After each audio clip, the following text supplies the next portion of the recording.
Transitioning. Hello.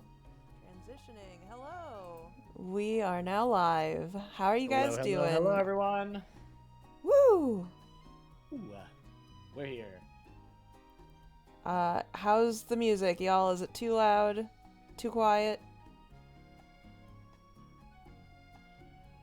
Yes, we made little Tamberlane universe versions for our PNG tubers today. And Awesome.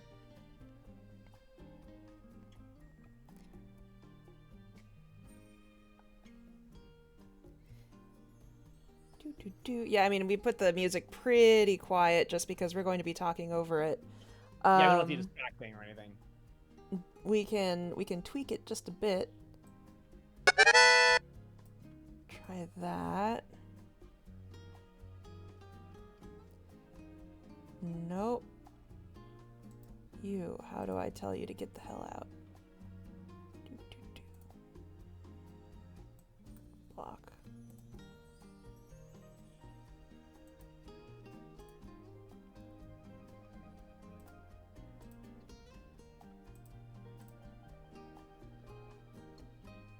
What is title Veritans? What is that all about? We should probably remove that. Yep. Please do. I don't have the power to, unfortunately. You don't. That's stupid. I was never made an admin. Ban. Ah, come on. We should do that later at some point. Yeah, I got it. I figured it out. Yes. Thank you, Momo. We'll try our very best. Thank you. We're very professional here. Yes, we will. So, today's stream, we're going to be talking about, or we're going to be reading through all of the edited pages that we did. Well, we're going to read through all the pages, edited or not, of Tamberlane, since we did such a big editing pass on all of the pages for the Omnibus printing. These pages are now live on the website. You can see them. What is this icon over here? Oh, I need to turn off Cult of the Tam. Oopsie. Never turn off Cult of the Tam. So there's yes, there is lots of edits that we made to increase kind of the foundation, lay a better foundation for the story as it progresses, and to tweak dialogue here and get things across better. We will be talking a little bit about why we made the changes we made, and it has been requested that we do voices, so we'll do our best if we want to. Yes, indeed. Also, apparently it has been in a year since the last Tree Hall of Talk stream. Lordy, I am not surprised. Kickstarter kickstarted our ass. Hey! Hey! So let's see. You should call it Kick Arthur. Yeah, God. But things are moving along very well. This is a big step in that, like finally getting to show people what the pages look like in the book. It's cool. Yes, I'm very excited about this. And as we go, one of the things I didn't do ahead of time of getting all of these pages up was I did not adjust the text of the posts underneath the comic or the alt text. And so there are some errors here and there. So as we go through this, I'm going to be editing it. And then once the stream is done, I'll be able to push the edits and everything will be all set. The one thing I will say, you'll have to handle, I'm sure you already knew this, but you'll have to handle the alt text because I can't see it in Infinite View. Oh, interesting. Okay, good to know. It only shows up when I'm in normal view. So you have to like have that on the side maybe. Okay, yeah. I won't be able to show it on the screen without like rejiggering everything I put up. Yeah, I don't think the alt text being seen is that important because it's been the same one. We haven't changed it, It's the same jokes. Yeah. Yeah, you're right. Also, we have so much to get through. Oh god. So much to get through. Yes. So I have that up on my screen, and I will be doing that. Which chapter is absolutely chapter 1. with a second place mention to chapter 4. Yes, 4 had, in some respects, I would argue the least, and in some respects the most, depending on how you look at it, because it did, on average, there was less like problems, quote unquote, to fix, but it's so many pages that it adds up. And also, there were just a number of small tweaks that we needed to make to the story and the character reactions and stuff in chapter 4. And yet it all kind of built up. But chapter 1, I believe, is the chapter that has had nearly every page have edits on it. That was not the case with most of the other chapters. True. Also, hello, Mr. Pulpe. Thank you for following. Hello. All right, we ready to get this show on the road? Yeah. I'll also just say now, rather than say it later on, that you might notice the banners at the bottom of our characters and the copies. We are putting any donations that go today are going to go towards Caitlin and I ordering soup to drink and eat while we read for 8 hours. So just so you know where that is going to, that's what those go bars are for. It's for soup stream. Soup stream. Earth says, "Don't start yet. I need a snack." Okay, go get your snack. We can wait. This is your snack. Yep, it's gonna be. Well, we're reading 4 chapters with a little bit of 5. That's gonna be a long time. Yeah. So we figured sometime around lunch we'll order in some sort of soup so we can keep reading. Because my God, we're gonna need it. We're gonna need it. I don't know for sure if it's gonna be 8 hours, but I guarantee it. I'm pretty sure it is going to be close to 8 hours. I mean, it's not that the edits are beefy. It's that reading this 367 pages of comic is a long time, especially if we're going to be commentating as well. Yeah, hello, Gunny. Hello. Yeah, consider the fact that Spot and Martin stream, like their voice acting things are, like a good hour and a half each. That's already 6 hours right there between 4 chapters. We're also doing a little of 5, and we have commentation. It's gonna be. Oh, thank you, Goldie. Thank you, Goldie. Exactly, Voltaire. It's long. Yeah, it's long. It's longer than you expect. So. And I have now taken a drink of water. Thank you. Yes, me too. I have a big. And this will most likely be available as a VOD afterwards, or and I'll try and download it and put it up on YouTube. There is what kind of changes were made? A whole lot of mostly minor changes, but you'll get a pretty good sense of the kind of stuff. It's mostly just to bring, like, trim loose ends, bring things in line with what the actual story is, making sure there's foundation for things that happen. Yeah. A perfect example of a change that was made would be, for example, we did touch up to the discussion between Tess and Belfry during their chapter 3 discussion, because that was a very meaty scene that some of the context has evolved since it was first written over time, as we've kind of gotten a glimpse of the longer term thing. A lot of the changes are like, you'll notice a lot of subtle changes. There's no, like, the only time where an entire scene is just different is the Ivan Saves the Town has been replaced with a different story called Inquisitive Ivan. Other than that, it's not like scenes are changed. It's just like dialogue, a couple expressions here and there when necessary, like a wonky face here or there. Maybe like there's one part where you'll see later, we add a character to a scene that wasn't there before because they should have been there. So little things like, but it's a lot of fun. So yeah. See what you can spot. Also, the cast page has not yet been refreshed. That is on the list of things to get done, but was not part of this particular rollout. Yes. Mm-hmm. Right. Okay, so I think, third seems to be back, presumably. So I think everyone should have gotten their snacks. I've gotten my honey lemon drink, and I am set. All right. All right. Go ahead. Right. Sorry. You start. Yeah. Chapter 1. Lost Flowers. Okay. Oops, I go forward. Make sure that did it. Yes, it did. Okay. Now go forward. And you can see what page we're on by a little nifty tab we're gonna. All right. Oh no, no, no. I've disturbed an evil spirit. That's the only. I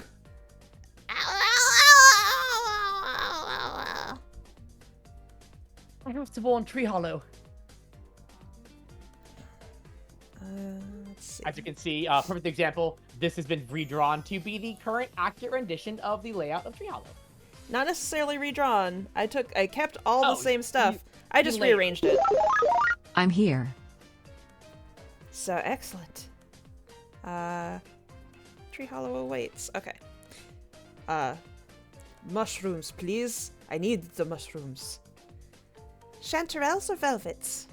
Chanterelles. Are you sure? I thought velvets were. Chanterelles.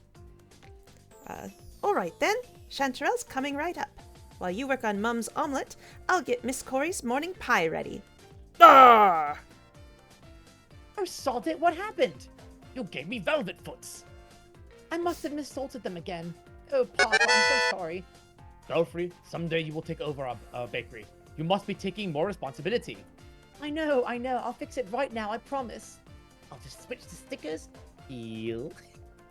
Very important sound effect. Oh, I know. I'll get Corey's pie out of the oven. So, one of the things that we have done so far is, previously on the previous page, there were, like, it was mentioning, like, Tess and stuff like that, and we changed it to Mum, because, fun fact, for the entire first chapter, she never once refers to her as Mom, but instead as Mama Tess, which was meant to be, like, a nickname that then nobody else used, and it was very confusing. Yeah, also we have a note from Third that maybe we should turn off stub and follow alerts, because they apparently are quite distracting. Okay, I can do that. And yes, while Caitlin does that, yes, Tess was not Belfry's mother until near the very end of chapter 1. Caitlin was like, you know what? Okay, it's a mom, and just made her the mom. At like the last second, there's like a page where like she says like my daughter or something, like it confirms it. Up till then, it was like, oh yeah, she worked for the bakery for these people. Just good, and that's an example of the kind of crazy facts you get from the annotations. I sure was like, what? Right? Yeah, there's a lot of crazy things that I learned. All right. Oh, I have not been going forward by one over here. Let's see. It's so much to keep track of. We're on page. Yeah, we're gonna do our best. We're gonna do our best, guys. Yes. Okay, we are now forward. Okay, I'm just gonna be changing the post and stuff later. There's no way I'm gonna be able to do that at the same time. All right. I'll throw out one suggestion potentially. Yeah. Do we think it would be less distracting for us to switch off every scene instead of every page? Or do you like the alternating? I'm trying to decide whether or not people might feel like they're trying to keep track of who's speaking and it's because the voices keep changing every page. I don't know. I'll kind of, before we get too deep in, I want to know what kind of how people's feeling about that, because it's one of those things that we can just not think about. But I'm very curious how people are feeling. Alternate pages, Gunny says. Okay, says. we'll keep with it. We'll keep with it. All right, go for it. All right, this is you. Okay. Now, Belfry, don't forget to use the oven mitts. Tss. Ah. Paff. What? What happened? I forgot the oven was hot. Dingling. That must be Coriander. Walter, can you cover her while I take care of Belfry's paws? Spasibo. Stop. Spasibo. Test love. Now let's get you bandaged up, you poor wife. Thanks, Mum. Ainsley! Piper, shouldn't we? Shut it, Anthony. We have brought Walter's Russian forward in the story, because previously the first time he spoke, it was in chapter 3. Alright, next page. Ghost! Ghost in the woods! Barely escaped with my life! Piper? Jingle, jingle.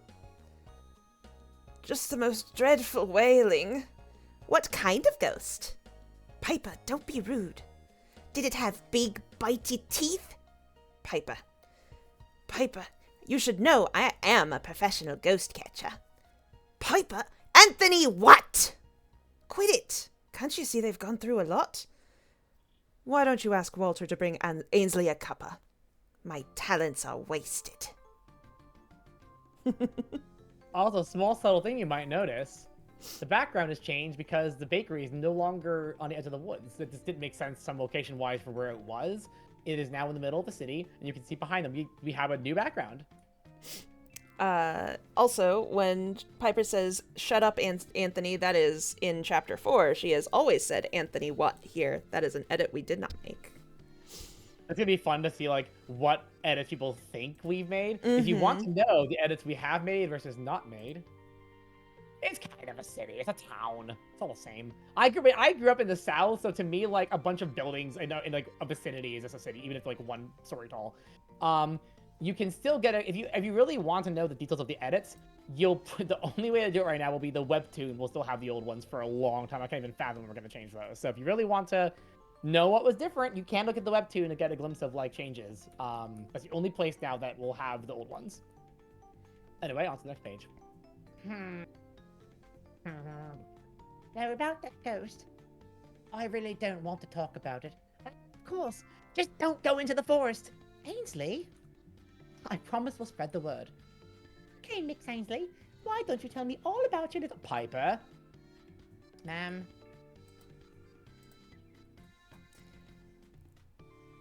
Briar. Mum, I saw Ainsley running here. Are they all right? Get back to me on that, Ainsley! To school, all of you. Shove. Slam. You're not my mum! I guess we'd better get to school. Are you crazy? We have a ghost to catch. What? Piper, come on already. You know there's no such thing as ghosts, right?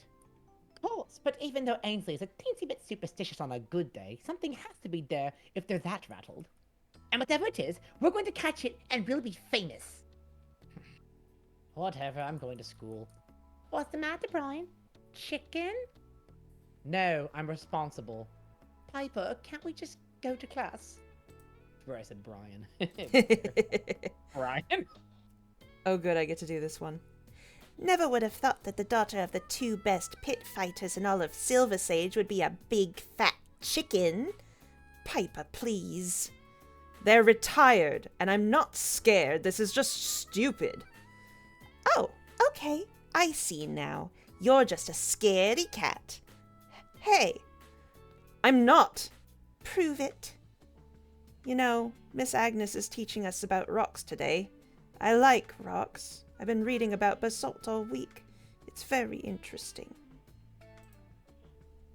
Oh my god, what am I doing? You're going after this ghost no matter what, aren't you? Yeah. Then I better make sure you don't get hurt. But in 10 minutes, we're going to school. Okay, Mummy. So where's this ghost anyways? Who knows? Ainsley just said it was in the forest screaming. Oh, I'm not scared! You're supposed to protect us. Oh, now who's a chicken? Piper, can't we just go to school? Piper, if you get hurt, I'll get into trouble. Oh! I don't want to be in trouble again. Oh! Piper! Holy sh... Oh! How was the pie today, Miss Coriander? Excellent as always, Belfry. Oh, poor Coriander. Oh, hello! I'm 9,000 years old. Mum, I'm so sorry. I wasn't watching. Belfry, I have a funny feeling. Is it pie? What? Are you keeping track of are you keeping track of the clickies? I keep forgetting about Yes, I am keeping track of the clickies. that. Cool. I keep forgetting it's everything. Belfry, would you please just make sure the kids made it to school? Right away, ma'am. Salute. Whoosh. Salute. Plop. Mum, oh my gosh, I'm so sorry. Just go check up on the kids. All right. Time to be responsible. I'm going to knock this one out of the park. Let's go find me some kits. Is that Anthony, tip-top sleuthing, Belfry. Tip-top sleuthing is one of my favorite additions. Yes, we changed it from great detective work to tip-top sleuthing, and it is goofy and fun. Also, you can see more clearly that we tucked a different background into this page, since it's no longer on the edge of the forest. Luckily, Anthony was originally filmed on a green screen set, so it was very good. As you guys know, Anthony's actor is huge in Hollywood, so he could not be there on the day anyone else was, so he's never in the same scene with anybody. Also, he and Piper have never actually met. I don't know if this was a problem with my mic as well, but I think when you did a loud noise on your last page, it didn't go through because it got cut off. It did happen with yours, I think, too. Okay. Good to know. I will try to modulate. Me as well. All right. Belfry, we found the ghost and it's terrifying, but Piper's gonna get her because she went to catch it and... Whoa, slow down. The screaming was unearthly and then Piper pushed it down a ravine and I've never been so scared in my life and I'm afraid it's gonna get out and take revenge and kill Piper and then I'll really be in trouble. Anthony, breathe. No time to breathe. Help me. Love that Anthony. The last panel. It's one of my favorite Anthony's. He has a dog-like face there. Yeah, he looks a lot like a Boston Terrier on that one. He does. Very funny. What's that? The ghost is back! Go save Piper! Oh, hi sis. Hi Piper. Uh-oh. I feel like narratively we should have expected this. Bill! Schwunk. So actually the comic ends there. Belfry dies in this version, so that's actually the end. So thank you guys so much for coming. I can't tell you when ads will play because it's different per person, unfortunately.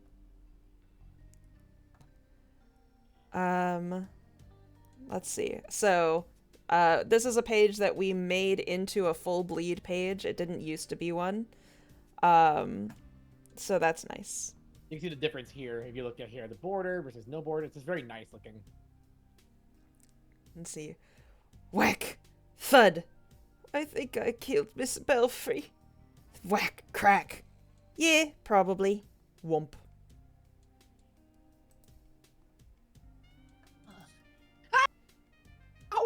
Oh, my... I'm gonna die. I'm one you by. Stay back, ghost. I don't want to hurt you. Please don't hurt me. Be swamp, are we? Your Tamberlane voice is going to be so much better than mine. This is so good. Don't worry, Belfry. I'll save you. No, she won't. Please get help. Briar's getting Miss Tess now. Don't die, Belfry. I'll try. Oh? Okay. Pat, pat. I want your hungry food be peace be. Peace? Peace? You want peace? Pat. Oh, this hand, if I remember correctly, was literally like the wrong thumb. Yes, yeah, Izzy changed that for us.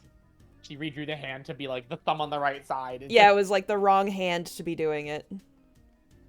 Hello, Fan Warp Nova. Welcome in. Welcome. You aren't a ghost at all, are you? You're so tiny. If you're not a ghost, then what are you? Tamberlane. Oh, you can talk, sorta.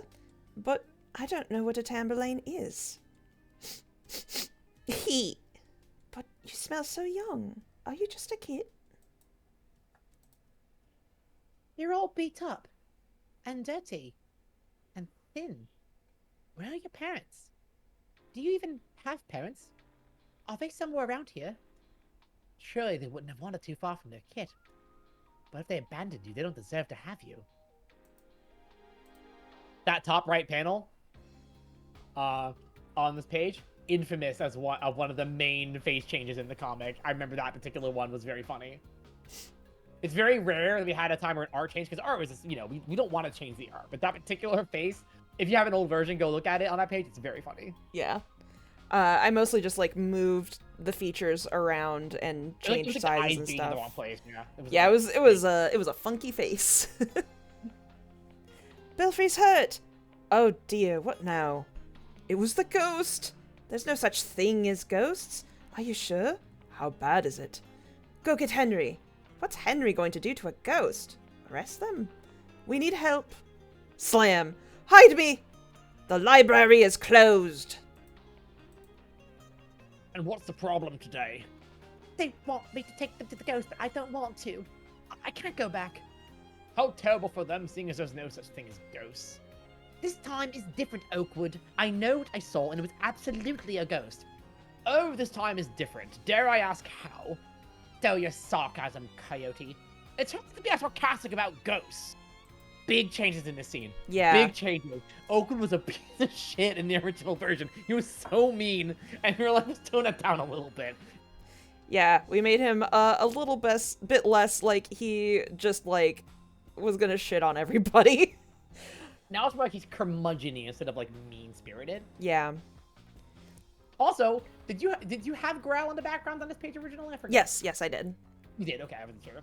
Very well. If you're simply dying to have your bubble burst once again, then go on.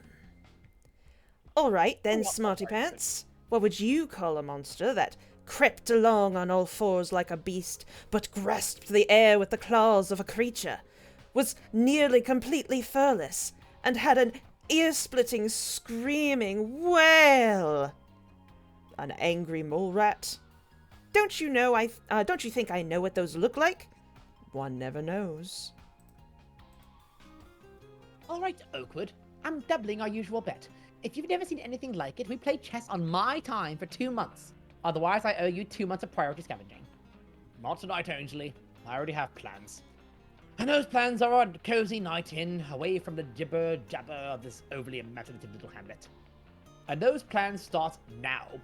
You'd throw me to the wolves? Some of my best friends are wolves. Good night. Slam.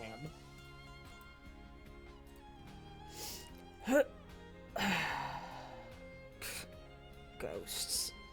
They probably just saw a grizzly cub with mange, with grasping claws like a creature. Abnormal for a mere animal, I wonder. Nope, I will stay in tonight and enjoy my tea in comfort. Oh, bloody hell. Iconic Growl, very good. Thank you. For a second, I just imagined here that, like, Tamberlane was, like, tapping on an iPad. Like, like, just give the kid an iPad, should be fine.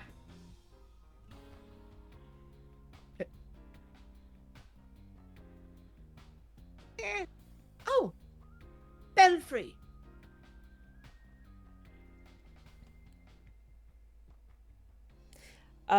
We are going to fix up Webtoons at some point. Like, 60% of the pages have some change to them, so the whole thing has to get replaced, basically. There's no, Yeah. like, moment where it changes, yeah. Belfry, are you okay? We're fine. We? Who's we? Me and this Tamberlane. I mean, the ghost. Is it really a ghost? No, I don't think so. I think they're an abandoned kit. An abandoned kit? Poor baby. Henry, it's probably just a wild animal. But it's abandoned. I'm not gonna do it, but I always secretly read Henry with Scooby-Doo's voice. Roll.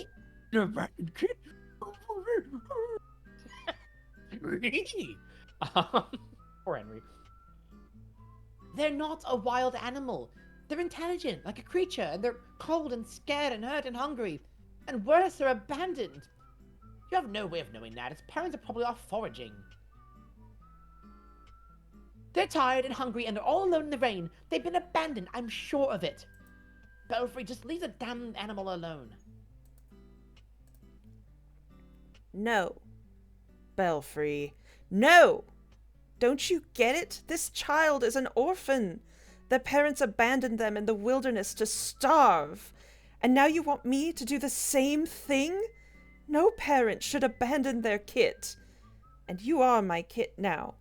I won't abandon you. Alright, pull them up already. Oakwood, what are you doing here? Research. Now pull them up. Ugh. Oakwood, go back to your library. This is a family matter. Yes, it's me. Orphans, wild animals. I heard all about your rubbish family matter. Are you really going to fight us out in the rain while you're stuck in the hole in the ground? Fine. Bring it out of the ravine. I don't need your permission. This robe says you do.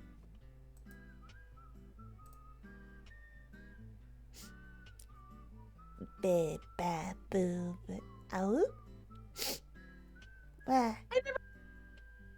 That's so cute. That's the ghost, all right. I pushed it down there. Ugh. What's wrong? Do you got a headache, library grandpa? Ainsley won the bet. I hate playing chess before the sun's up. Also, Draconis, that's awesome. I love knowing that Draconis saying that this scene inspired them to write a novella, and that's like super awesome. I love that sort of thing. Like, Ooh. I love when art is inspired by stuff we do. It's so cool. Same. Also, yes, this is when the beef between Belfry and Tess started. It was like that in the original version as well. Oh, are you asking why the dialogue changed here, Momo, on the I hate playing chess before the sun stuff? Is that what you're asking? Oh, yeah. It was just to tone because down his asshole. Partly that we realized that Ainsley and Oakwood are actually friends, not like rivals. They were kind of written as rivals originally, but that's not really kind of the vibe we're going for. And they actually, and like, I don't think Ainsley hates when Ainsley's right. Oakwood doesn't hate when Ainsley's inherently right? Like, Oakwood is more like the thing that, it's more like a thing of like, it's not that I don't hate that someone wins a bet, I hate what they're making me do, right? It's like, I think the original kind of implied more that Oakwood doesn't like when Ainsley's right about things, but I don't really ever get that sense that Oakwood is like angry at Ainsley's curiosity, more irritated by what he perceives as Ainsley's like stubborn like superstition. So we kind of changed this as an example of like toning down their rivalry, which we kind of decided isn't really a factor we're going to play in the story, so it didn't really make sense to keep it. So, Belle, what is it? A good question indeed. My Tamberlane. Oh, my Lord Belfry, you can't keep that thing. I can and I will. Belfry, it's malformed. It's my kit now. It has no fur, no muscle. This pitiful thing won't last a week. Belfry, it'll break your heart. Don't care. My kit. Belle, please listen to me. We don't know where this thing came from. It could be tainted. If creatures found out, you'd have to go to abroad. I don't care. Nothing you can say will make me put them back. Don't care. Belfry, you don't understand. Oh, I understand perfectly. Stop treating me like a child. I'm 19. Where? Miss Tess, I think this is a bad idea. Please listen to Mum, Belfry. Cock it. Let 'em fight. I want to see all the blood. Now, Barsuchka, deep breaths. Well, I'd like to get out of this rain. Sheriff, shall we take him to your wife for medical aid? Well, Nora's still recovering from Parker's birth a few weeks ago. She's barely slept enough I can avoid waking her. Fine, I'll take care of it myself. It's just a sprain, no doubt. Send this hapless apprentice of hers over to the library in the morning. The library? Creature presents a perfect specimen for research. I'd hardly let such an opportunity pass me by, so you're going to live with me. We are? You? You made it abundantly clear you're not interested. Can't have it both ways, bluster bitches. No, Miss Tess. So is she, yeah, no, I can't pronounce this one very well. I always read every single thing Alter ever says is babushka. And then leave it at that. A babushka. It is not confirmed yet. You don't know what happened. All that's confirmed is that Tamberlane is currently alive. 39. Okay. That's not... You don't... Oh, fine. I wash my paws of this. Do what you want. What do I care about your emotional well-being? I'm only your mother. Stomp, stomp, stomp, stomp, stomp. Tess, you'll get lost without a lantern. I don't want you falling into a hole too. This moment took so much thinking because people thought that like Henry was abandoning Belfry alone. It's like, but was like 2 other people there, and Tessa's like this lady without a lantern walking through like a place with ravines in it. It's like, yeah, probably someone should be with her. So we wanted to clarify that. This is a good example of like a line change that we thought was helpful to clarify that. Well, never you mind, Tess. Babushka. Malishka. Malishka. Never you mind, Tess, Malishka. I will not take it away from you. You won't? Growing up, there are things we must learn. And sometimes to learn, we must make mistakes. I will not take away your mistake.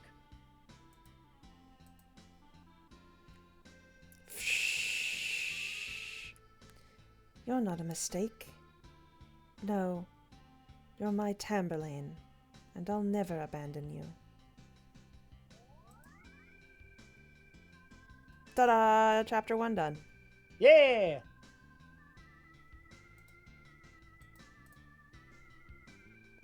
Very, very nice. All right. You see what we mean? Like, there's a lot of changes, right? But they're subtle. We really want it to feel like this. It's just, we don't want it to feel like you're reading a different book, or like, if you read it before, like everything's different now, or emotionally you should feel different. It's really just kind of like carrying the message over better. Small things, for example, like when they say to abroad, or they mention tainted specifically, or like the difference between creatures and animals, things that we feel were important to establish, especially as we realize their importance later on. But we really didn't want it to feel like if you read it before or read it now, it's like a different comic entirely. For sure. Yeah. Chapter 2, Our Little Cares. Love this cover. Lovely. Why did they never go on a picnic, Caitlin? This never happens. I know. I just wanted to draw it because it was fun. They need to go on a picnic in chapter 6 when everyone's better and everything's happy all the time. Spoilers. God. Spoilers. God. It's slice of life. Alright, here we go. Alright, is it my turn or yours? Yours. Okay. It's mine. Sorry. Any minute now. Any minute you'll stop. You're not stopping. Why aren't you stopping? Don't speak screaming. Please, just tell me what you want. Okay. I better see if Urquhart knows what to do. I'm not a failure. I love the Tamberlane in the final panel. It's just absolute despair. It's so good. It's real. It's real. I helped raise my little siblings, 12 years younger than me. It's real. The pain. Thump, thump. Kerklick.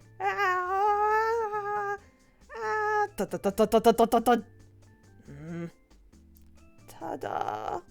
Forgot about your leg, did you? Maybe. Oh, good.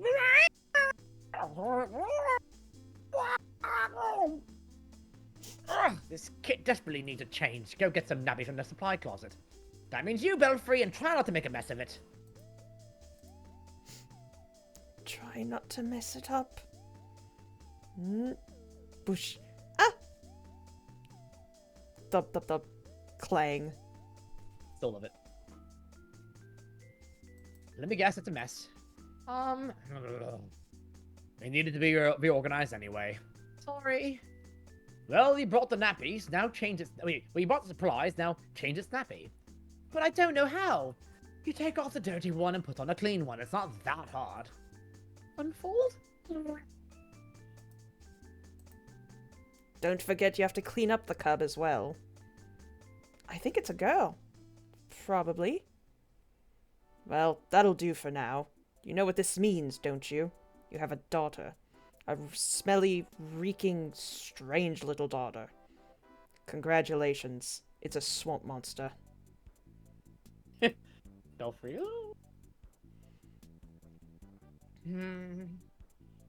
I think I did it. Wait. I think I missed a step. There we go. No? Oh, good, I'm so tired, help! Give me that. Yes, numbers are in Growl. Look at that.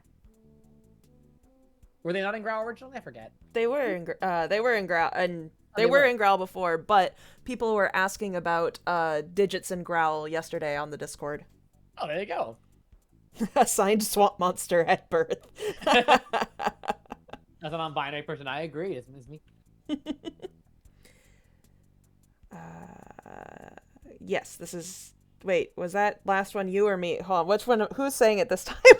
I've already forgotten. This is you. Okay. Milk in your tea. Yes, please. Thank you, Oakwood. You've really saved my life tonight. Meh. Humbug. I'm sorry you got stuck with me. You deserve someone better. But I promise I'll do my very best to be a good mum. For you, my little girl. Fade to black. Can I just say, we should have absolutely done a section later on where like a Scrappy Doo like character should be like, hey guys, what's up? And we're like, just play it straight like that's totally an addition we made. Everyone's like, why would you add that? It's like we really felt it important to include Glob, the dancing dog, and everyone's like, this is the worst change. We just never acknowledge. Belfry! Belfry! How many claws am I holding up? 2? Ooh. But I heard you fell down a cliff. I was worried. But as usual, you defy expectations in the best way. Since you don't appear to be concussed, I'm going to let Tara get some experience treating you. In the meantime, I'll feed Parker. Hello, my love. He definitely wants his mama. Oh, finally letting your apprentice into the field.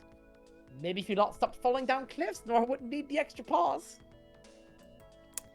If someone had shown up to reclaim Tamberlane at this point, yes, Belfry would already have a difficult time giving her up. She has staked her claim. Aw, I'm glad Parker's doing so well. Oh yes, I just fed the little punk before we left. He's eating me out of house and home. I think he's going to be big like his papa. You and Henry are so cute together. Thanks. So is this your new kit then? Yeah, my Tamberlane. Though, I'm starting to think Tamberlane is her name, not her species. Bleh.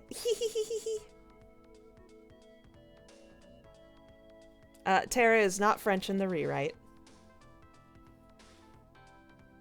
I have ruined the canon of the character. Was she originally French? Is that a thing? In Calzaria, she's French. Ah, yes. Your name is Tamberlane? My name's Penny. Penny. You wanna go play? Would you look at that? Oh, it reminds me of when Briar and I were... Sorry, you didn't feel like pop, did you? I don't think so. How would I tell? Oh, you know. The good news is your leg isn't broken. Yay? Yay!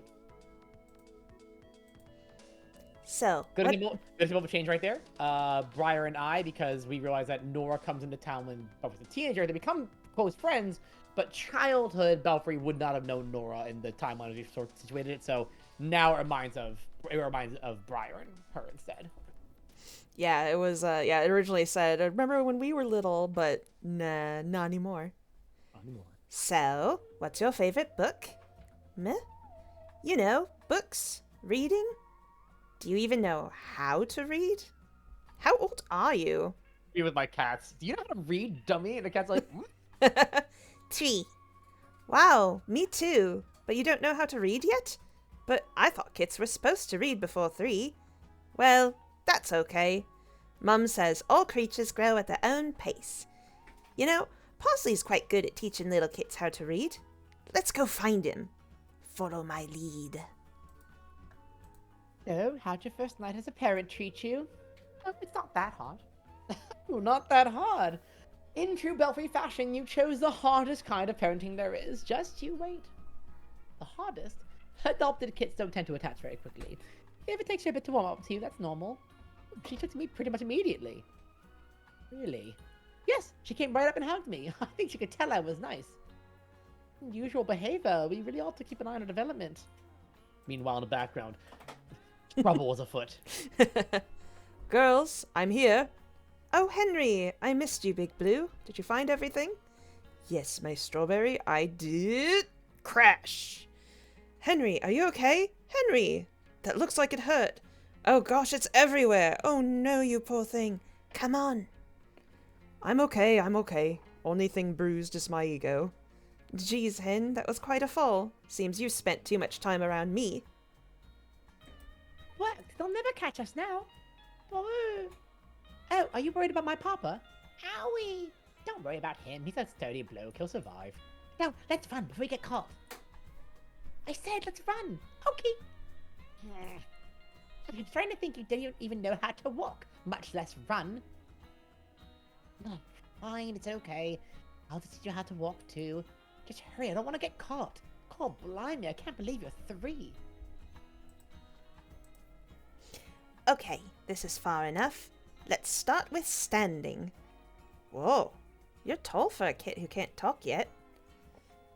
Now just hold on to the wall. Good. Oh! What? Oh, baby! What you doing? Can we stop yet? No. Piper?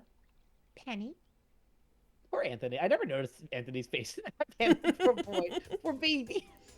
Oh, I see you're spending time with Three Hollow's own Ghosty. Yeah, about that. Why is she so scared of you? Oh, it's probably because I pushed her into the ravine. You what? Well, I thought it was a ghost at the time. Also, yes, isn't it just interesting that she's still crawling at 3? Piper, apologize. Yeah, don't worry, I've got this. Why, hello, my darling Tamber thingy. I, this wonderful and so charming Piper, have graciously decided to let bygones be bygones. Now, how about we make up with a hug? No hug, bye-bye. That's all I've got. Now, I can't help but notice that you're attempting to teach it how to walk. Rest assured, I am the expert at teaching things how to walk. I taught Anthony how to walk when he was an ickle baby kitten.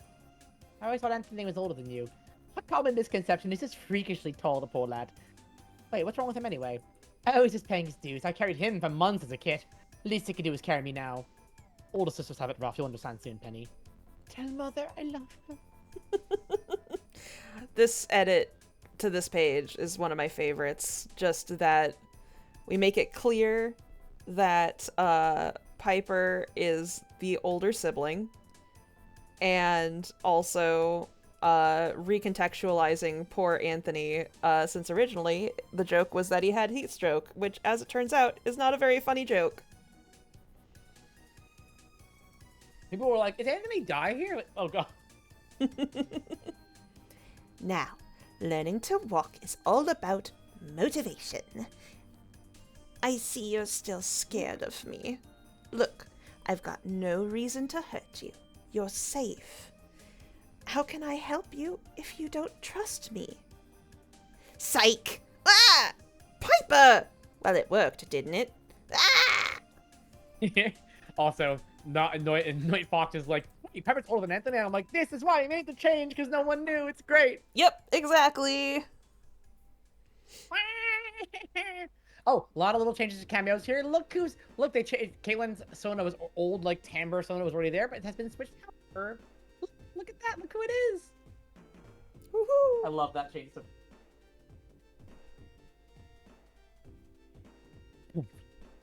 Oh? Hey there, are you lost? Is someone looking for you? Oh, darling, you're shivering. Mum, they can wear my dress if it'll help. That would be lovely, Marie, thank you. Now, whom shall I return you to? Parsley. Oh, Parsley? He spends a lot of time behind the wealthy jackal. I can take you if you want. So, what's all this stuff? It's for you.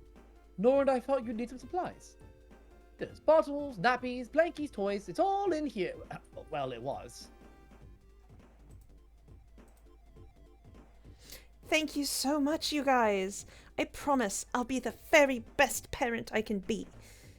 Just promise me that if you need help, you'll... Guys, I don't mean to interrupt, but where are the kits? Henry, 100% there. Oh, I'm sure that it's around here somewhere. Tamberlane? Oh, I did see them run out. I was focused on Henry. But they couldn't have gone far, right? They're just kits. It really depends on how long they've been gone. Don't worry, I'll find them. Wait for me. So then, what mix of creatures are you? Creature? Yeah, like how I'm a skunk, but I'm also part wolf. See how fluffy my tail is? Skunk. I tail? You don't have one that I can see anyway. You don't often run across creatures without tails. But that's okay, it just means you're different. Different? Yeah, you don't look much like the other creatures here. Here, I'll show you. See?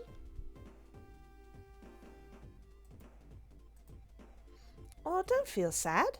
I probably just don't know your species. I'm not a grown-up after all. But Parsley might know. He's quite clever, and he so loves helping creatures. You might notice in the background, on the far right there, a little trio. We got Kira, Kerr, and Jonas in the background here now, and we also put Winnie on the boat. Yes, best part is they're all a little younger, and you can see it's the only time you ever get to see their younger designs, and it's really cute. They're little babies.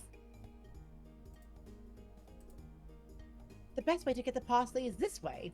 So why do you want to see him anyway? Penny. You know Penny. What about her? Penny. Penny Parsley help no bad Tamberlane. I'm so sorry, I got Parsley help, but what's a Tamberlane? Tamberlane. No. Oh no, please don't cry. I didn't mean it. Are you Tamberlane? I'm so sorry. Please, please stop hitting yourself. There, darling. Wipe your tears. How about you tell me all about what you brought to trade? Huh? You're really not from around here, are you? I thought all of Silver Sage bartered. Ah! Oh, no, don't fret. I'll explain it.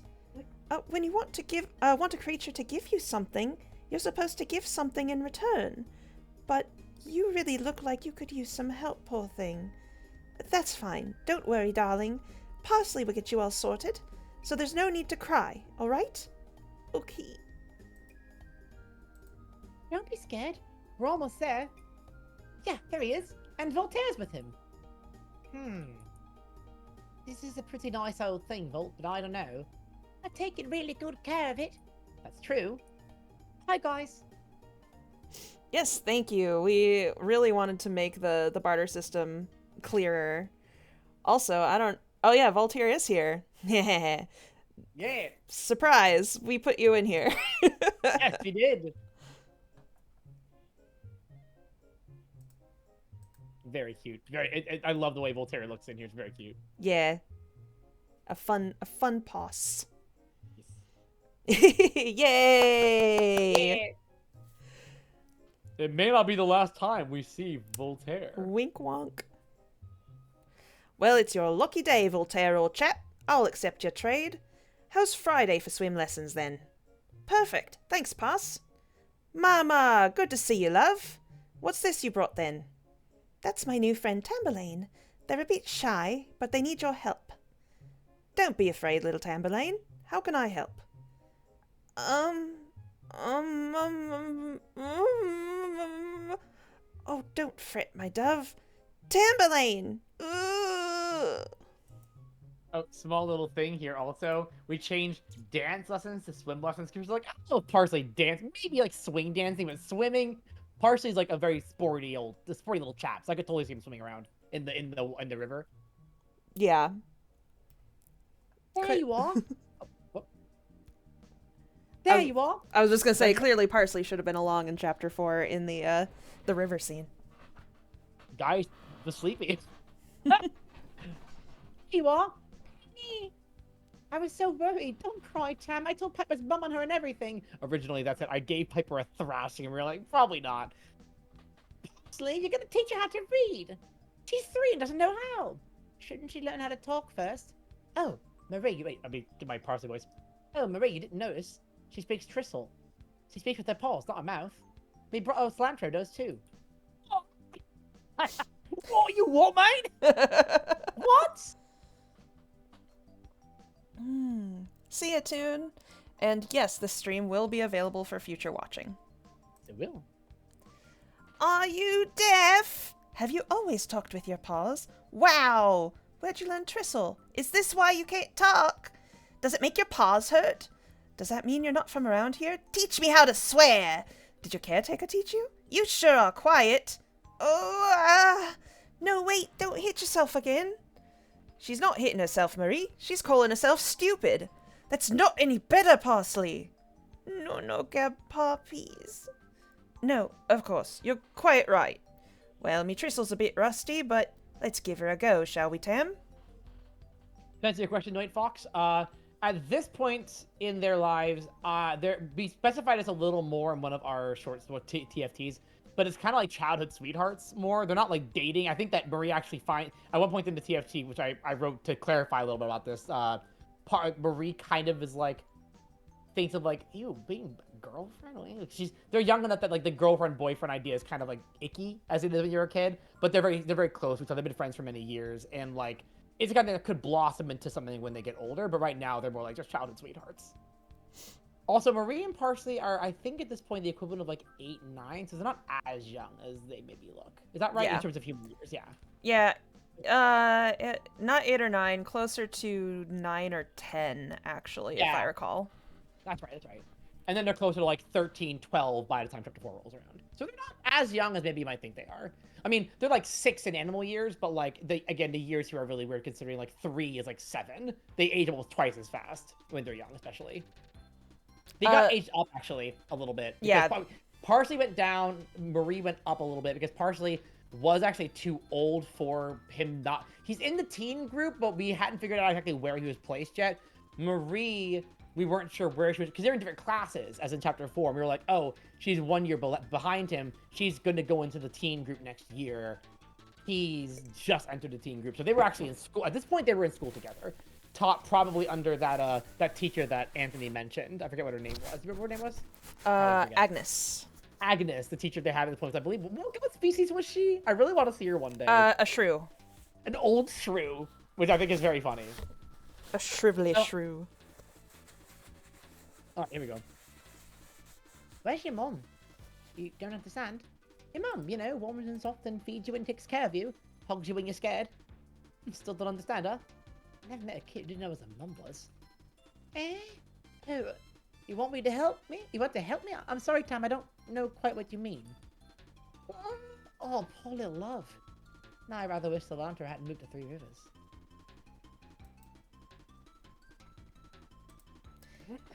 Perhaps we should take a break. The poor thing is so overwhelmed. That makes sense. Mummy said Miss Belfry found her in the woods last night and took her in. Miss Belfry?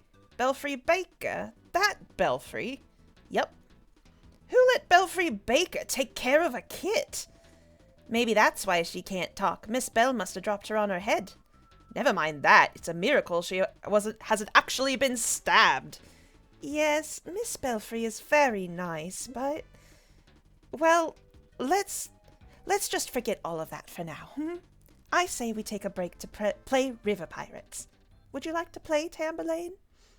Yeah. Tamberlane! Where are you? Penny, Tamberlane! Come on, darlings, we're not mad. John, has Penny been by today? Not today. Is everything all right? Have you seen a little furless kit? No, Tara, sorry. Oh, yay, Tor? No, sorry. If you see anything, let us know. Of course, Sheriff. Anyone seen my kit? Anyone at all? Belfry, are you quite all right? What? Oh, yes, of course. It's fine. I'm fine. It's fine. Belfry. We'll find them. We will. It's just... It took me less than half a day to lose my only kit. She was already abandoned once, and I really Belfried this one up. I'm not cut out for this. Belfry, you can see it, I can see it, everyone can see it. I can't take care of another creature, I can barely take care of myself. Belfry, calm down. Yesterday I forgot to wear oven mitts. Who forgets oven mitts? I can't believe I thought I'd do this. I thought I could do this. It's so easy for everyone else, but I'm not everyone else, am I? My own parents didn't want to keep me. I don't know what I'm doing, and I mess everything up, and now my kit is dead. Belfry, stop that. She's not dead. Oh, Belfry, take a deep breath, all right? Wherever she is, she's perfectly safe here. You know that. You can do this. I know you can. I know you think this is a Belfry problem, but this is normal. If you haven't noticed, Penny's missing too. Just this morning, she was trying to get my attention. I was worried about you and not in the mood, so I snapped at her. Penny, quit it. Mummy's busy right now. The look on her face. It's enough to make me wonder if I'm a bad parent. And I know I shouldn't think things like that, but she only wanted my attention for a moment. Did I have to shout at her? There's no rulebook for any of us, Belle. What I'm trying to say is that you'll spend a lot of time as a parent wondering if you're doing the right thing. And that's normal. And I know you can do it, Belle. Yes, I can do this, but you can't. I know I can do it. Fuck you. So, controversial change, Nora's a demon. Yeah. Like, every time we see Nora, she's gaslighting Belfry, and it's like, this explains everything. It's like, you're useless. Anyway. And I know you can do it, Belle. Yes, you're clumsy, and you can be short-sighted. And there was that time you set Henry's ears on fire. But you have a good heart. All a kid really needs is love, someone to take responsibility for them, and a safe place to call home. Guys, guys, we have a lead. Really? A brown furless kit? Yes, Marie's with them. They went down to the river not too long ago. Oh my, I love you. That got you, sweet pea. I'd best help Belfry gather her kit. Stars know she... Every time I tap the keyboard, my guy goes, I gotta be careful of that. Continue. I'd best help Belfry gather her kit. Stars know she needs a break. Would you mind starting dinner without me? Don't worry. Don't worry about a thing. I'll make Marie's favorite. So, do you feel any better? Yes, of course. Thank you. Enough chat, though.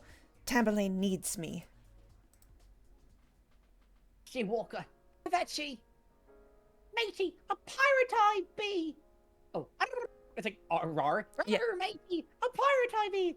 Scurrilous child. Hee. You can run away on a ship. Try me. Come on, Tam, let's flatten the hatches. What? I think that means open the windows. Ooh. Yeah, we rewrote that conversation between Maya and Tara because originally there was almost no characterization in it, and it was basically like, hey guys, we're lesbians! Lesbians! And that was like all the scene was really saying through their actions, and we really wanted to get across the fact that, one, they are their own characters, and two, that they oh my god, my brain just died. And two, that, you know, they are friends. They're really close together.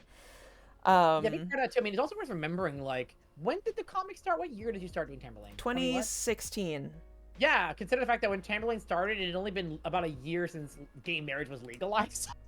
So it was actually really, it was like one thing where you're writing a scene with gay characters. Like, I just want, people are like, oh, you can't have gay characters. Like, I want to show these characters are fucking gay, and you cannot not know they're gay, because people would often like say, no, they're just friends, right? And you didn't want that to happen. Mm-hmm. Now people are more immediately willing to assume that characters are gay, and so it's a little easier for us to like dive into like the inner relationship stuff, because people just know they're, you know, they're gay. They're okay. Like, whereas before it might have been more like, okay, I don't want people to be like, oh yes, close friends. Look at these two best roommates. Yeah. Also, I am Times noticing on 20. page 87 that there is a sketch layer that was left on one of these panels. Which panel here? The middle panel. Look at Tamberlane. Oh, that's so subtle. Yeah, okay, that was probably me from when I guess if you want to, we can note of that. I mean, this is a good way for us to note little changes. Yep, exactly. So oh my cool. god, I they never were knew roommates. I will make a note of that, and I will send that file on to Cindy so that we can make sure that it's fixed for the Omnibus as well.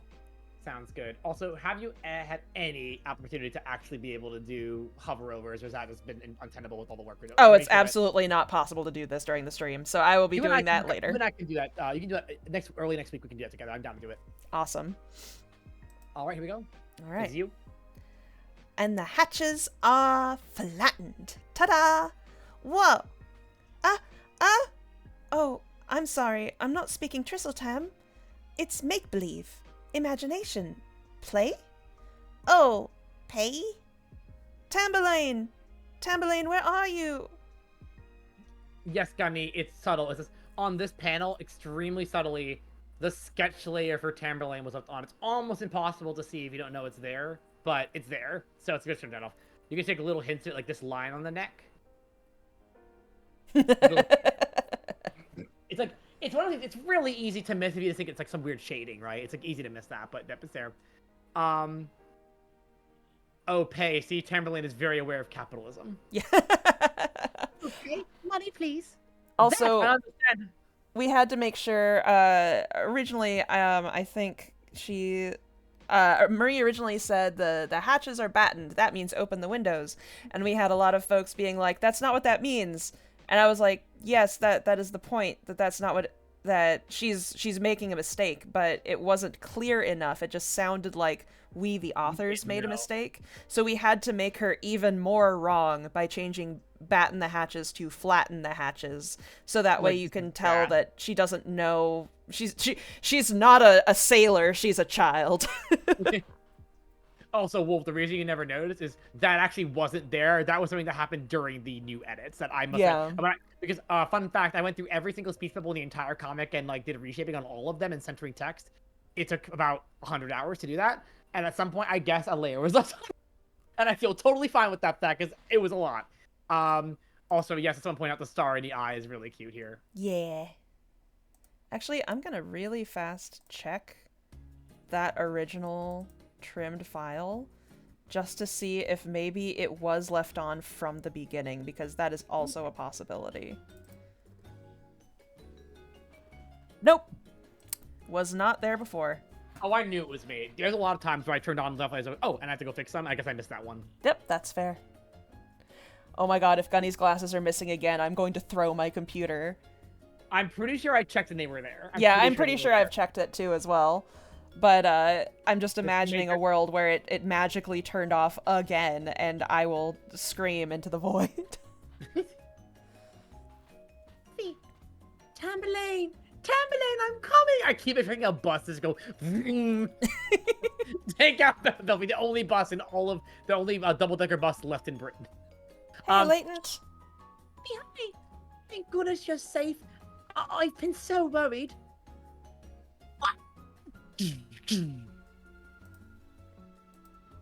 Yikes! Ah! Flood! Ah! Sploosh! Wow. Oh. Fluffy! Wait! Come back! Stop moving! I'm coming! I've got you. I've got you. Ooh. Looks like your accident paid off this time. Meanwhile, back at the lab. Get to see Coriander here with Parsley. She was always there, but now that she's more prominent in chapter 5, in the next few pages y'all haven't seen. Hooray! Now you know who she is. It's funny how Coriander's first appearance does make her look quite elderly, but she does not feel elderly in chapter 5 at all. Some yeah. Small things that has happened over time. There was a lot of little things that were like, we could change them, but like one big one was you might notice that Callie looks a little different in chapter 2 because it was early design, and we didn't want to change that because part of the fun of webcomics is the evolution of characters over time. Yeah. If we went back and made everyone look the same across all, like on model across all, every panel would be redrawn by the end of the story, right? It's how things evolve over time. Yeah. Yeah, that year she got skincare and like everything was fixed. Rough day. She got into like vitamins. Rough day. I'm sorry, you get one lot. Rough day. Rough day, eh? But it turned out okay. I heard it was a bit of a personal crisis. It's nothing. Oh, thank goodness for that. Wait, aren't you going to press me for details? Why? You said it was nothing. It was. It was. It's just, Nora said Kits just need love and a safe home. And I do love her, but how can I keep her safe? I'm me. Well, alright then. Go put her back. What? Do that? Why not? You just said you can't do it. Yeah, but I just can't leave it to die. Fair enough. Give it to someone else then. But they wouldn't. No one else understands her like I do. My goodness, I guess you'll just have to do it yourself. But what if I mess up? I never planned for a partner, much less a kit.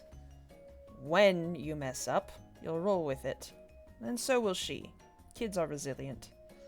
But what if your choices are keep her, put her back, or give her away? Anyway, you can't possibly believe that being in your care is worse than starving alone in the woods. Yeah, I guess that's true. Keep her, don't keep her, I don't care. I didn't RSVP to this pity party.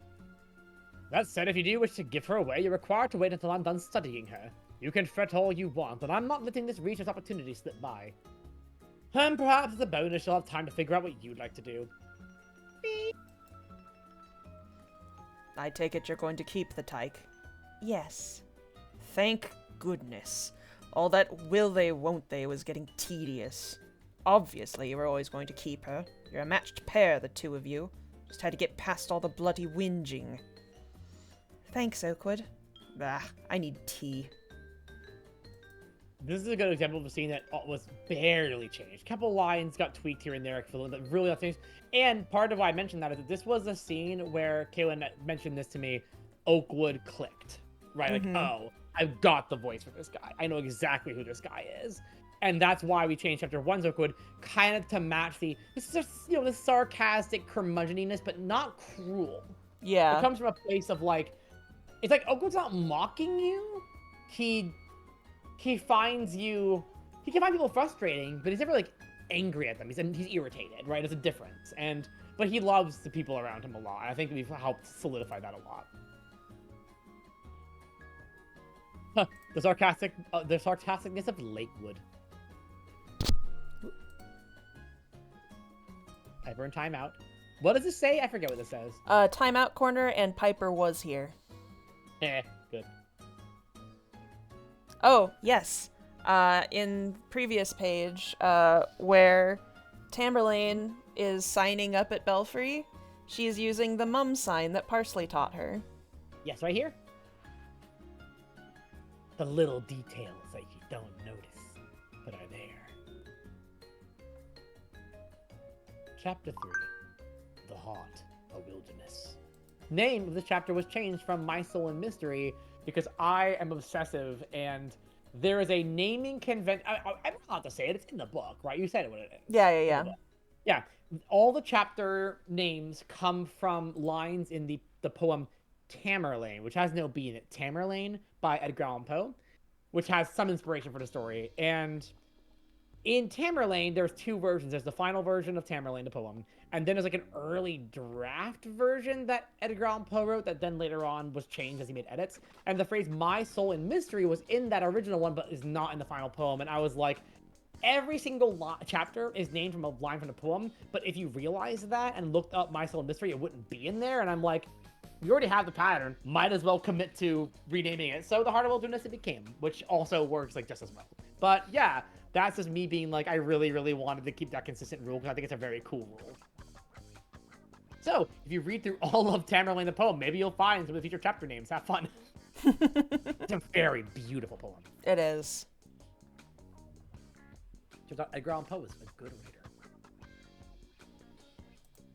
Who read the last page there? You read the Oh, you did chapter whinging. page. That's right. Oh, yes. My goodness. Oh, my goodness. You're sprouting like a wee little snapdragon. Oh, it's him. My goodness. You're sprouting like a wee little snapdragon. 16 centimeters and only a season of incredible growth. But considering she came to us so neglected, perhaps that makes sense. She's so good at catching up. Be hungry. Again? That reminds me, I have a new thing to test.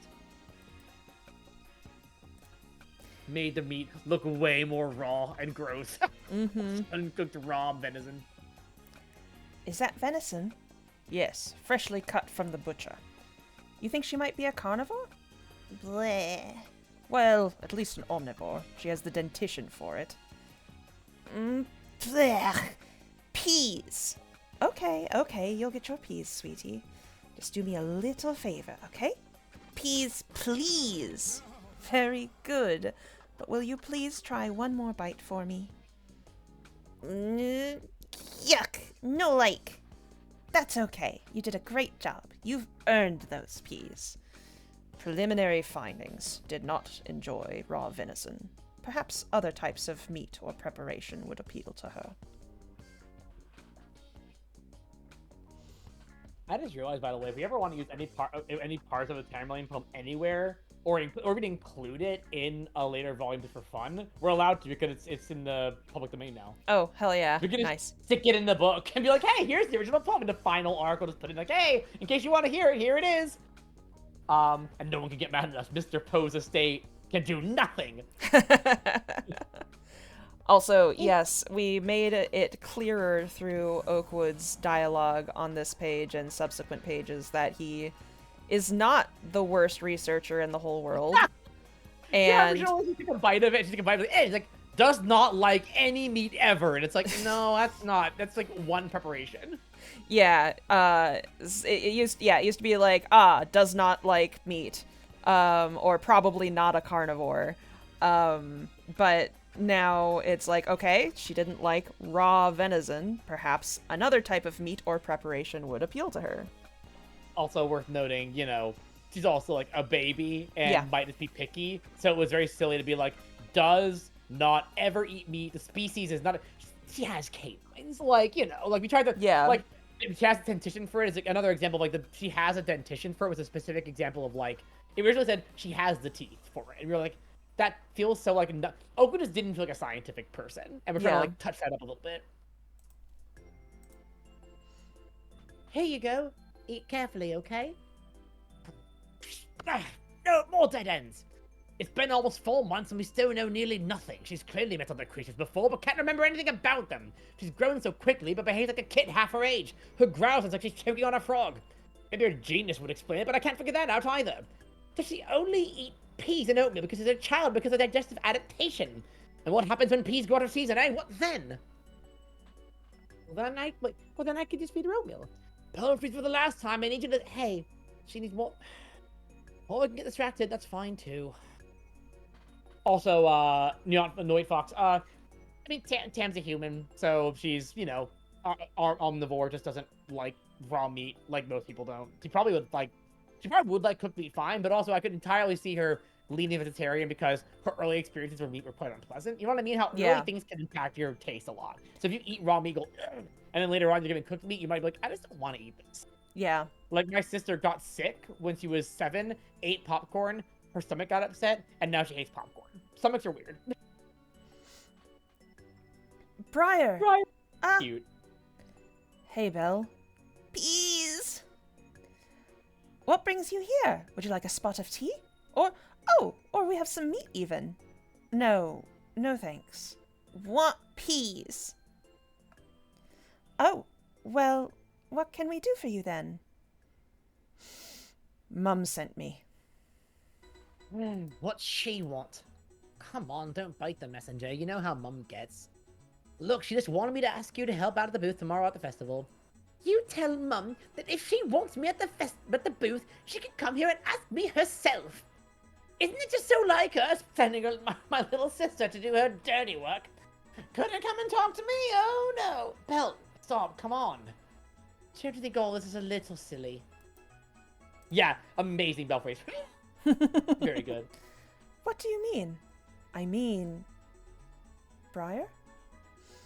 I mean, you need to stop being so stubborn.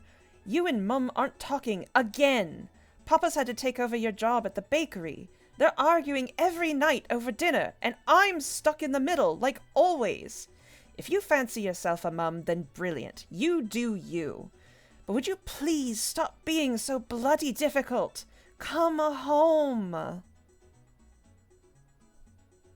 This was another page that we really worked over to make it clearer what the family dynamic was like in the Baker family.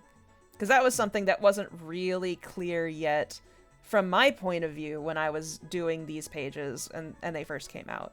And now we have a better idea of what that is and where that dynamic is going. Yeah. And so we were able to lay a better foundation with what Briar was saying. A couple of main examples I would say are Papa's had to take over your job at the bakery, helps establish that Belfry, yeah, we saw it in the first scene, but she has a job at the bakery. She works there. And now she's not there. Clearly that has an impact on the business, right? Because we didn't really kind of establish that, yeah, she usually works there, and now she's not. That's got to have impact. And also, I'm stuck in the middle, like always. The like always wasn't there originally, because now it kind of establishes this is a pattern of behavior. This isn't just a one-time annoying thing. Briar is the person who gets stuck in the middle of arguments a lot.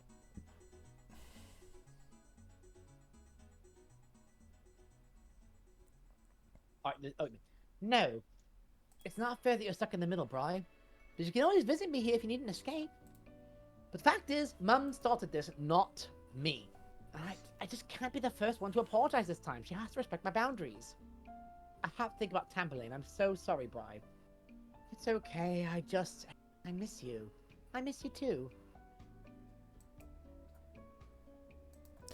How Good about... time, and thank you for joining.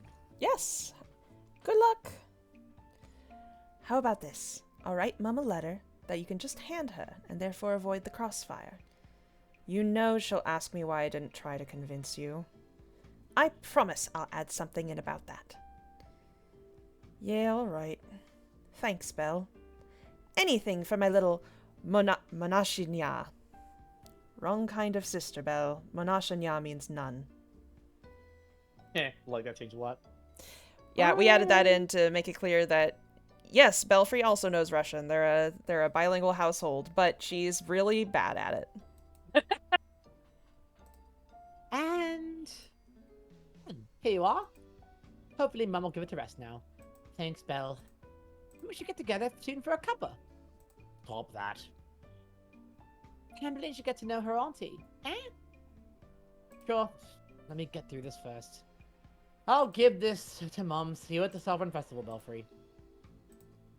Small change here was, Briar was a little more, like, flat and mean about Tamberlane, and we were like, nah. It's one of those potential plot lines that didn't really make sense to include of, like, Briar kind of resenting Tamberlane for, like, taking her sister away. And we're like, nah, it's not really something that's kind of come up, but there's just too much going on.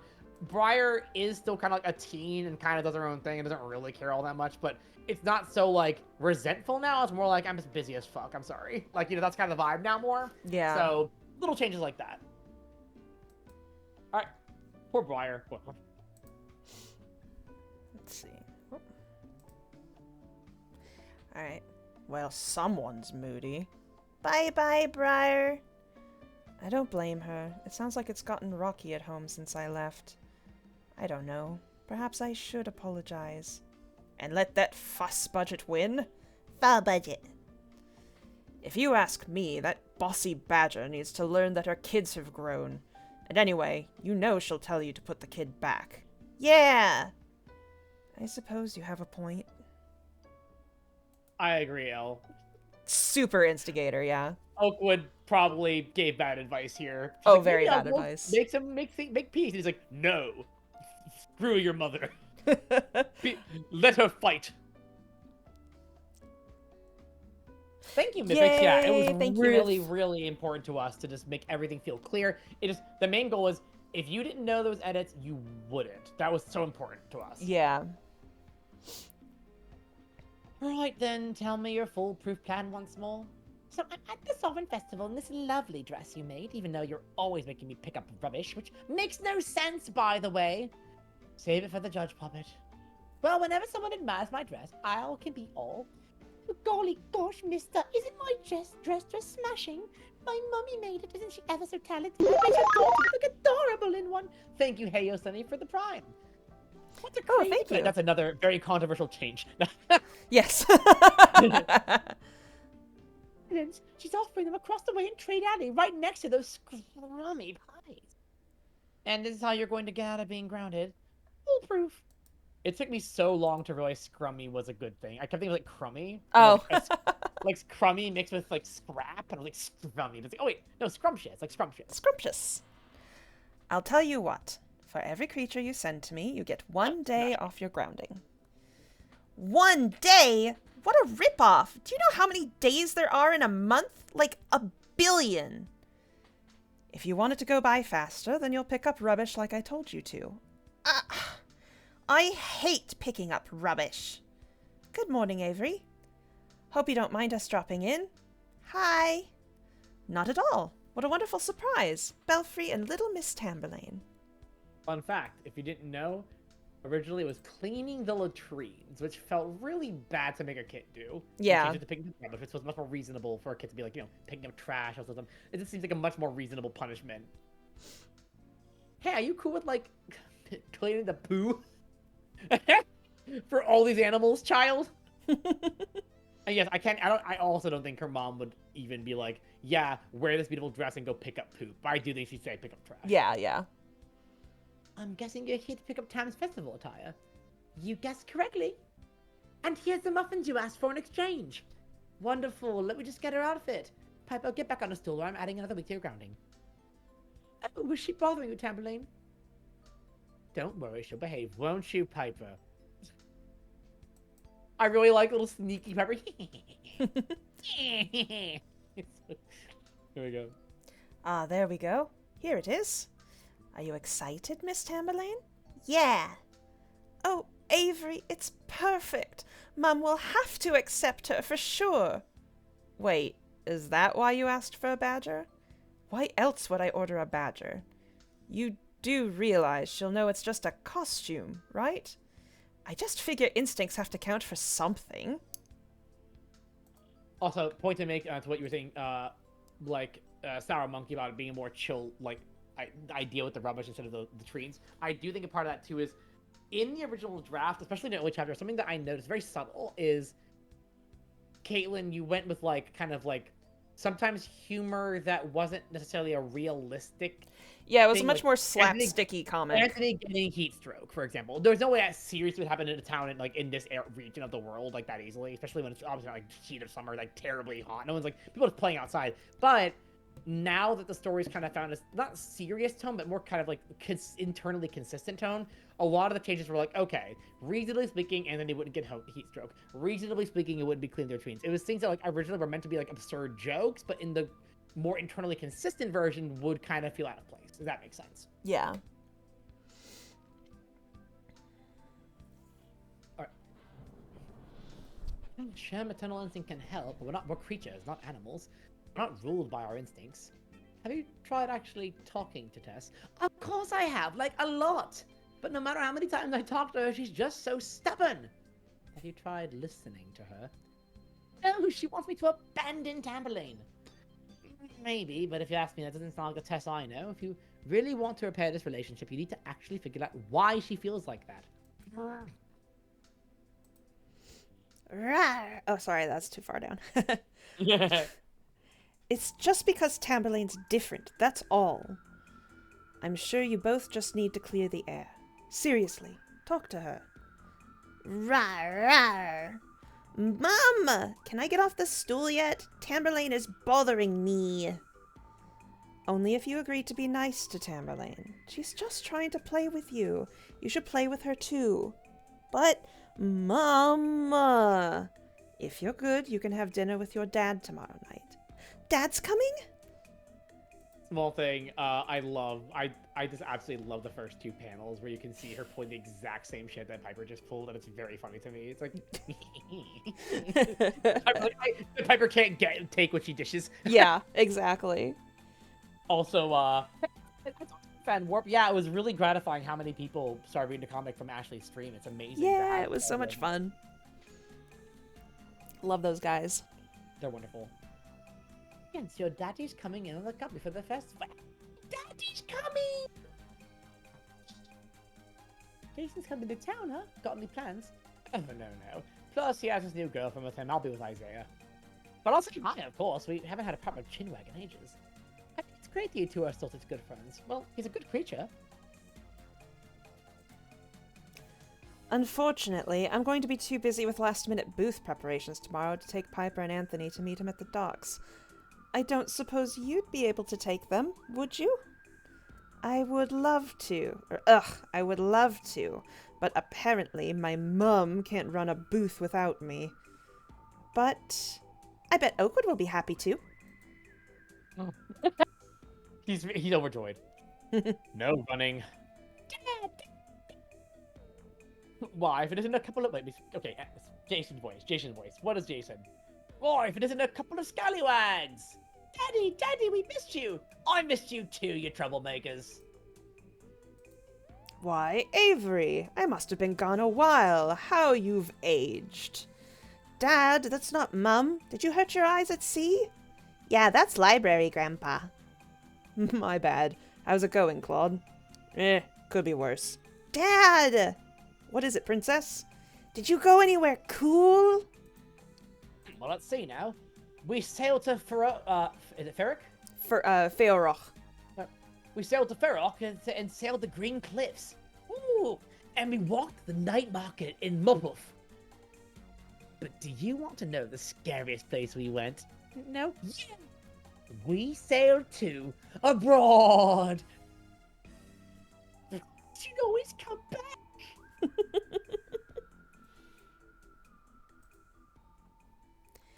Whoa.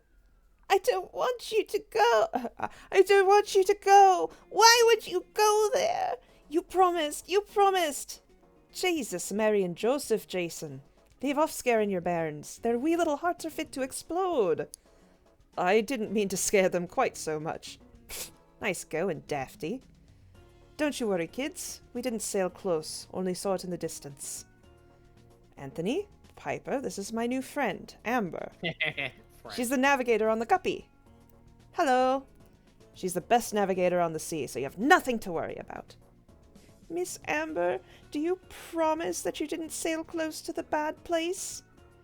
I would never, ever risk not seeing your two mugs again, not even for a daring adventure. And you didn't fight any sea monsters? Not a single one, Bugaboo. That's boring. Boom. What in the... Two things. One, I love Amber. Amber's great. Amber will eventually be back at some point, and I really like Amber. Second off, a subtle thing that I really like about the scene is the fact that Jason, having been gone, has not really been aware of just how much the kids have been made to be afraid of abroad. Because he's like shocked at just how afraid just the word is. You can see that for him and for a lot of the people in the town, they'll kind of be like, oh, abroad, but like he is genuinely shocked at how they're sobbing. So like he's like, whoa, okay, Jesus Christ. Jesus, Mary and Joseph. Wait a minute, Joseph. Girls, what have I told you about smoke bombs on board? Comic time Scott 10 Pog Hyenic 1 Bot Rapog Pog Champ. We really were on go. Oh, you finally wake up, did you? What on God's green earth is that? It's just Tamberlane. So... Thank you for the subscription, Scott! Yeah, thank you, Scoot! So I take it you and your crew haven't run into anything like her then? I'm afraid not, chap. She is quite unfamiliar to me. Terribly sorry. Yuck. Captain, maybe the smart bloke would know. True. Since you were so kind to mention him, Artie, why don't you go fetch Milo? Do I have to? He sicked up all over his cabin earlier. Someone has to, and it won't be me. Consider it Captain's orders. Aye, Captain. Milo? Some boffin we picked up in Milo. Pio. Pio. Milo? Some boffin picked up in Pio. Reads 3 books a day, can you believe it? I am a librarian. But don't get along great. When we get back, Snapdragon. It's Scott, it talks! Of course you can talk, you ninny. Did you look like a simple animal? Well, no. That's right, remove your head from your... Uncle Claude. The man. The man. The myth. Missing the moth. Ah, yeah! Oh, you might notice the moth is gone. Yeah, the moth didn't... There was no reason to keep the moth. It just was never doing anything, and it's just extra things that are also... Moth died on its way back to its own planet. No, Sophie's like, I must go. My planet needs me. Oh. That Milo. Yeah, it's me. You've grown. Huh. Kids often do. Who's that? I don't know. A bird horse with a coyote for an uncle? Does he have an elephant for a mum too? Piper! I like him. So, how's your mother? She actually asked about you. Just as rubbish of a liar as you were when you were young. Fair enough, but I missed you. Ugh, this is so boring. I think it's sweet. Me too. Side note, the reason, the moth wasn't a cameo. It was like included with Milo as like a part of the design, and originally it was in there because it is very cute. But like I said, it's just first off, the questions one would ask, like, why is this giant moth pet here? Like, what does that mean about creatures in this, like animals in this world? A lot of weird questions that haven't really been relevant in any other place in the story, and just wasn't necessary. You know, it's like you cut out the things that aren't necessary. It never appeared like again in the entire comic except for one time in the crowd scene. So, you know, she died. You wanted me to look at something. This is Tamberlane. Belfry Baker found her in the forest and adopted her. But we haven't the faintest clue what she is. We were wondering if you might have seen anything like her in your studies. Fascinating. May I examine you? Oh. Omnivorous dentition, unusual fur pattern, and she's unlike anything I've ever read about. She's perfect. Now hold on a tick. What do you mean perfect? For my research project. What research project? Oh, here we go. So, my mentor in Pew wants me to figure out my research thesis. I figured what better place to find a sociocultural evolution thesis than the Sovereign Festival. Blah, blah, blah, blah, blah, blah, blah. I mean, with all the different creatures, blah, blah, blah, blah, blah, blah, blah, blah, blah, blah, and I see so many parallels here, blah, blah, blah, blah, blah, blah, blah. She's completely blah, blah, blah, blah, blah, blah, blah, blah. Or what if she's a singular spell, blah, blah, blah, blah, blah, blah, blah, blah, fell into my lap before I even really... Milo, that's enough. Find another project. I am already conducting my own research. She will not be poked and prodded by some wet behind-the-ears child. But Uncle Claude... Also, Gunny, maybe we would, but I genuinely don't remember what's behind that text, and I don't know where it is. Yeah, I'd have to pull up the file. Maybe at the end of the stream, if we're feeling it, I can pull it up and read from it. Yeah. I'm not a child. This is the capstone for my doctoral thesis. Child. I've been doing research on these issues for years. Child. Please give me a chance, Uncle Claude. What have you supervised? What exactly would this research entail? Observation, mostly? Mostly? Exclusively? Excuse us a moment. Are you comfortable with this, kiddo? What? Do you mind my numpty of a godson joining our project? He's nice. Ugh. Fine. I'll be your research supervisor. Ah! Thank you so much, Uncle Claude. The Bat and Badger, the new name. Rare it is on the sign, y'all. Bat and Badger. Also, there's an Ainsley and the Callie back there. Good Politas. Mom, she's not going to bite you, Mum. As it turns out, she's not a wild animal. All right, I know that. So, do you like her outfit? Rawr, rawr, I'm a badger. It's okay. Love that. It's okay. Yes, okay. Don't you think it's a little macabre? What's macabre is you making Briar be your messenger kit instead of just talking to me yourself. Sound effect, Asher. The sound effect here. Yes. That's not what that word means. I don't care. Oh Also, yeah, yes, we definitely Johnny, had yeah. quite a time figuring out what word to Your use. research supervisor. I was busy preparing for the festival. Oh, that is just typical. And what is that supposed to mean, young lady? Just that you'd rather work than talk to me. Don't you put words in my maw. They're very loud, aren't they? They're very loud, aren't they? Here returns Auntie Briar. Briar! She's back from the war, y'all. Belfry, you've ruined those pies. Well, maybe if you weren't yelling at me. And who started that? Are the bakers still fighting? I'm still delivering Belfry's mail at the library, so... Poor Briar. I wonder if flowers might help. Will you two grow up? I swear, sometimes I feel like the only adult in this family. Babushka, babushka, Zvosh vrasheniem. Olenenok. Spasibo, papuchka. What? Go play. I must make new pies. Your mother and your grandmother fucked it up. Feet all better? Not now, Tamberlane. Not make Tess all better? No. No. Tess, off, you're such a bitch. shit. No. I'm like Belfry handled this pretty gracefully altogether. Not now. No.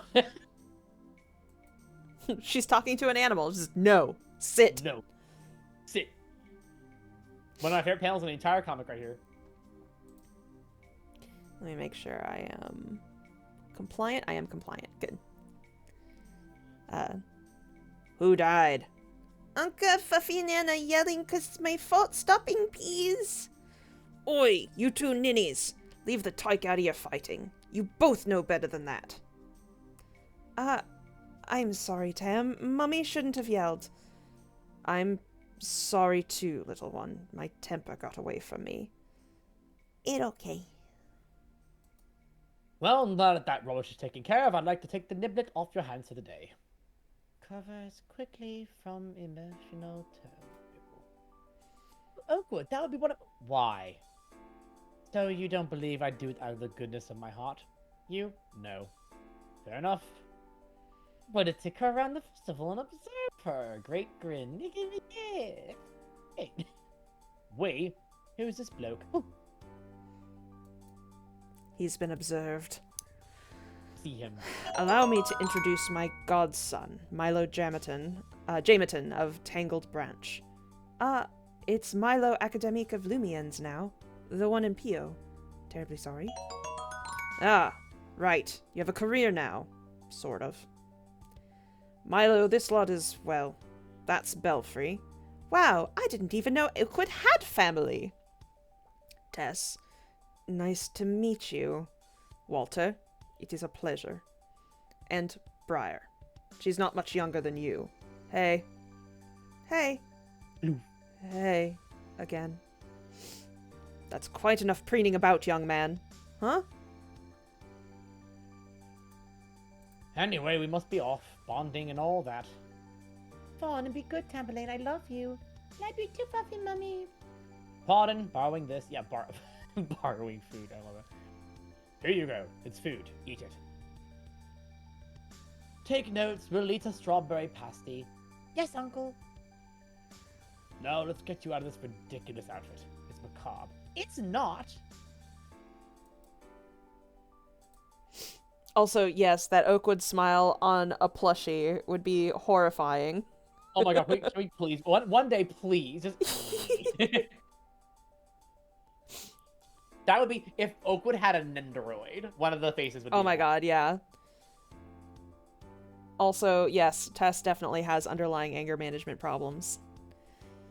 We actually go into that a little bit in chapter 5. It's already on some pages currently. In the Belfry Briar fight, they talk a little bit about that. Yeah.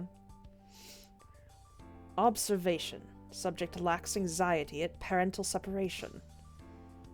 As you can see, we have updated this raccoon here to be Jonas's mom. Yeah. Let's see. Hi, Puck. Morning, young Tam. Tara. Let's just clean your cute little face. Having fun, Tamberlane? Mummy, you can let go now. I got it. Yes. Hungry? Hungry? Ah, what's that? Oh, you haven't been in town for a while. That's Tamberlane, our resident ghost. By the way, very quickly, I'm going to, right now, pull up on Webtoon Tamberlane. I want to pull up the other Gunny so that people can see the difference, because I feel like one of the things you just don't notice that it's different, but it's just like the level of detail that has been gone through to bring the comic to where it is. Let me quickly. Okay, chapter 2. What page is this? Chapter 3, page what? 139.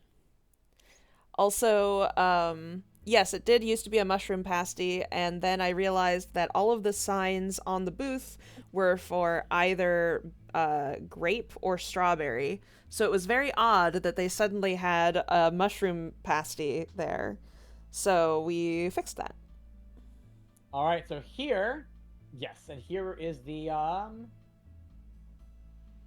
right, here is it. If you guys can see the gunny here, glasses, the thing. Here was the original gunny. You can see how different it is. It's quite different.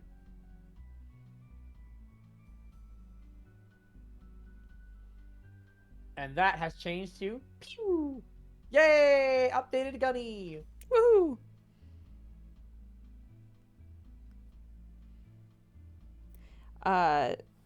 Izzy tanked most of the gunny updates. Yeah. She really went above and beyond and got everything all lined up. Yeah, it was like, because I remember we had the idea that we probably should update it, but it was like, do we have the time? And then Izzy just cranked it all out in one night like a champ. Right. How does she interact with strangers? She hasn't met any strangers. You mean she knows everyone? I mean, she never treated any creature as anything other than family. Damn wheels. I help you. What in great Gaia's name? Get away from me! But I help. If you touch me, I will break every bone in your ugly paw. Oi, how dare you speak to my granddaughter like that? You have a lot of nerve.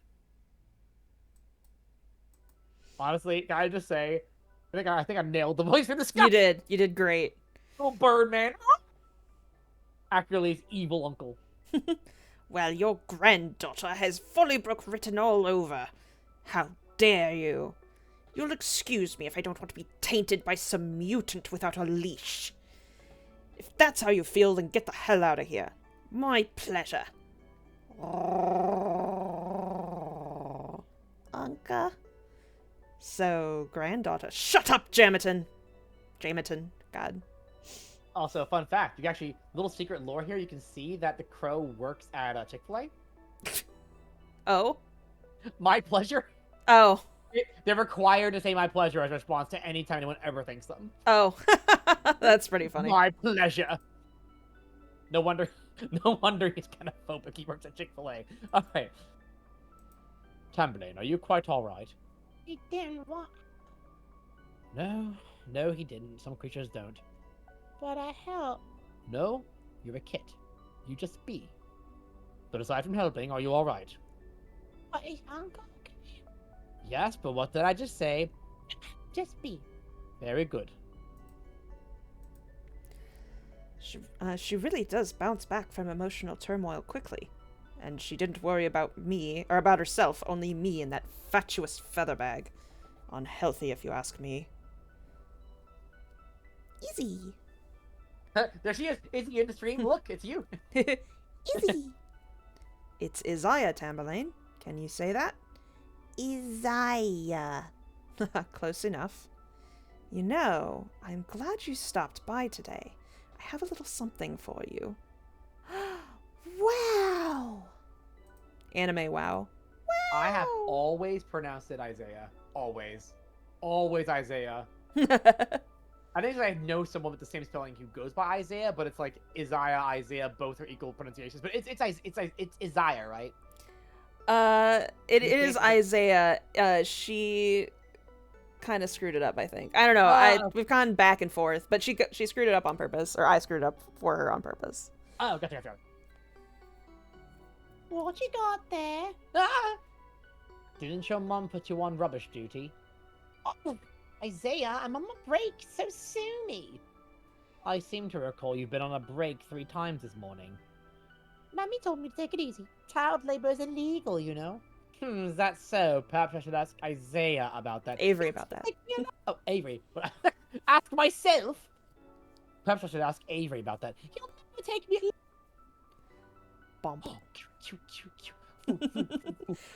This was another scene that we did a lot of reworking to make is Isaiah not be like unnecessarily kind of like mean and grouchy and like kind of just mean to Piper and like angry since he is dating her mom, so they should have a better relationship. Daughter. Yeah, almost like a daughter.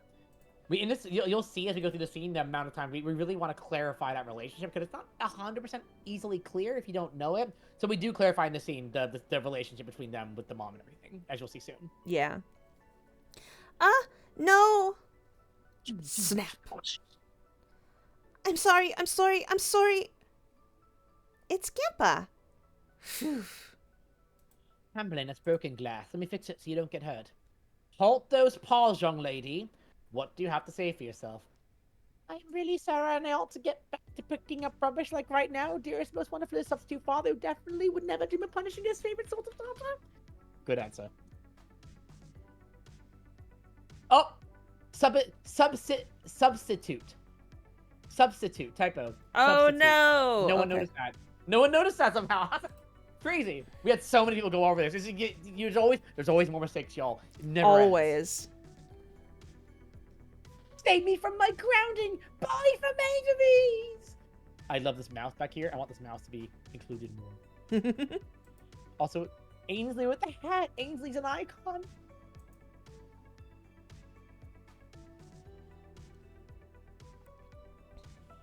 Yeah, it's a good point. Reading it out loud is really a good final check, isn't it? Yeah. Okay, this is you. Okay, careful, Twitchell. Back up. Piper, no! Oh, sugar snap! I'm sorry! Clink, clink, clink, clink, clink, clink, clink, crash!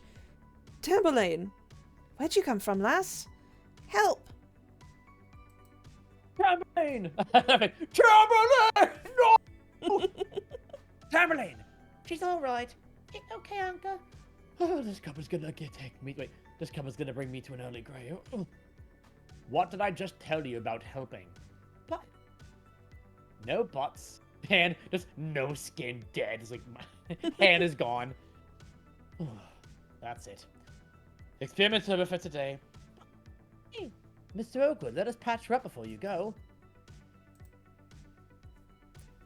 I'm taking your splinters out, okay? This might pinch a little. Ow! Oh, she'll be fine, Uncle Claude. I need a drink. There we are, tip-top. Good thing this happened at the apothecary, eh? Thank you, Miss Rode. All better now, Uncle. I'm glad. So, how are you doing?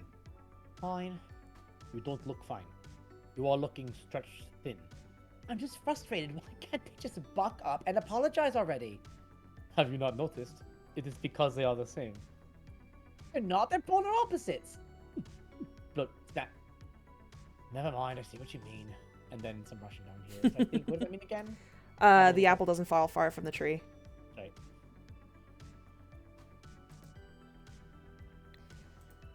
The world is complicated, Little Briar. Creatures don't like what they don't understand. Sometimes a blessing brings friction, but sometimes also friction brings a blessing. Don't worry, Jolotia Moye. They will come around. I hope so. I know so. They love each other very much. They are just bad at showing it sometimes. Someone mentioned Avery's outfit. I'm like, is Avery in this scene? I don't think. Yeah, she is walking oh, through at the... Oh my god, killing it. Yep. Showing off her wares by wearing it. Her But then literal what- wares. But then what do I know? I'm just an old buck. Oh, don't sell yourself short, Papa. You know, I recall when we got your sister. I thought I heard. Is it a kit? Isn't that wait? Isn't that who's saying this? Sorry, I always forget. Oh, isn't that Cos and Jeremy's little kid? Cos began to show symptoms. They had to go, and they were so careful. Poor little mite, she's shivering. As far as I know, the only page in the entire comic where this beach bubble color changes now. Oh, yeah. Because it looked really weird making it the other one. Yeah. We are not ready for a kit. I know. The council will have questions. I know. We have no supplies. I know. I know we agreed to start trying in a few years, but she needs help now. Can't someone else take care of the little bat? She was entrusted to us. We are too tired for this conversation. We will speak in the morning. Everything will be all right. We have each other, and now we have a kit. Maybe we have a kit. But, always we have each other. We should find someone else. Yeah. We should find someone else to look at. No. We're ready. We are not ready for this. No. Tess, but no. So you see, your mother was very enthusiastic about keeping little Belfry. We had many talks, but I did come around, obviously. How do I say this just right now? Bryarushka. Brushka. She was our one and only pride and joy until you came along, Brushka. Now we have two prides. Papochka. Papushka. So I say Tess understands.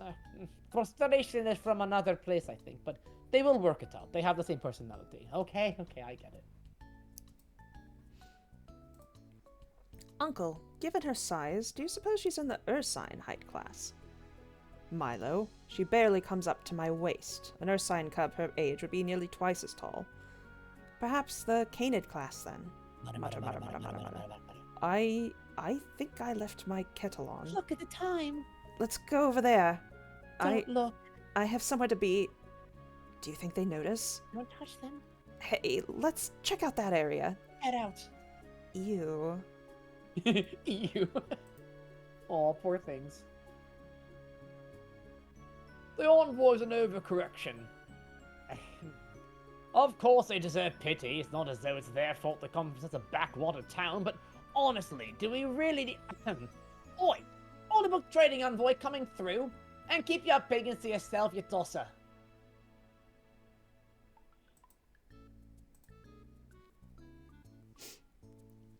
I like your shiny. Stop! Don't touch me! Oh, I'm sorry. Why are your tails so different? It's called docking. I cut my tail off. What? Why? Because only I have a say in what happens to my body. By the way, should this be singular tail? Because the other tail is normal, not docked. And tails implies they both have unusual tails. I just noticed that. What? She's asking why the tails are different from each other. Oh, okay, makes sense.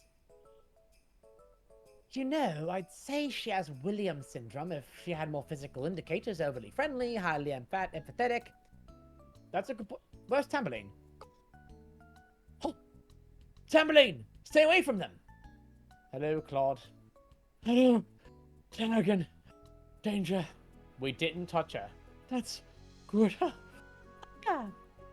If you're looking for Councilman Timothy, the last time I saw him was in the trade alley. Brilliant. We'll track him down, make this trade, and get out of this backwards hellhole. And yes, Williams syndrome was actually always there, but we clarified the language around it this time.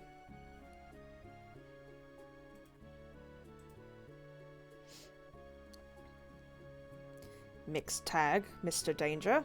If you don't mind a moment of your time, I do have a quandary you might help with. Uncle, we're not supposed to talk to... Milo Jameton, don't be a disrespectful git. If your father could hear you today, he'd be ashamed. But we're not supposed to... Have a spine, boy. Yes, sir. I apologize for my daft godson. It appears that book smarts do not preclude ignorance. At any rate, I understand if you don't wish to help, but we need to learn more about Tamberlane. I'm a Tamberlane. I only want to know, have you seen anything like her in Follybrook? I just want to go home. Tag, he has been alright to us. Also, looks like the tail of that bubble on 159. There's it says learn more about Tamberlane. It looks like the tag of the bubble barely covers up the bottom of the N. Where is it? Sorry. Oh, here. Oh, yep, it does. Oh, well spotted. Well spotted. I'm really glad we're doing this read along. It's like the best way to get the little changes. Right. Ugh. Fine. We still have to trade off our metal, so meet my brother and I at the Jackal in 1 hour. You're buying the drinks. Don't be late. Barkeep, over here. Stalker. Feral cat. Stomp. Herd stealing a drink. Little git. Honey and Peak look less murderous than they did originally. They look so angry and aggressive, and now it's like kind of perturbed by them, but not like. Parsley working his side gig. Another cool mouse. What are mice? You do mice well. Who is this again? I always forget his name. Jackie? Jackie. No, the barkeep. Oh, the barkeep? Nobody. Oh, really? Yep, They'll just a pop up. rando. Just a rando. Here we are. Let's see, 161. Did I already? Okay. Thank you, Fan Warp. Thank you so much for joining us. Yes, thank you. Have a good day. We've been told to stretch by Foxy. Oh. It's redeemed. Stretching. We were rewarded with taking care of our bodies. Whee! All right, here we go. Happy Sovereign Festival, Oakwood. And you, Jackie. What'll I pour for you? I'll have a powder clawed dark ale. Tamberlane will have a blueberry fizz. And Milo will have nothing. A whiskey on the rocks. And, your companions? Jackie, I know they're from Follybrook, but they are also the trade envoy. They may only be allowed in once a year, but they are allowed. So why don't you ask them? Right then, well, a dark and stormy, and my brother will have a tin mule. Yes, Blurry, Feral Cat. One thing that people tend to forget a lot is that in the world of Tamberlane, there are feral animals and anthro animals, which are different. One is called anthro animals are referred to as creatures, feral as animals, like we would refer to them. There obviously have been a lot of questions about how it's possible, what that means, and those are questions that you may have to just wait for answers on. But that is the case that in this world there is a little kitty cat who doesn't speak, it's just a little cat. There's Yes, also the Kirby. fact that in our world, even though humans evolved from a branch of apes, we still have apes. So, you know. Things can evolve in different ways. Yeah, exactly. Dogs were bred off of, evolved from wolves. We still have wolves. And so on. So, here's the deal. We ain't seen anything like it before. You what? I just put your drinks on my docket. Don't get your rough in a huff. I think I know where she comes from. Well, I don't think you'll quite like my theory. Out with it, Follybrook. Still find it really mean he says that, but I think it's a good touch. It's your funeral. Listen, the kid's an old bod.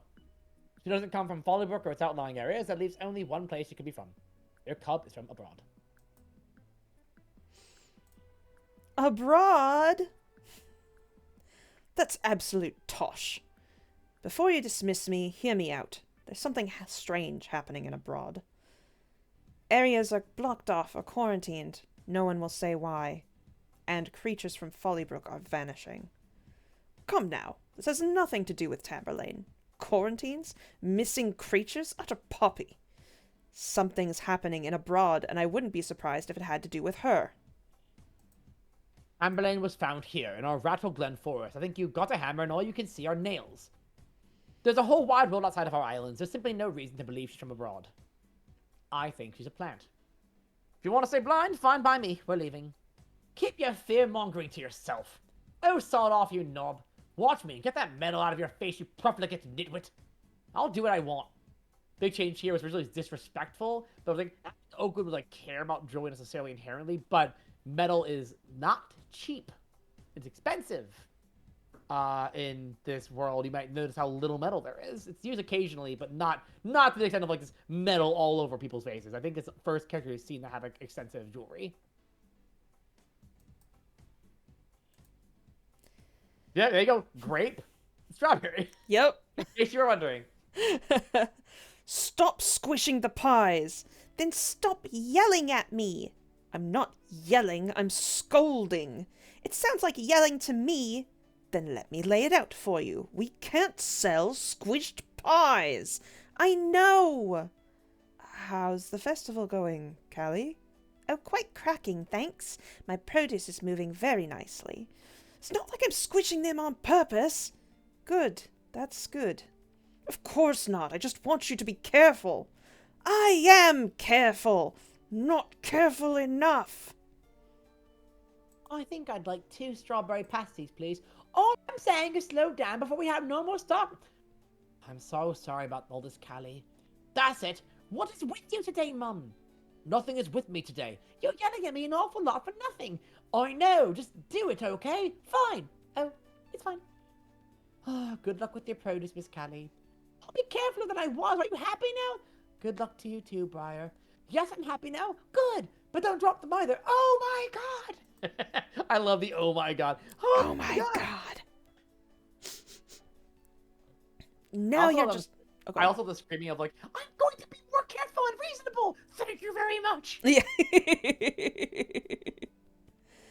Now you're just rubbing it in, Mother.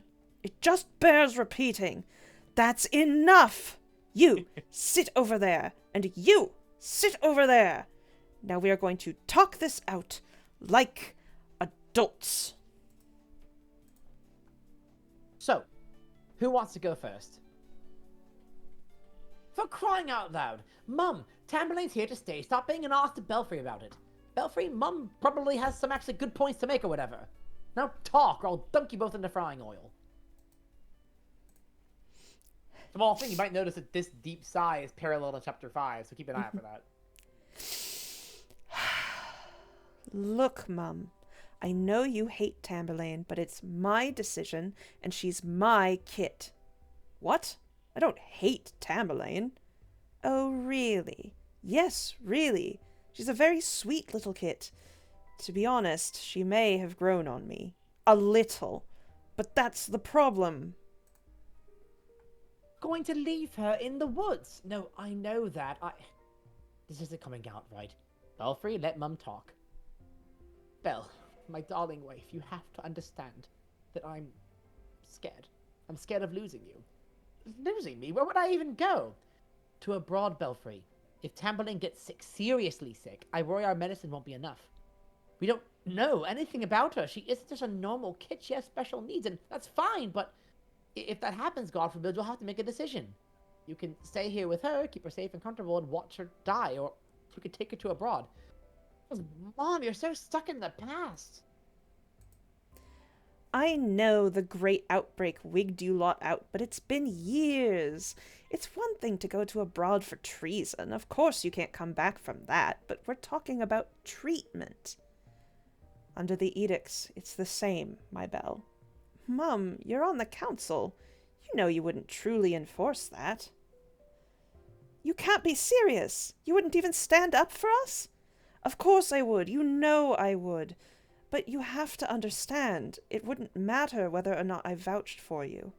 If you choose to go to abroad, it doesn't matter how hard I try. Do you really think I didn't try to bring Cos and Jeremy back? It boils down to this, Belfry. If you go to abroad, you will be banned from Silver Sage. Creatures do care, my Belle. You were only a baby during the Great Outbreak, I know that. But abroad is abroad. Nothing can change that. If you ever go there, you can never come home. And I will never see you again. Belfry, I'm so sorry for how I've acted lately. I have no excuse, but I'm scared, so scared of losing my little bat. So you can see, lots of changes here. Lots of changes here. This is probably the biggest scene change in the first 3 chapters, and I love how the scene turned out. Same. I love you, and I respect the choice you made. I promise I'll try harder for you and for Tamberlane. Mum. Clang, clang, clang. Oh, that's opening ceremonies. I have to go. Mum, wait. Don't worry so much, okay? We're not going anywhere. I promise. Oh, Belfry, I hope to God you're right. Thank you so much. Yeah, a big part of this changes was like, we understand the council better, Tess better, the relationship better, the history of the town better, how Belfry relates to those changes, how Belfry... Like, originally Belfry said, oh, Mom, you're so old-fashioned. But it's like, is it old-fashioned, newfangled? Because it's funny to say, it's funny to have, because the thing is, I noticed, for instance, that Belfry says the mom being worried about abroad is old-fashioned, but Milo was saying he was worried about abroad type Folly Brook-like people, and Oakwood said, don't worry, he's young. So one was implying that young people were intolerant, one was implying that old people are intolerant. So it's like, okay, what's the relationship between people and this idea? So we kind of clarified, hammered it down. Another small change here was, oh, Belfry, I hope to all the gods you're right. And then we learned that we figured out they're Catholic. So no, it means it's God. That she believes in God, not all gods. But yep, that's kind of where we are now. This page has had some changes, such as you can see, for instance, that we've got Voltaire up in the left corner. We have Briar has. Oh, go ahead. Oh, so we have the change with the moth has been replaced with a bird. Yeah, the moth was replaced with a bird. Up here in the top right corner, we have put together Briar's friend group, which you will see a lot more of in Chapter 5. So you've got Bast, you have Reno. Bast and Reno, and Wanderer. Over here. And then we moved the Fox, who was talking to Briar originally, down here next to Bloodin, because we had to move Bloodin out of the council meeting since Bloodin is no longer on the council, but he used to be. And then we got rid of Trisha and Gunnar, who were on that bench instead, because now they're in the council meeting. Yeah, it's like, it's sad, because originally Gunnar had a clone, and it was a really important character moment that there were 2 Gunnars, but we realized that the clone side plot of like 18 Gunnars was just not sustainable, so we removed it. Also, I'm sorry, this lamb is the cutest cameo character ever. And I know, I love that design so much. I mean, I want everyone to look at the lamb. Look at the lamb. I want a cult around the lamb, a cult of the lamb, as it were. Also, side note, this is Corey from Authorial. Little cameo of Authorial there for fun. Any sign of her? Not yet. Genevieve, have you seen Tess today? Last I saw, she was arguing with Belfry again. Of course she was. Well, what now? Do we start the festival without the entire council present? We may have to. Decision's yours, Timothy. I'm sorry. I'm late. Oh, thank goodness. No hard decisions today. Let's do this. Side note, we were asked what's the population of Tree Hollow. It's not huge. It's like somewhere between 500 and 1,000. And this is a bit deceptive about like the variety of species in Tree Hollow because, yeah, people are visiting for the festival. So there's people from all over the place. But yeah, about 500,000. It's like a decent-sized town. But like, you know, like a small town America kind of deal, right? Not like 10,000 people or something. And they also, this peek into the amphitheater that you have there. Keep in mind that amphitheater has seats all the way around it like a stadium. So you are seeing like 1/6 of the people there, maybe. Yep, it's a large amount of people. Also, side note, yes, Genevieve has been added. There's Genevieve helping to establish earlier that channel of like the council. Again, it's a good example of like the little things. You're gonna see the amount of people in the council has grown a lot, so that page was fun to figure out because we had very little space to fit everybody. But yeah, because like originally it was never intended to be the entire council. It was supposed to be like a portion of the council, but then later on we sort of realized like the council is such an important part. We need to make sure everybody is introduced and that people know who these characters are, because Genevieve coming out of nowhere is like, who the fuck is that? And you're about to see, here we go. Hello, creatures of Silver Sage. Welcome to the 576th Annual Sovereign Festival. The Tree Hollow Council was honored to welcome you all to our little town for the first time in 12 years. Allow me to introduce Genevieve, the Councilman of Education. Trisha, our Hospitality Councilman. Honey, our Agricultural Councilman. Tess, our Councilman of Trade. Gunnar, our Councilman of Planning, which is very relevant to Gunnar, to Gunny. Scott, our Administrative Councilman. And of course, I'm Timothy, Head Councilman. You best not break the Genevieve convention.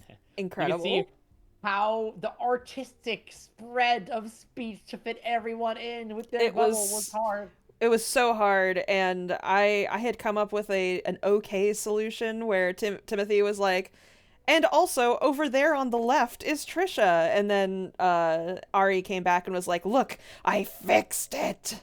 Basically, I just moved this in here, up in between, and that fixed it. Also, Oh. side note, someone said, "Oh yeah, Fox Daddy. If you want to know about what's in the edicts, you might want to glance into the Fox Club Tamberlane Discord, where Momo did some translating and has got a pretty good chunk of them translated. They're in there." We have put together an excellent spread this year. We welcome our fellow Silver Sage denizens as we celebrate our victory with food, games, and revelry. Now, given the occasion, I hope you won't begrudge me a little story. Once upon a time, in a faraway land, in a hole in the ground there lived a hobbit. Yes, you should join the Discord. The Discord is a lot of fun. It's where we hang out. A lot of streams happen there. It's a good place. I can do a perfect Gollum voice, so if anyone wants to hear. I think who gets the Gollum voice? That's a question. My ancestors precious. Long ago, with my very own ancestor Nairobi was torn between her family and the growing sovereignty movement. Our chance at victory was dwindling, and we knew it. We needed all the help we could get. But her family had already lost so much, they begged her not to go, to stay safe. We're very familiar creatures. The pull of the hearth is very strong for ordinary meerkats. But Nairobi was no ordinary meerkat. Born between love and duty, she found herself on the precipice of fate. Ohana means family. Same voice. Torn between love and duty, she found herself on the precipice of fate. The pull of safety with her family warred with her heart's duty to the resistance. One fateful night, she snuck into the enemy compound. With the courage of 1,000 desperate creatures, she prepared to strike. And strike she did. She struck the first blow that would cascade in time to this, our free and sovereign present. Though she was killed a few years later, we would always remember her as Nairobi, the match that ignited 1,000 fires. What an example to live up to, right? Our ancestors' brave sacrifices are what allow us to congregate from all over our fine country and celebrate our freedom.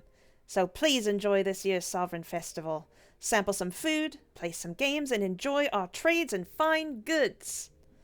But as you celebrate, I urge you to remember Nairobi. I urge you to remember all of our ancestors. And consider, when life demands a sacrifice, and you must pick between love and duty, which will you choose? Also, Jonas, yet one of my favorite old memes. I love it so much. Also, I was very wrong. Yeah?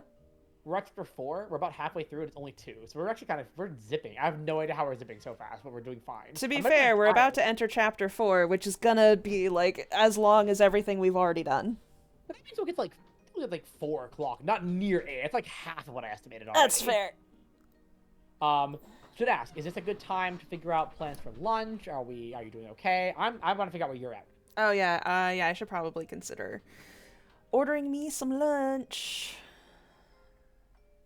Because it'll take a while. Come on. So, yeah, short break for third breakfast. Yeah, we are, considering most of the commentary is in the annotations, there's a lot of it that I just don't... I feel like I've said it all, so nothing is really coming to mind. Also, I think our changes were a lot of these more subtle than Star Wars were. Yes. Ours are a lot more like, oh, this line changed a little bit, versus like, oh, we had this new idea for like the lore of like the way the thing works. We don't have any of that really. Not too much. Yeah. Alright, so yeah, I'm gonna order myself some food. If anybody wants to contribute to the food fund, our Ko-fis are on the screen. You absolutely do not have to. It is not required or anything, but hot soup will help keep the voice ready and roaring. Yes, thank you, Third. Very, very helpful. Please continue to do that. Third was Third and Gunny both were like heavily into the edits and stuff for the Omnibus, so they know probably as much as we do at this point. Why are you buying clothes in the soup aisle?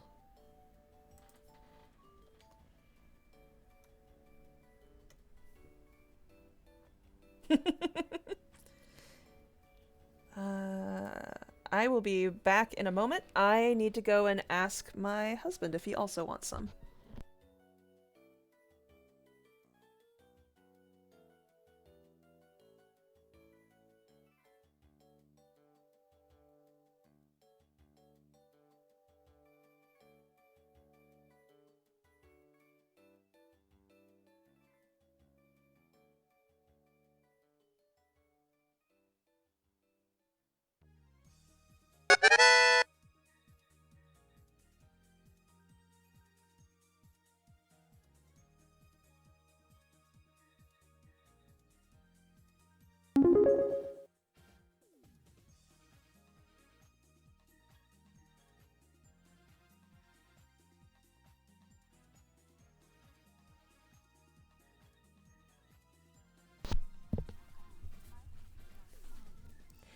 Thank you so much, Latent.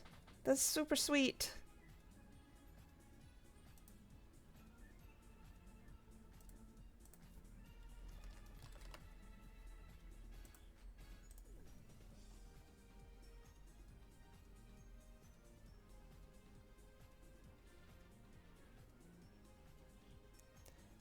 And thank you again so much. Big heart for you. Oh, thank you.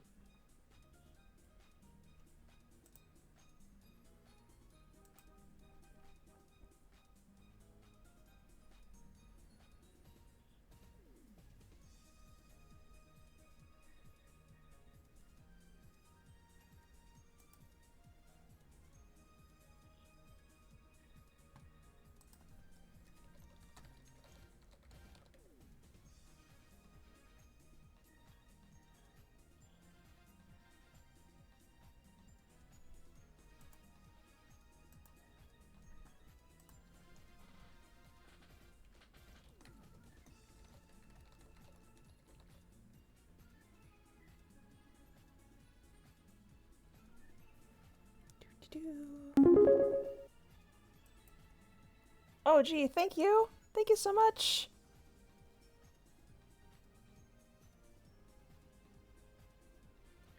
Hooray! Soup!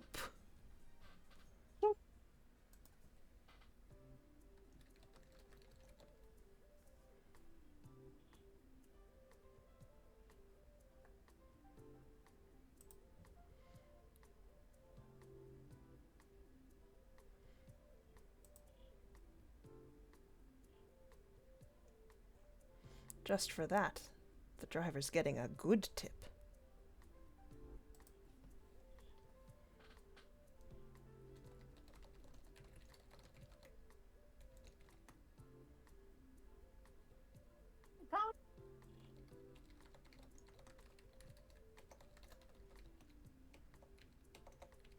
Thank you so much, Patrick.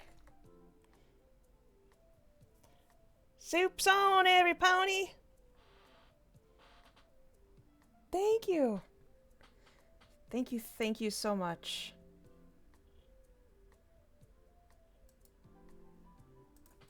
And let me get my... I'm ordering this really good chicken noodle soup that I'm a big fan of. And I just ordered me some pho.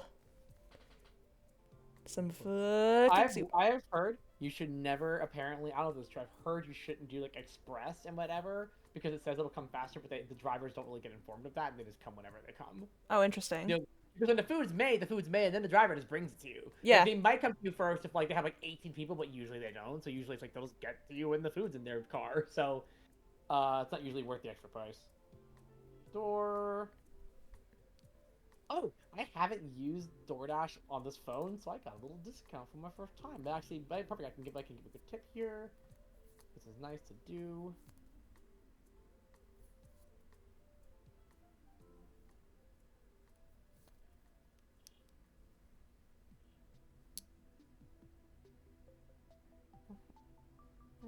Oh, I can use PayPal to pay. How nice. Convenient. Y'all are very sweet. Thank you so much. Yes, thank you. Thank you, thank you. Welcome back, Wolf. Looks like got some.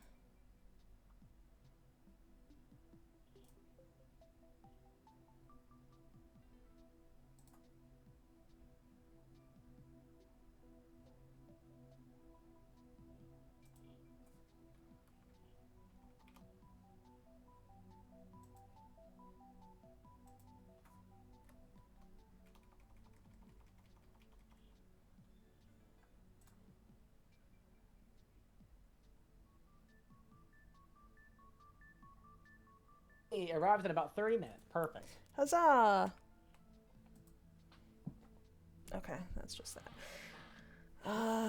Just fixing something real fast. And...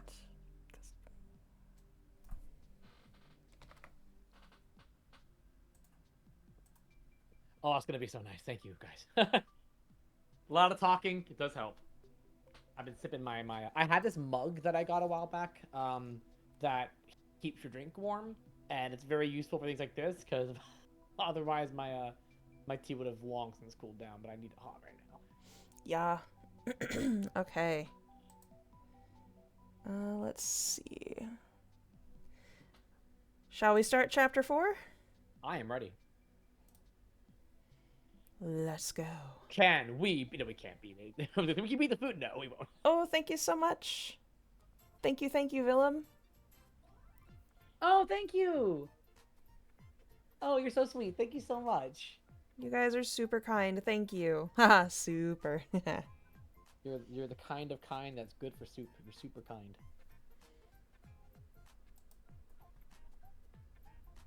All right. Let's begin. Chapter 4. Shadows on the unstable wind. Tamberlane has like 18 sonas and can't choose. All right, here we go.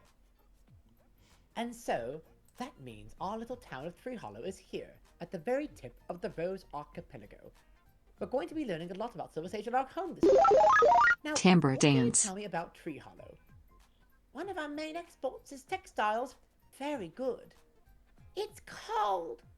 It's cold genius in it. Well done. My brilliant little darlings. Brilliant.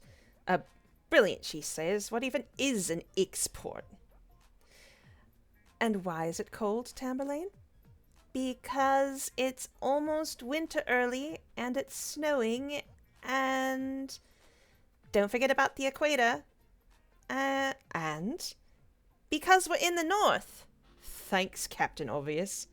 Well done, love. Oh, stuff it already. To the teacher. Shut the fuck up, Miss Callie. Yeah. We're done with this shit. Yes, Alice, that's quite rude. We must encourage the younger learners. Yes, ma'am. And it's cur. What's the big deal, anyway? He was thanking her. There a law against thanking creatures? my PNG tuber. I was gonna say, side note, we were asked if Tamberlane shop ships internationally. Yes, we do. Yeah, Jonas noticed that it's the debut of a really good swimmer. Also, you might have noticed who was brought into the scene, who wasn't here before. Penny. Penny has exists again.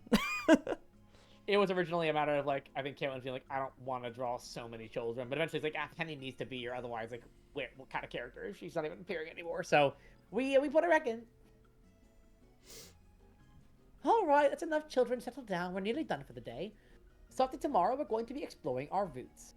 Roots like a tree? I have roots? We all do in a way. Your roots are where you come from. They're made up of our hometowns, our families, and even our ancestors. Our roots make us who we are. Orphan. Oh, Tamberlane, stop fretting. Your roots are right here in Tree Hollow. Ooh. Yeah, you've been our infamous Rattlegun Ghosty for a whole year now.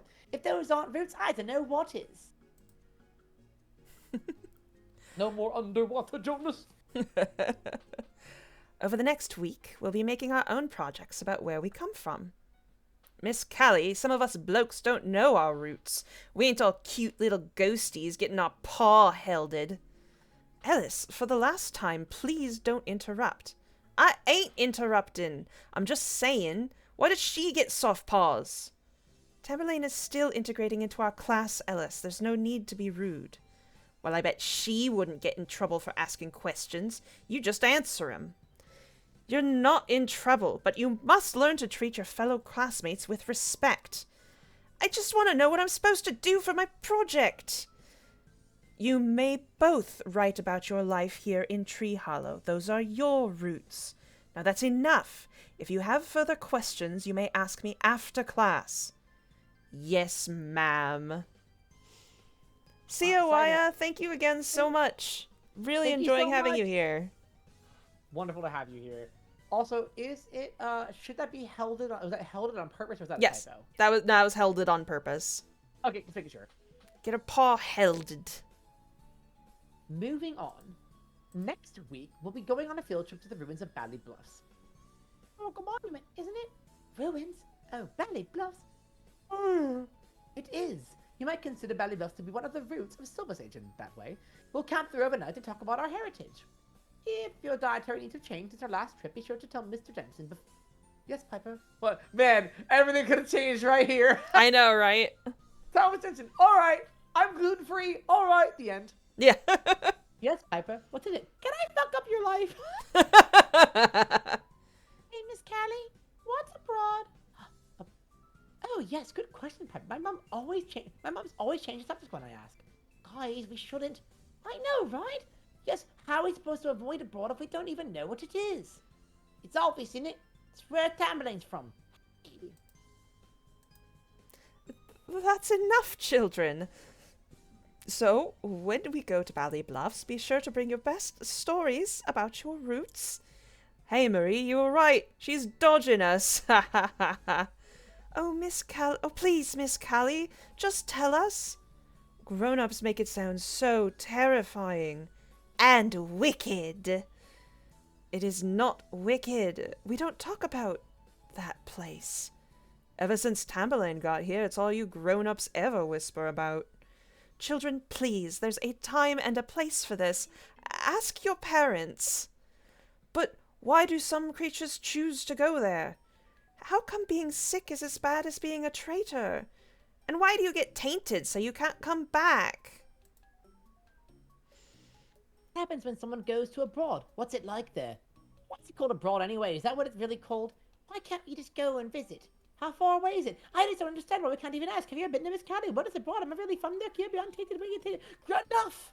We are not speaking of abroad. When I say that's enough. This behavior is beyond inappropriate. Callie, just tell them. It's important that they know. Absolutely not, Jensen. The edicts clearly state under no circumstances are we to violate public... The edicts are wrong. Oh my god. Oh my god. Oh, I am behind. There we go. Jensen, you are on thin ice. That's me. If you want to discuss school policy with me, we can do so in private. This is not an appropriate conversation in front of our students. But you're wrong. It's our job to prepare them. Kerr's family left him here to go to abroad. Kira's family died trying to escape from abroad. And Marie's grandfather was banished to abroad. Even my birth parents. Not telling them is wrong. The edicts are old. They're outdated. We have to educate our youth. We can't just let our families and neighbors disappear into a social black hole. Yes, Callie is much, much more reasonable in this conversation than she was before. And so is the just the public reaction, like the public like rules around abroad, because it didn't really make sense with like, okay, if nobody talks about abroad, How do they know about it? What do they know about it? And so on. It was kind of complicated. And then, but having it be so, like, it's kind of like the sex talk. You learn about it at a certain age, at a certain time, and it's kind of, some people want teachers to talk about it, some people don't, that kind of thing. Hey, congratulations on your soup. Yeah, a big thing was I really like that the conversation has kind of become more. It feels relevant to like how, you know, and this is not people might say, oh, this is a relevant current thing, but it's always been a relevant thing where you have my mom's a teacher, and you have that whole thing around some parents are like, we want you to teach our kids all about this and that and the other thing, and other parents say, no, it's best left to the parents. And when you're a teacher, you have to make calls sometimes, and oftentimes you don't get to make the call because the administration tells you what you can and can't say. And that's kind of what's happening here, right? Like, she said, ask your parents. And you can think of many examples of where some people are like, oh, the parent should be in charge of discussing it with their child the way they want to. But other people are like, no, a teacher's job is to educate children, to inform them. It's a complicated issue with a lot of different like views on it, depending on the subject at hand, obviously. But Yeah. it's a very classic experience teachers go through, and it's very hard. Yeah. So like, I have some empathy for Callie in this version. In the original, I didn't really. Now I'm Yeah. like, okay, like she's handling this poorly, but in a way of like, the reaction that happened to Jensen is so much more obviously overkill from what she expected. Yeah. Anyway, here we go. This is you. Oh, is it me? Okay. Yeah. No. But I said no. The edicts exist for a reason. You are my teacher's aide, Jensen. You are not a teacher yet. And with such flippant treatment of our laws, perhaps you shouldn't be. Fine. If you will not take risks for the sake of the cubs here, then I don't want to be your aide anyway. You are not a Jedi yet.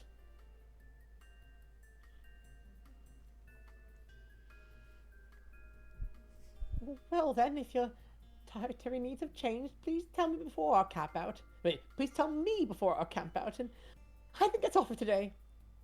But isn't there still a little time before Sun High?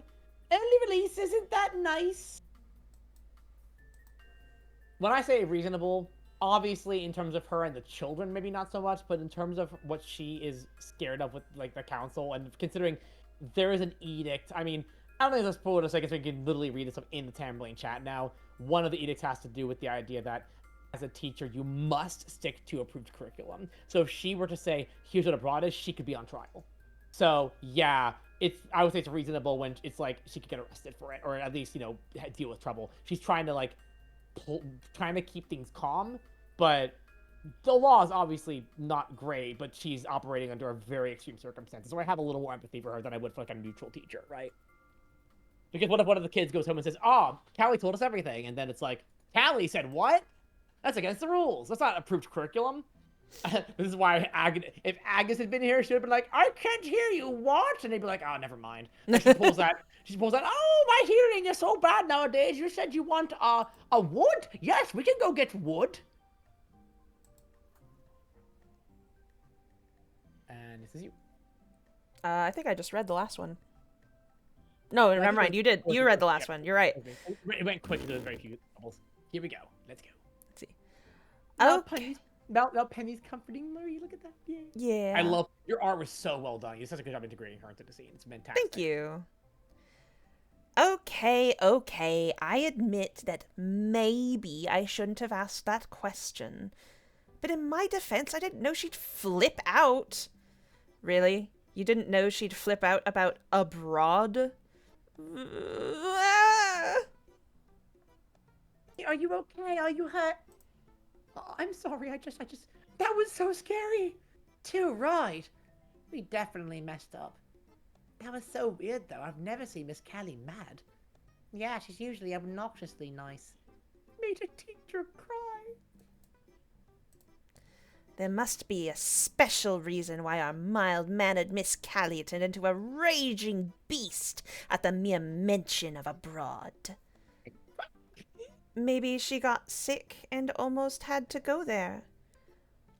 Or maybe she had family who had to leave too. I think it's because she's secretly a government spy doing experiments on aliens, and we got too close to the truth. It seemed like it was pretty forbidden to talk about, and she didn't know how to handle it. That's what she wants you to think. Very good page. A lot of great details on this page. Oh, there's Voltaire. Voltaire's back, replacing Penny, who originally was coming back.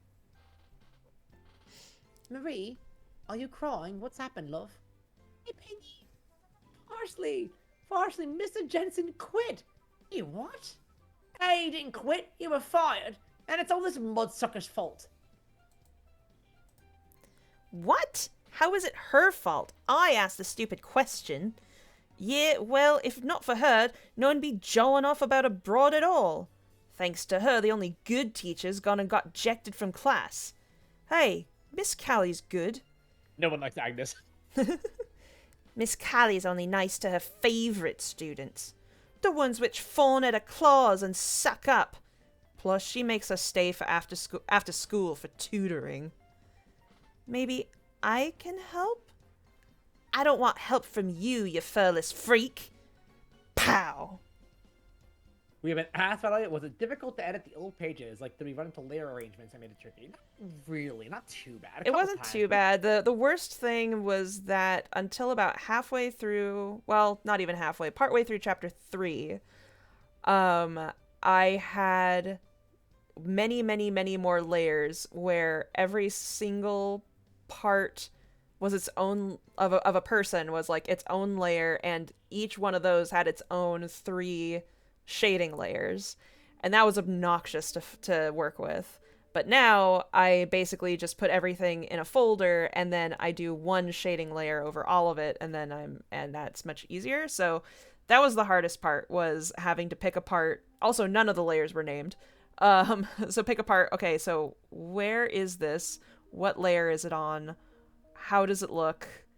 How do I fix this? But it wasn't too bad. At least everything was separated. Yeah, I think at the end of the day, like, there were no times where something... Like, there was maybe, like, 1 or 2 times ever where something had to, like, be drawn in with, like, layer problems, but, like, overall, Caitlin was, like, very good at... If maybe... Better to have too many layers than not enough, you know? Yeah. Let me just respond to this one text from my mother. Very important to respond to your mother, folks. As long as your mother's not, like, a bad person. If it's gonna happen, but I have a good mother. Let me see here.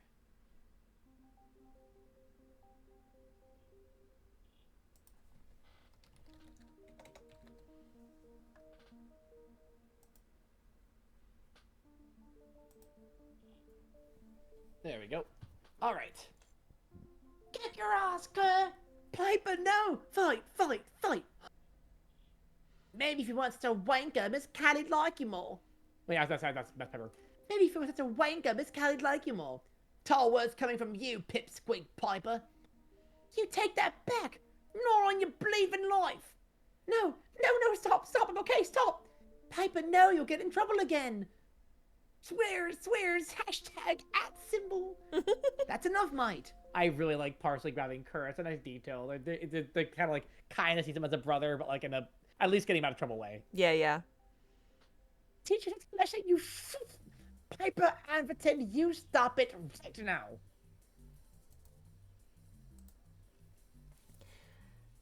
Piper of Veritan, what on earth do you think you're doing? Teaching this bloody wanker a lesson. Language! I've taught you better than that.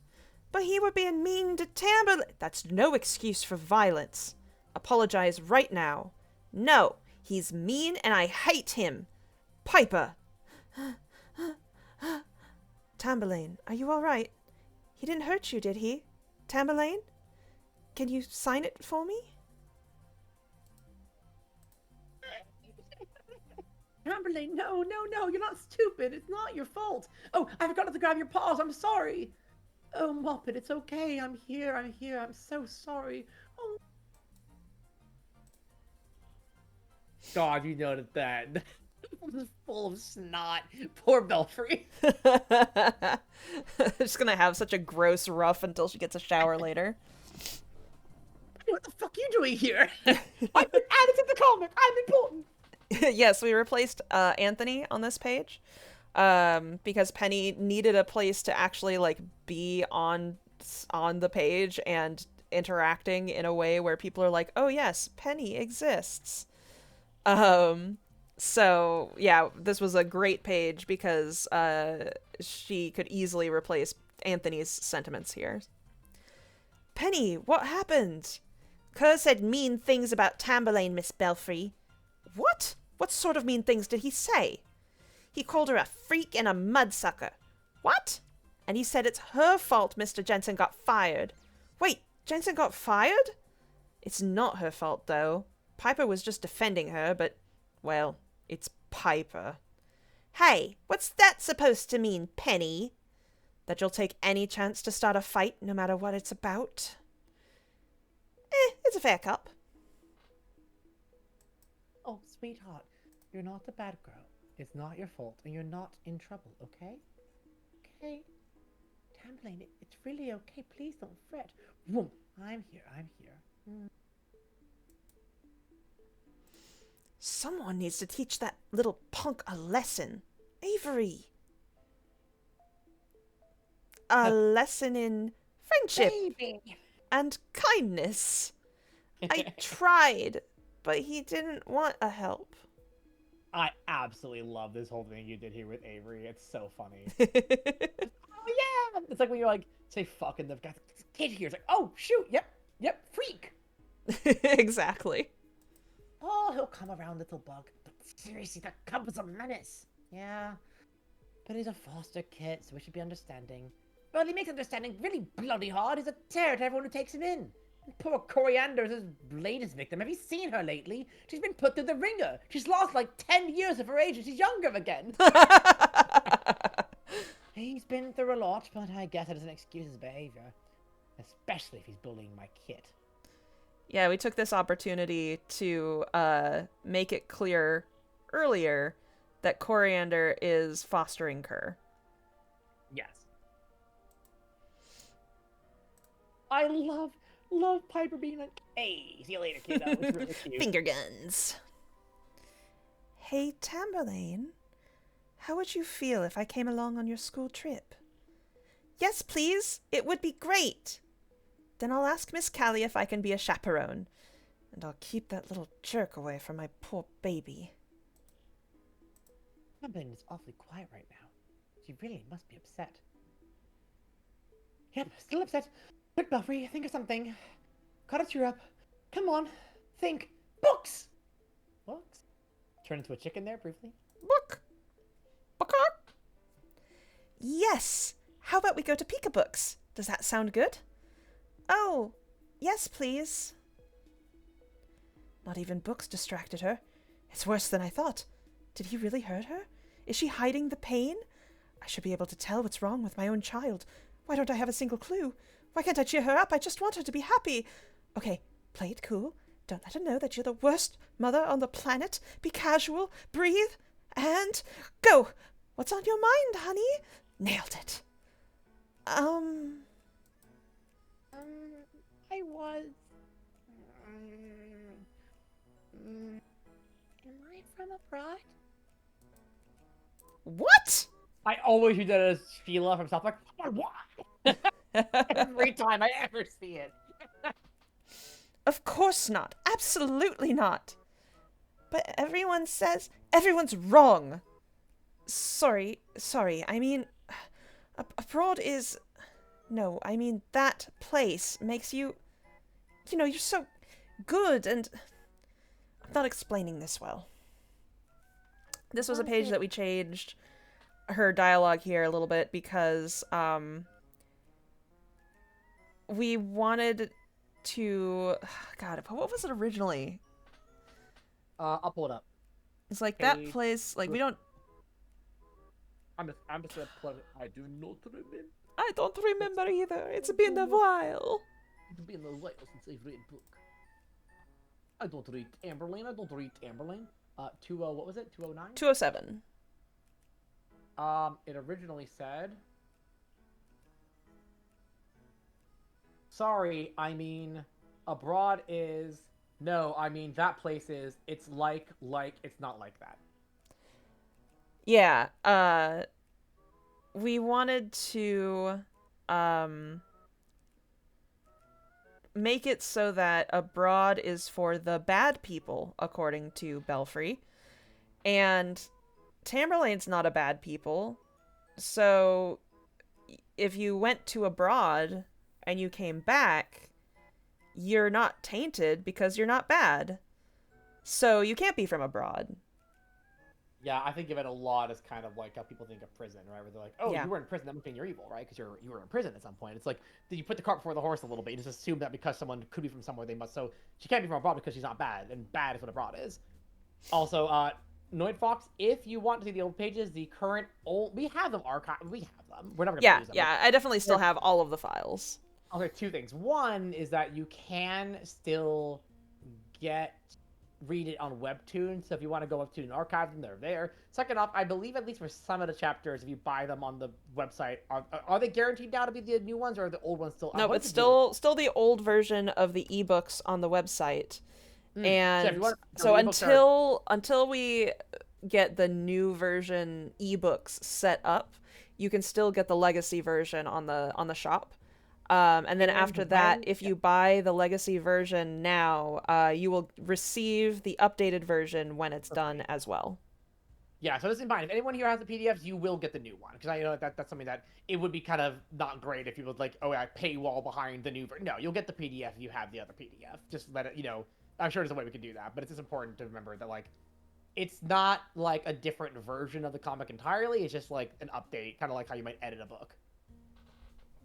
Exactly. And the Martin dubs, yeah. Yeah, that's true. The Spotted Martin dubs are also great. That's part of why I was really glad they got Chapter 4 done, because I'm actually really glad that a version exists of the Legacy version too. Yeah, same. All right. Oh,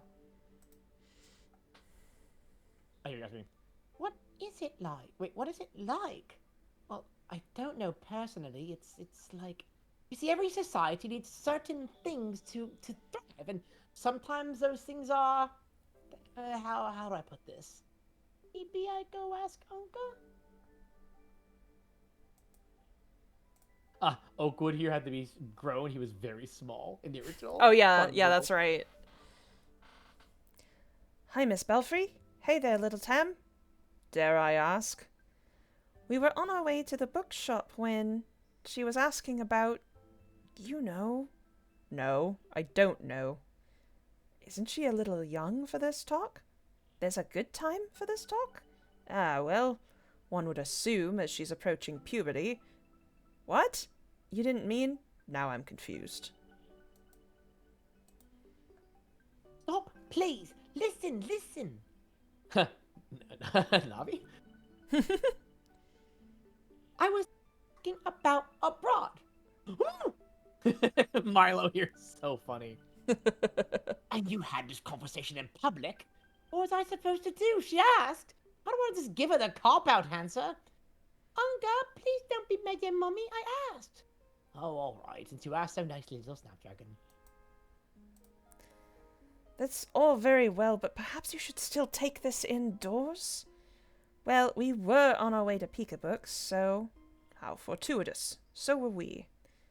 We can go together? Ugh. I think that's a splendid idea. One can always find the truth between the covers of a book. You okay? Huh?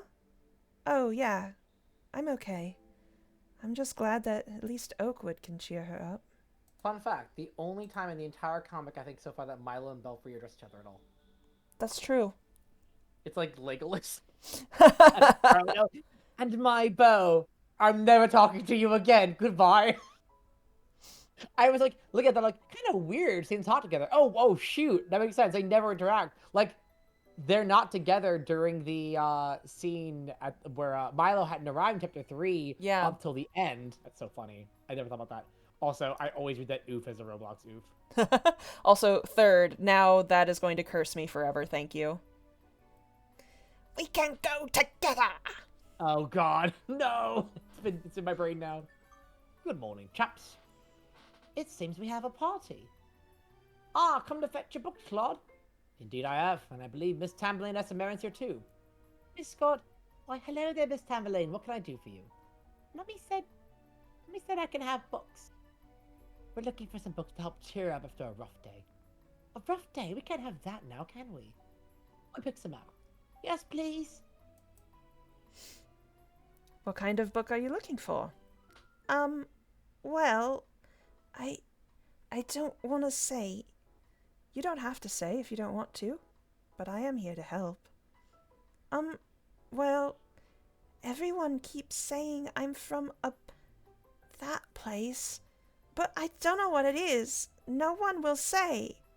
What if Mummy's gonna go away because of me? I'm scared. Are there books about that? I think I have just the books for you. Oh, God. Scott, what are you doing? Scott! I'm scared. Well, I've got a book for you. Abroad. Got your order in from Tangled Branch this morning. Excellent. Actually, I have something else you may be interested in. Oh? Yeah, I got this a month ago. I did my best restoring and rebinding it, but it was tricky. This book's so old that it was nearly too degraded to recover. Sorry, I'm interrupting you because Scott in the chat. I'm helping! This one's called Dante's Inferno. The 7 layers of hell! This is by Stephen King. It's called It. Alright, you piqued my interest. What is it? An old relic a scavenger traded to my compatriot in Tangled Branch. Love that line. That's a good line. It's like, ooh, what is it? I love lines with like a lot of like background behind it. Yeah. Most of it's been destroyed, but there were some things in here that I thought might interest you. This is what abroad will be. This is what will happen to you if you talk about this place one more fucking time. Wanna go to hell? 15? I have one floating abroad. One behind. Okay. Yes. My You'll float there too. well, my God, Peak. What a find. What do I owe you? Honestly, just look after Bean next week when Aaron and I go to Little Aching. For this priceless antique book, you want me to watch your cat? Well, that and maintaining our standing agreement. I hardly think weekly tea and cards is sufficient. Then what do you suggest? Well, I dare say this at least calls for my finest tea next week. We're ready to check out. Peak's like, your finest tea. Have you been holding out on me, Oakwood? Fucking Earl Grey every week? Let's see what we have here. Ah, I'll Love You Forever and Dante's Inferno. Oh, I'll Love You Forever and the King James Bible. Oh, you sure you're ready for that one, Tam? It's quite thick. And the updated edition of Inquisitive Ivan. Did you pick it up yourself, Tamberlane? No, Miss Scott helped. Miss Scott, huh? Well, I hope you enjoy them. Sure, you read them with your mum. Great detail. Peak's like, all right. Yeah, that was one thing we massaged here was sort of Peak's reaction. Like, oh, okay. I picked them like this. What would you like for these books, Peak? Well, I still owe you from Aaron's birthday cake, but... I heard the kids are going to Ballybluffs next week. Yes, I hope to chaperone. Ah, excellent. In that case, there's a good deal of limonite in the area, and I'm running low on my umber pigment. If you could pop out and pick up a couple of orangey rocks from near the bluffs, I'd consider us square. Just any orangey rock? Anyone will do. It may not be precisely what I need, but it'll be close enough to see me through till I can go myself. Deal! Even I can do that! Aces! Then you're all set to go, Miss Belfry. Let me know if you have any more questions, okay, Tamberlane? Okay, thanks. Thank you, Miss Scott. Chapter 6. Belfry's walking. Suddenly behind a shadow. He walks over. You never gave me those rocks. Our fate is not complete. I'm taking that book back now. You've already read the book. Yes? Well then, no return policy. You're gonna have to go get that rock, won't you? All right, little miss. I do believe it's time for you to retire.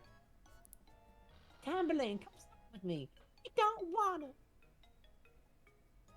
Get over here, you. Nah. Gotcha. Looks like you had this well in Paul, then. Yep, I've got this little monster buttoned down. Good night then, you two. Good night. Now, what do I have to do to get you to settle down, Muffin? Please.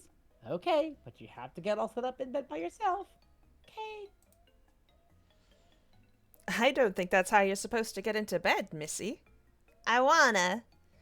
Well, I'm not reading to your bum, so you'd better get up here if you're on a story. Okay. Oof, settle down, you. What book do you want to read? Inquisitive Ivan or I'll Love You Forever? Inquisitive Ivan! Inquisitive Ivan, then. It is, then. Cozy up. Oh, posture check. I'm sitting like a king right now. Inquisitive Ivan by Marguerite of Little Aching. O kit of boundless curiosity, I dedicate this storybook to thee. And now we get to the biggest change of the comic. These pages. Completely redone, utterly new. Hope you guys enjoy. I'm really proud of how they turned out.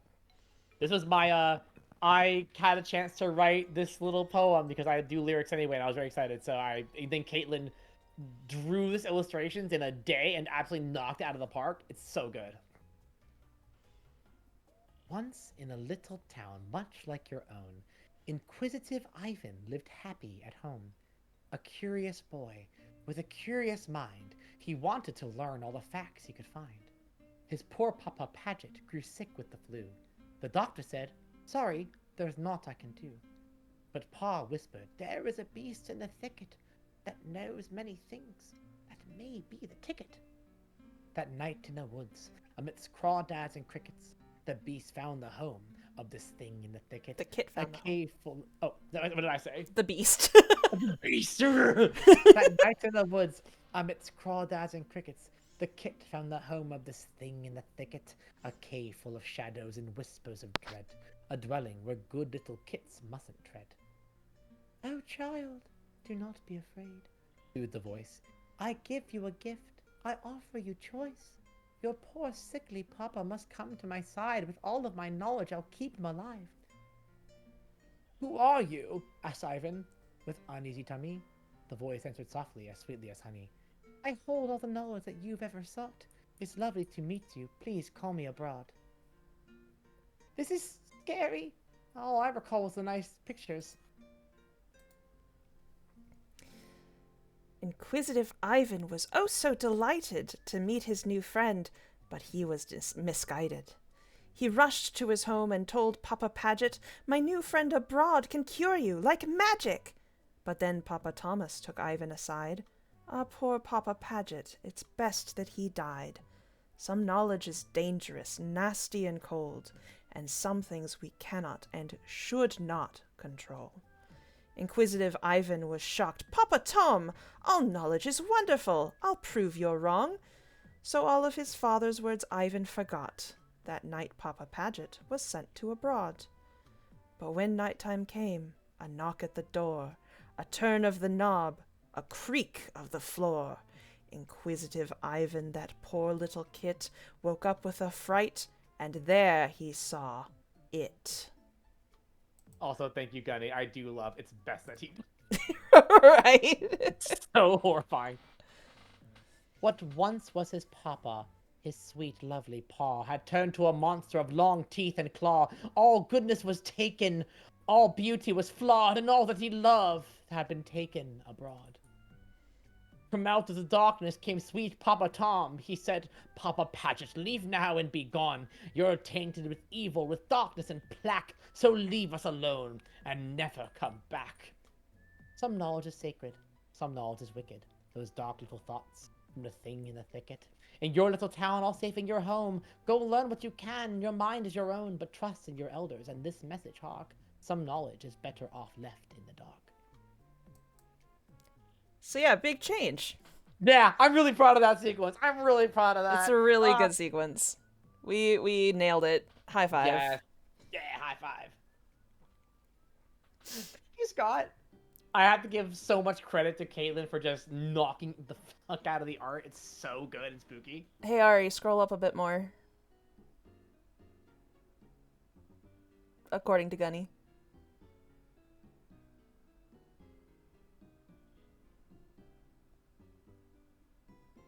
Oh yeah, for showing the art. Yeah, because I mean, it's terrifying. I like that you kept the look of the beast from the original, but like transferred it to the dad. Oh, he said he meant down. Never mind. Oh yeah, yeah. But yeah, the art just I love this panel here. One day, Kaylin, I really would love to do on our site. Yeah. I would love to, if you make the four-line stanzas into individual pages, I would love to like put out like a fake like storybook version of this. That would be fun. That's something that happened in Stephen King in his third book. He has like a storybook called Blaine the Train, and or Choo Choo. It's called Choo Choo Charles. Oh, yeah. Or Charlie the Choo Choo, I think it was.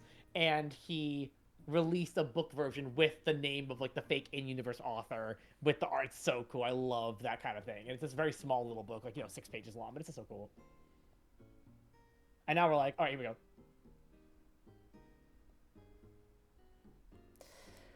Okay, that hits a little differently now.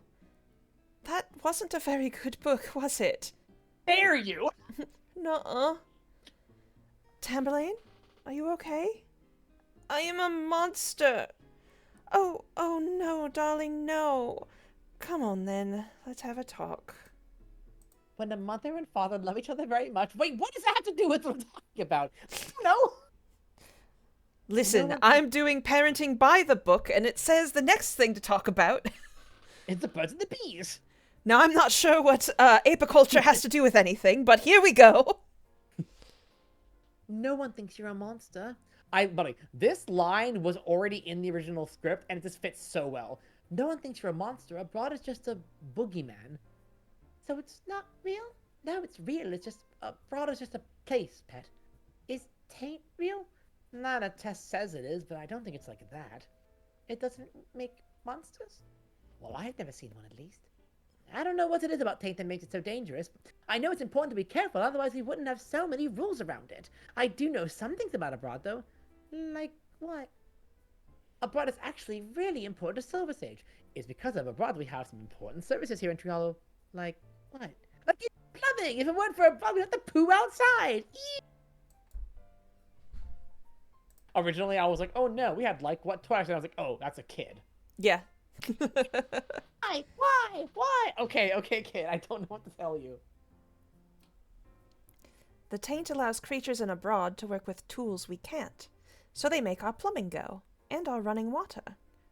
And the medicine. Very good. Yes, in abroad they have much better medicine, and machines to help sick creatures. But those things are full of taint too, so that's why you have to choose if you get bad sick. Exactly. But even when creatures go, even though they can't return, they can still help their friends and family. By serving society from abroad, you can still make a difference. That's why we send bad guys there too, so they can get better by helping. Does that make sense? I love this whole section. It's so unnerving. I can give you no timeline, Wolf. Yeah, well, this is one of those things where it's like pie in the sky. This would be cool one day. It's not. It's like literally the last priority. It's like one day it'd be cool to do. If I'm from abroad, do I have taint too? Oh, honey, did I taint everyone? Did I do bad? No, absolutely not. You saw the book. If you were tainted, you'd look like a monster, right? Thank you. You're no monster.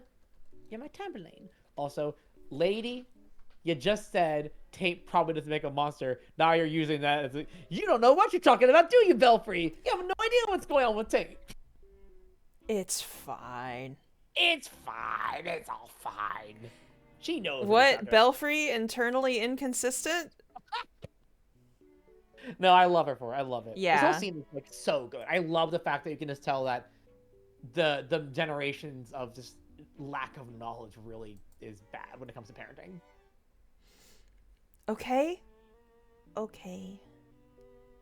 If you ever get bad sick, will you go away and leave me, Mummy? Oh, Tamberlane, no, never. We'll be together no matter what. How about I tell you a better story? Would you like that? Yes, please. Once upon a time, there was a little bat who made lots of mistakes. She felt like she was missing an important part that everyone else seemed to have. But one day, she found a funny, wonderful little creature in the woods. And even though everyone told her she couldn't, she took care of the little creature anyways. And you know what she found out? That little creature was the important part she was missing all along. I love you, little Tamberlane. Love you too, Mummy. Apparently, subscription and bit sounds have popped back into existence again. Oh yeah, that's my bad. No problem. There we go. And let me verify with audio mixer. Okay, yeah. Should be better now. Thank you for letting me know. Also agreed, Latent. Come on then, let's get our bags on the cart. Be a good little tyke for Miss Callier. Can I feed the horses, Miss Trisha? I can't wait to explore the bluffs. The buffs. The buffs. Oh, man. Hey.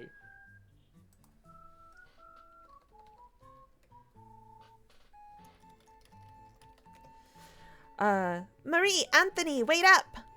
Oi, Jonas, you excited? Hey, guys, yeah! Have fun at Ballet Bluffs, will you? Aye, Mum, promise. Alright then, Tamberlane, ready to board the cart? No! What do you mean, no? No!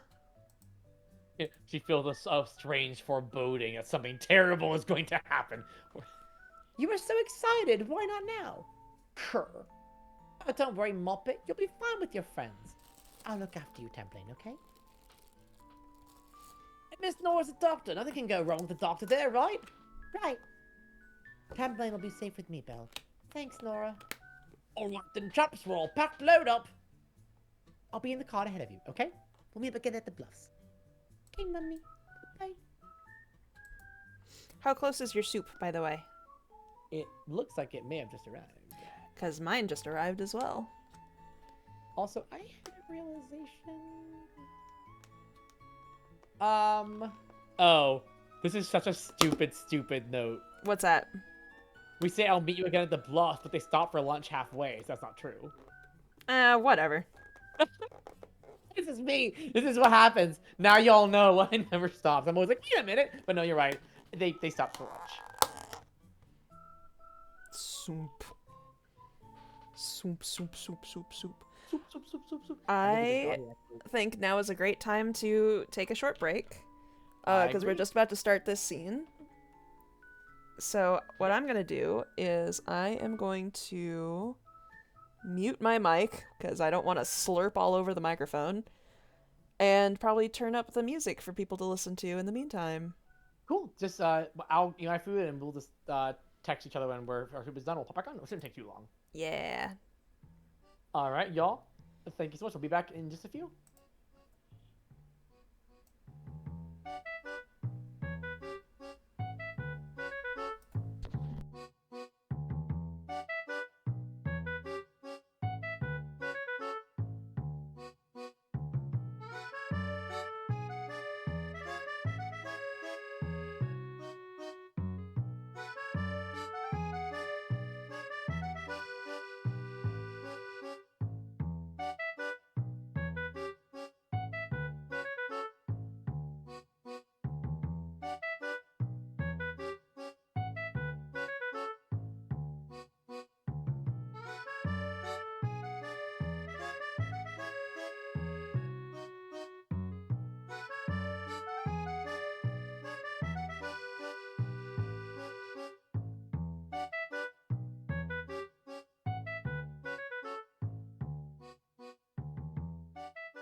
Hello, hello. Hello. I am back. I am also back. Wonderful. All right, y'all, we're diving back in. Oh, yeah. I believe it was my turn to read a page. Yes, it was. Awesome. Hey, so what happened with Jensen, Callie? Oh, yes. Tamberlane mentioned something of the sort. It's, a long story. Hey, we don't arrive to the bluffs until sundown. Long story sounds perfect. Jason has a point, and the kids will be talking about it. I suppose. It's just the topic of that place came up during class. Oh no. And I tried to steer the topic away, but Jensen was insistent. He was upset that I wasn't more forthcoming, and I reacted poorly. I'm not proud. We argued in front of the children. The poor things were so upset. But he blindsided me and Enix. We can't speak about it in class. Perhaps if he had approached me in private first. I don't know what to do. I still don't. I wish it had never happened.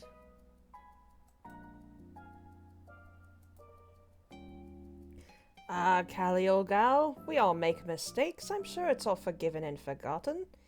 I mean, he's not fired, right? He put me in an impossible position in front of the children. He brought up forbidden topics without consulting me first. The edicts say we must follow the set public curricula. I just don't think I can trust him as my TA anymore. Well, I suppose that's fair. He's still young and headstrong. It's not like you reported him to the council. You reported him to the council? It's the law, Jason. It's not like I could have kept the incident quiet. Children talk, and then it would have gotten to the council anyway. That would have been even worse. Makes sense. Two wrongs don't make a right and all that. What Jensen did wrong, though? Not wrong exactly, but the edicts are there for a reason, right? Candy couldn't just pretend it never happened. I mean, what would you expect her to do? Lie? I feel like there's a world of options between lying and reporting Jensen to the authorities. Authorities? Jason, you really spent too much time away. You make the council sound like some kind of faceless evil. The council is made up of our friends and family. I've been all over the country, Belle. Councils and governments in towns this size are always made up of friends and family. But that doesn't stop them from sending their own away. No, they wouldn't banish Jensen, would they? No, of course not. I wouldn't be surprised. Jason! By defying the public education curriculum, he was inciting kids to rebellion, or something like that. They wouldn't. They couldn't. They'd never stoop so low. Look, no one's been sent to abroad in years, not since Mum joined the council. Benton didn't really teach anything bad, he just argued with you a little. That's not a banishable offense. I hope so. When we get back, you should talk to the council and retract your report. That should stop any processes in play. Are you quite certain? I promise you everything will be fine. Right? Right. Oh, Callie! Listen to Belfry. She'd know better than some old salt fur how the Tree Hollow Council functions. Jason, you're 30. My point stands. I just mean for you to be cautious. In the other places I've sailed, that place is nothing to trifle with, and in my experience, councils and authorities always lean heavy-handed on the subject. But don't let me frighten you, I'm sure we'll plap! Piper! Sorry, Dad! Anyway, it'll probably be fine, Callie. Just have a chat with the council as soon as you can. If Belfry's right, it'll all blow over. Yes, absolutely. I'll do that immediately upon our return. I hadn't considered how it would reflect on Jensen when I made my report. I was only following protocol. It's merely a misunderstanding, I promise. Yeah, it'll be fine. Don't worry. Thanks. I'm glad that this scene is extra good now. Yes, we already massaged it, but it was already really good already. Yay! They're meeting before the bluffs, the freaking liars! It's fine. Nora's in the foreground, and Belfry's in the middle ground, therefore they have not actually met. That wasn't it. I think it was Belfry saying it to Tamberlane. Oh, was it? Then, yeah. Yep. She was telling Tamberlane, I'll meet you in the bluffs. That's fair. Which is why I was almost like, maybe it'll be worth it, just changing it to, I'll meet up with you soon, or something like that, because Yeah. it is kind of a continuity error to say, I'll meet you in the bluffs, and then clearly they're not in the bluffs yet meeting. I don't know. It's like such an easy fix, and I'm like, we're so close to having it as perfect as we could possibly get it. Might as well fix something I'll regret later. I guess. Like, we've been so hardcore about everything else, I would love to, like, just tweak that. Yeah. Yay! And then it was like, whoosh! Did you see Dad's face? It was brilliant! I haven't seen Tamberlane since we arrived. I hope the rest of the ride was okay. Belfry, just so you know, Tamberlane was fine. She had a lovely time with Penny and Marie. Miss Tricia, biscuit, please? Oh, Parker, I don't have any more biscuits on me, love. Later? Finn, have you found my bag yet? I gotta show my dolly to Tamberlane. Hold your horses, young, and let me take a gander. Guys, come on. I bet there's ghosts in there. Let's hunt them. Yoink. Hey, Daddy, let me go. I got to hunt ghosts. Not yet, kiddo. We don't know the plan. Stupid plan. So, what is the plan? That's a good question, Jason. The plan is I get to hunt ghosts. Ghost hunting sounds like you'll need a proper base to start from. Duh, that's what you guys are for. Uh-oh, Trisha is missing her glasses. Pick them off to stare at this brat. 242, add glasses. Duh, that's what you guys are for. How about us grown-ups get the campsite set up all proper while you kids explore outside the ruins? Outside? But the ghosts are inside. Some ghosts like to travel. I bet they've left clues outside. Ooh, ghost clues. Then it's settled. We'll get the campsite set while you hunt for ghost clues. And someone rescue Belfry, please. Pouring the tea sound effect. Here you go, Uncle. And some digestives for you as well. Oh, thank you, Milo. Nothing. Tamberlane can't be unique. She can't have sprung from nothing. But I'm running out of ideas. Mm-hmm. I've checked How many times has he heard Oakwood do this shit? Yep. Yeah, oh, it's hard for you, Oakwood. Life sucks. Tamberlane's weird. I've nearly checked every book I can think of. We need a new tactic. Come on, boy, spit out some ideas. What are you reading that's so damned interesting? Sorry, Uncle. It's nothing, really.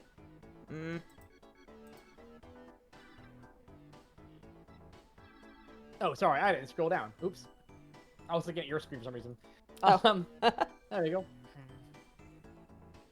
It really is nothing. I'm reading it for an assignment. My advisor wrote it. It's modern reinterpretations of ancient Silver Sagian myths. Great page for getting growl letters, actually. Yeah. My next paper is about how myth evolves from society, so he lent it to me. Aw. It's really a fascinating subject. You can see how the seed of a myth grows over time, means becomes more complex with every retelling, like a big cultural game of Whisper Down the Lane. For example, in the myth of the Great Collins, if you know that in the first written version of the myth, it was only a boat that was raised, not the hunt hog.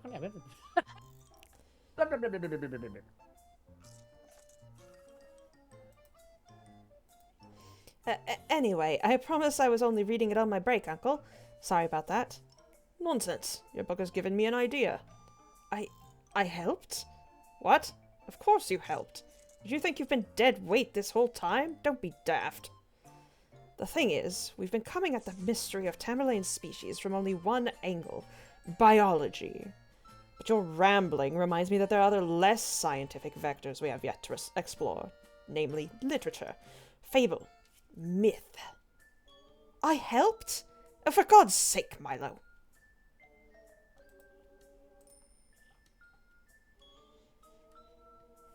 Well, what are you waiting for, Featherbrain? Help me hunt down some relevant mythology. Yes, sir. Maybe we'll get lucky and finally get at least some clues to our mystery. We'll figure out yet, Snapdragon. It used to be, namely, what is Tamberlane? And I was like, that line is so just like out of place. Like they are already extremely aware of what the mystery is. Don't repeat it for the sake of the audience. I also love the new sense of like attachment that he's grown. It's kind of less of a what the heck is this kid, and more like we're gonna figure you out, kid. Which I feel like it's just a nice. It's a transformation in why he's doing this a little. There is an emote for that on the Foxglove server. We do not have that on Twitch. We do actually have the E one. I didn't know we had that. That's great. Yeah, the Milo sparkle. That's wonderful. Looking right gorgeous, girls. Thanks, Parsley.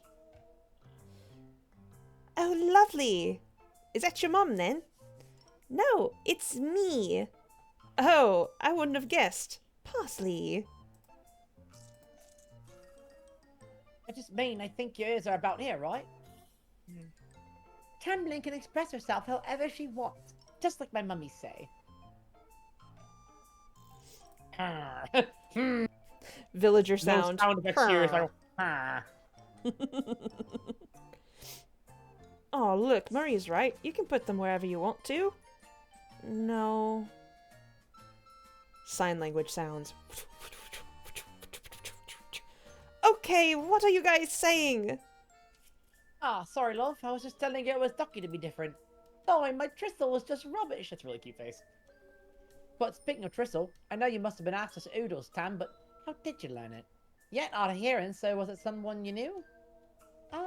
B. You mean V? No, B. You're signing the letter V, mate. Oh, V, you're right. Oh, you learned how to sign before you could talk out loud, didn't you? Draw, you were what, 3 when you were found? It's like learning how to pronounce a word from a book. It's hard to say them right, eh? Actually, small note change here. Yeah? He shouldn't be saying you were what, 3? Because that's actually not weird for them to speak at 3. Like, that's not a weird age for them. Like, it's like he's saying, oh, of course you couldn't speak. You were 3. Well, that makes sense when we've established my 3s are like 6. Right? Very true. 251, adjust parsley dialogue re 3. It never ends. It never freaking ends. Alright, up to you. Let's see.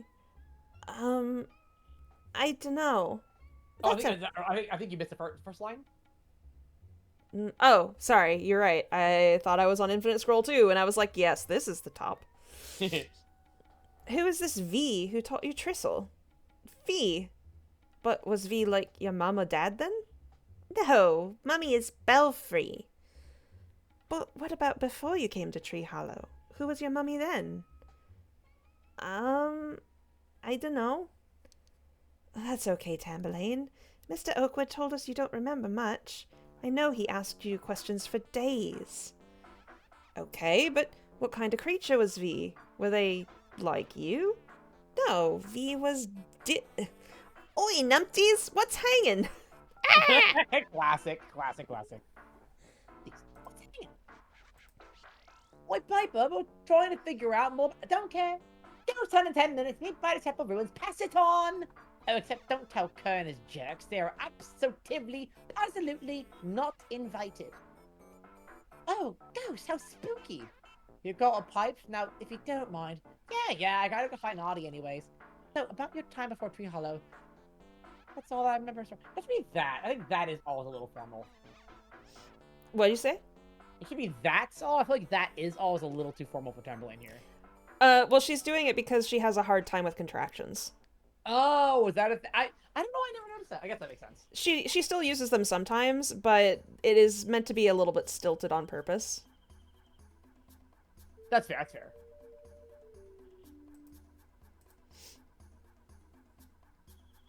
You hear that, mates? Yeah, they called us your jerks. I'm my own jerk, thank you very much. Whatever, who cares about their dumb ghost hunt anyway? Man, we're never invited to nothing. It's anything. Huh? It should be we're never invited to anything. Shut up, Jonas. Ah, Kira! Find something better to do. This is the first time I voiced Kira once. Isn't that funny? As a map, I just never voiced Kira. Let's find something better to do. Or, I have the best idea. What is it, mate? They're hunting ghosts, right? Yeah, fat little girl do them. Yeah, ghosts don't exist. Ah, but they do.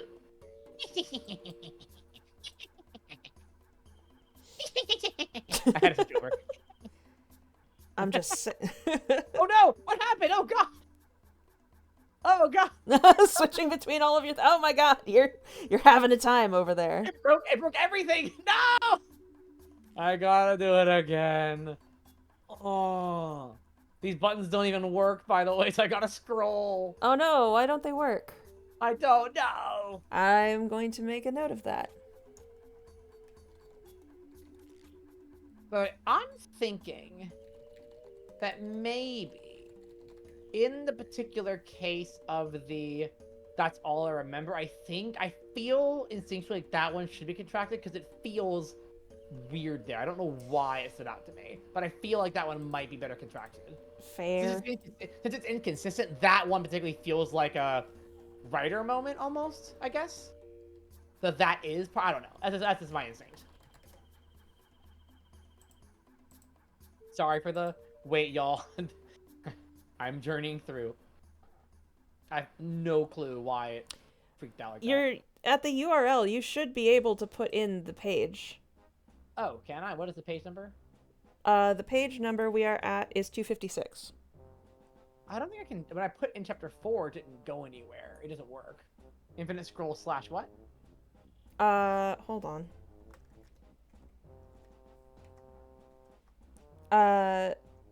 Number 256. Didn't work. I think it's broken right now. That's weird. It worked on mine. It might be a Firefox thing, but I do not want to risk redoing Yeah. everything. I'm on Firefox too. I don't know. Very weird. Maybe because I'm not full screen. I don't know. But we got my full screen, it's doing weird things. Oh, weird. The I've buttons are also working for me. I don't know. Actually, no, they're not.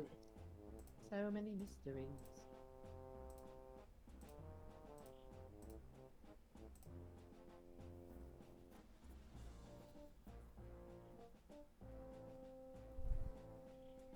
My desire to do has meant I pressed F5 and refresh. That's what happened, by the way.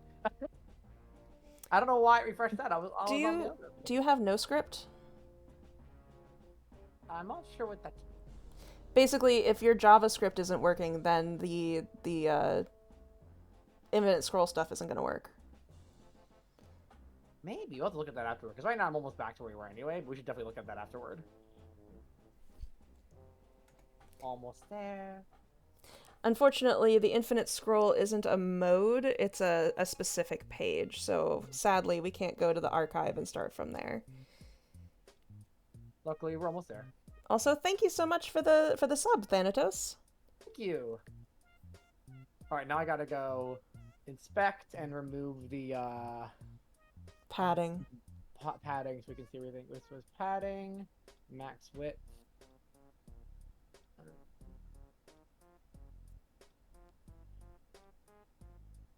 It's still not doing what it was before. I don't know what I've done differently. Give me a second to like make some determinations. Sorry, everybody. This is on me. I should try to make a joke. Humor's dead in our modern society. Can't even make a joke anymore with the page freaking out. Let's figure this out. Oh, also your PNG tuber, the size of it has changed. Oh, I have to change it to see everything. I'm gonna put it back to where it was in a second. Okay, I fixed it, I think. Fixed it. This look right now?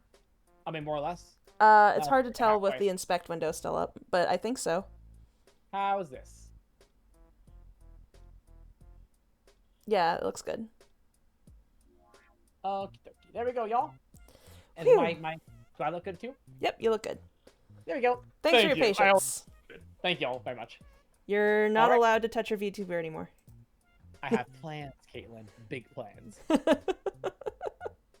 We had enough time technically troubleshooting this yesterday. Jesus Christ. I know, and then it's like, Infinite Scrolls broken, but hey, you know what? We're back. Okay, I'm just saying, if they want a ghost, let's give them a ghost. Oh. That's a right fun plan, Kiki. Too right it is.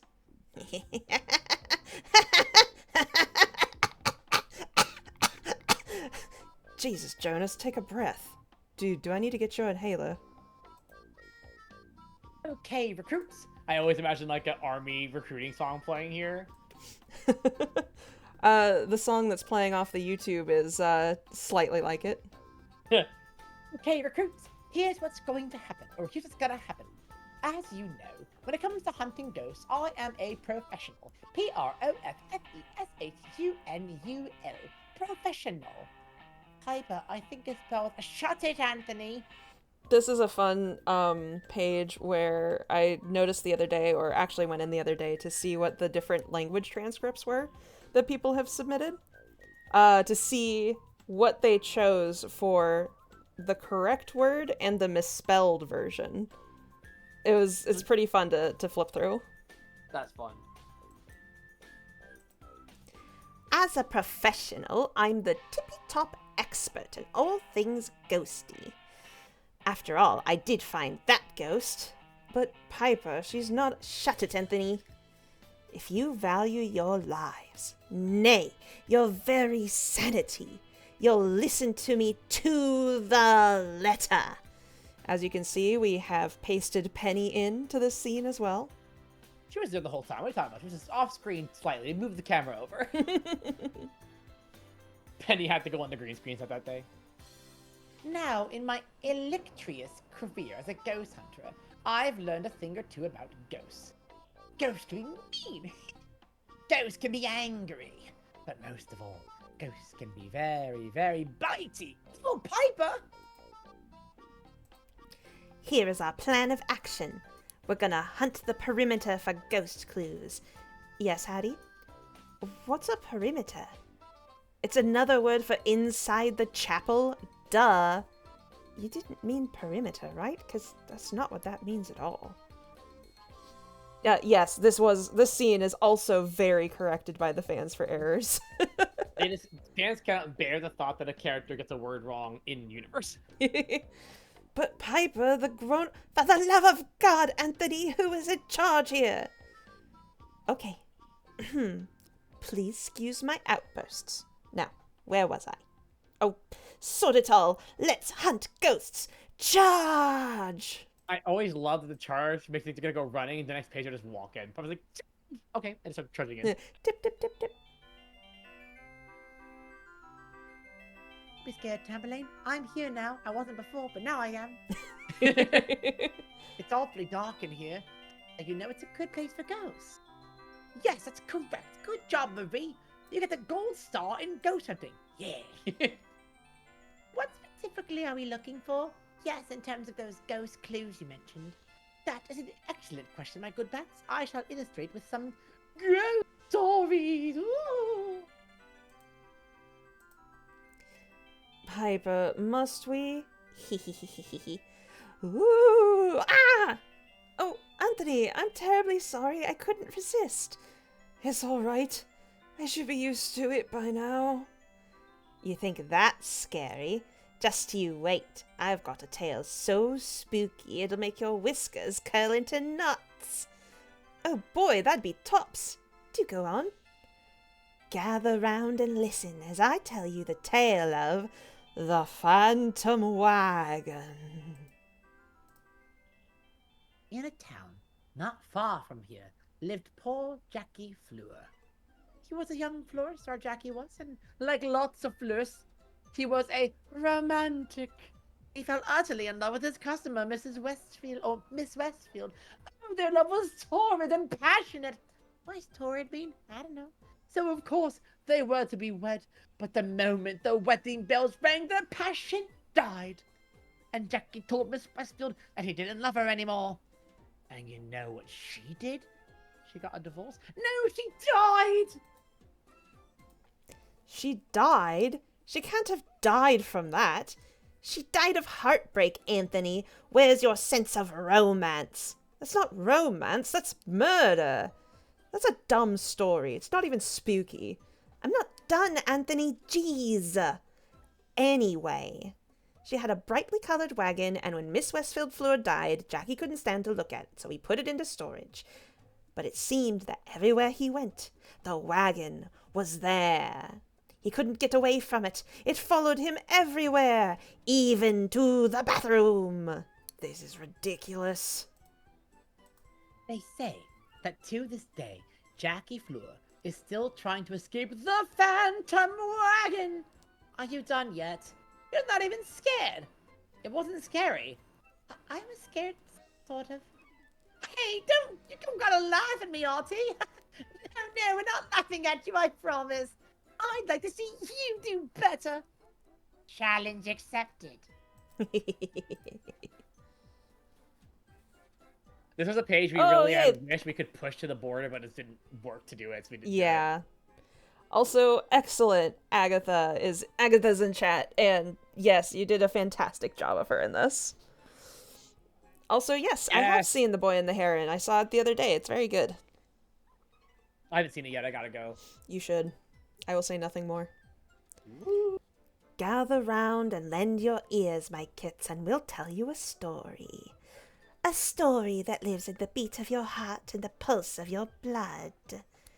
Pay no attention to the flickering candle or the shadows creeping up the walls. For you've heard their names before. They stalk the dreams of kits the world round every night, with mouths full of mismatched teeth and endless legs that never tire, no matter how far you run. Few dare speak their name, lest their attention turns to you. Yes, my kits, we speak of the Long Walkers. They live in your shadows, watching your every move. They loom taller than the tallest trees, yet they materialize from nothing at all. When they set their sights on you, you'd best beware, for when they hunt, they won't rest a single moment until they've caught their prey. Oh, get off my tail! Sorry. It doesn't matter how fast you run, it doesn't matter where you hide. A crack of a branch, and you'll turn to see.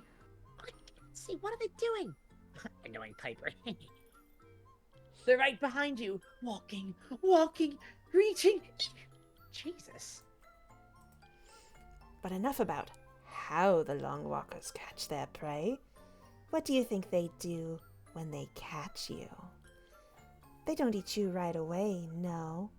A Long Walker will dig a hole for each victim, just barely big enough for you to turn around. Because if there's one thing Long Walkers like, it's to play with their food. Because they don't eat your body, no. Do you know what they eat, Piper? What they eat.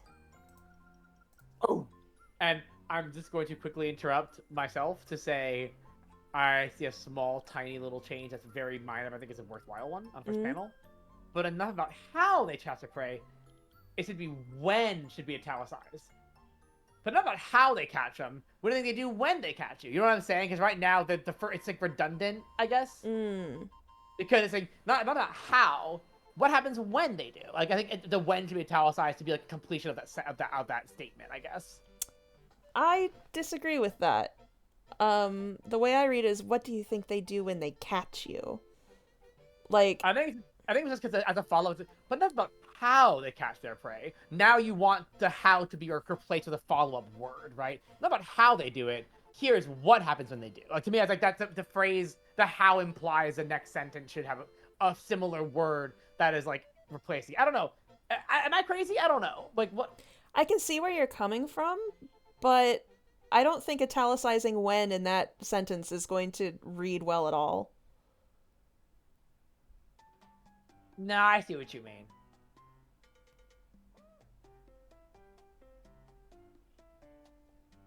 I'm thinking for a second.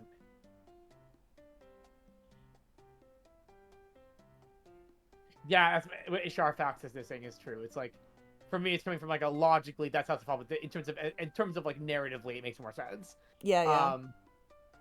The only thing I would say maybe I don't think it's worth changing it, but I might have in the original have to they've caught you, because then it would be like catch and catch. Their preference of catch for some reason is weird to me because it makes me feel like it's like it feels weirdly redundant. Like enough about how they catch you. What are they doing to catch you? Like that's how my brain reads it. My brain reads it as, but enough about when to catch you. How do they catch you? And my brain sees it as like the same basic thought repeated, and it feels redundant. I think that's why my brain was changing Artie to say, but enough about how the Long Walkers stalk their prey. How's that? That immediately fixes it. Immediately fixes it. It's just the fact that catch is said twice makes it feel like they're saying the same thing, kind of. Gotcha. That fixed it. Thank you. Something about it was bothering me, and that fixes it. They eat. Boo! When I first saw this page, I noticed the blanket, but I thought it's like an untextured file because of the dots. I don't know why. A lot of people think that. I tried to make it a little bit better in the edits by actually going through... and shading it more, yeah. Not just shading it more, but using the liquify tool to actually give it, like, dimension. But it's still... You know, it is what it is. I actually like it now. I for some reason I'm attached to the polka dots. Yeah! The Long Walkers are here! Run, puppets! Okay, you know what? Jason's getting a list. Run, puppets! Wait, puppets! No, I'm not doing that. Run, puppets! Ha ha! We're a Long Walker! Grr. Ha, look at them scramble! Piper! Oh, wow, wow, wow, wow, wow. Oh, no, Piper, no, no, no. Meanwhile, where everything's Meanwhile, great and amazing. let's see. Those grub weapon platters over there, are there 4 of them? 1, 2, yep, 4. Got some trout here, thanks to Finn. Tain't nothing. And you've got the vegetables handled, Nora? Yes, ma'am. I didn't realize there was so much to keep track of on a school trip. Just be glad the obligate carnivores are good with fish this time. Insectivores, check. Carnivores and pescatarians, also check. And the vegetarians... wait, where are the kids? Wait, I know a vegetarian. I wouldn't worry. Piper's leading him on a ghost hunt. A ghost hunt? Just a harmless spot of fun, Belle. Never you mind. But Kerr and his crew aren't part of it, right? Come to think of it, I haven't seen those rascals since the sun started to set. And the bully Tamberlane, I have to find them. Now hold on a minute, Belle. No, I made her a promise and I'm going to keep it. There she goes again. She'll learn to let go eventually. Ha ha ha ha ha ha ha. You should have seen the look on your face. Priceless. Shut up. It was just because of Artie and Hattie's story. Their story about long walkers. That's a baby story made up to scare babies. Are you a widow baby, Piper? I'm not a baby. You take that back. Kerr, stop. What's your nickels in it? Wait, nickels. Actually, nickels in a twist. What's got your knickers in a twist? Why did you do that? Because Piper's a total jerk, that's why. Why are you so mad about it? She's picked on you too. Because it's not nice. Don't hurt creatures ever. See, good example of it's being Yeah, together. yeah. My brain doesn't think about it as a thing as much. Fairness, Wonder. Creatures? Grow up. Creatures get hurt every day. I love the idea of Tamberlane is growling because he's learned to growl. It's great. So what? You don't do the hurting. Why are you always so mean? You have to stop. Stop. There you are. I wish I could whistle. Were you hurt? They didn't hurt you, did they? Thank goodness, I was so worried. Miss Belfry, they hurt Piper. My Piper. Was it Kerr? You little jerks did this, didn't you? And you upset Tamberlane too. What? That's not fair. Yeah, she was bullying us. Look at her. She's trying to kill us. Oh. The gaslighty assholes. Never did anything. Tamberlane's a monster. Tamberlane, stop. Tamberlane, calm down. I'm here. Stop. It's over. It's okay. I saved you. Stop. Please, sweetheart, stop fighting. Tell me all about what happened. Stop. Please calm down. I always hear the Scooby-Doo sneaking sounds in the background here. No! Oh. Tamberlane, I'm so sorry. Are you hurt? No.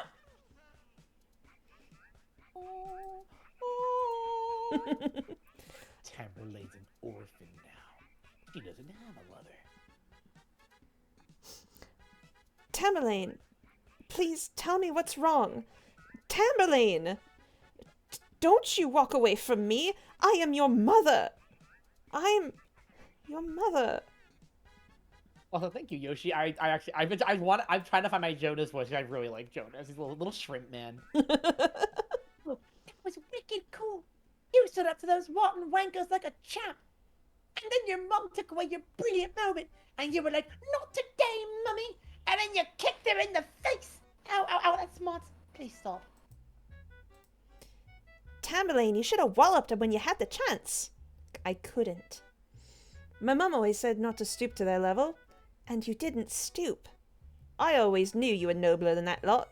I'm not. Course you are. No, I'm not. I couldn't.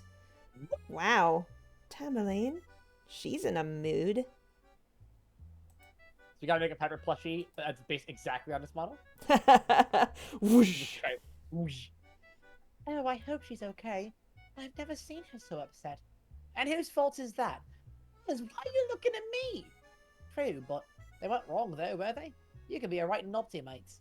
What? Some friend you are? As your friend, I'm just saying you should reconsider how you treat the creatures around you. He's right. You don't think about other creatures much. Or ever. You should listen to them, Piper. But it's charming and adorable, right? All right, I'll work on it. Sorry. I'm very happy with the penny face I put in that one. Yeah. Like, bleh, God, gag me. Very good. Oh, the wrong foot was being Bandaged originally. Redraw the fucking foot, you poor thing. Yep, I had to luckily it wasn't too bad, but it was like, oh, great, okay. You give me the next page. There's nothing on this page. Yeah. How are you doing, Belle? Absolutely fabulous.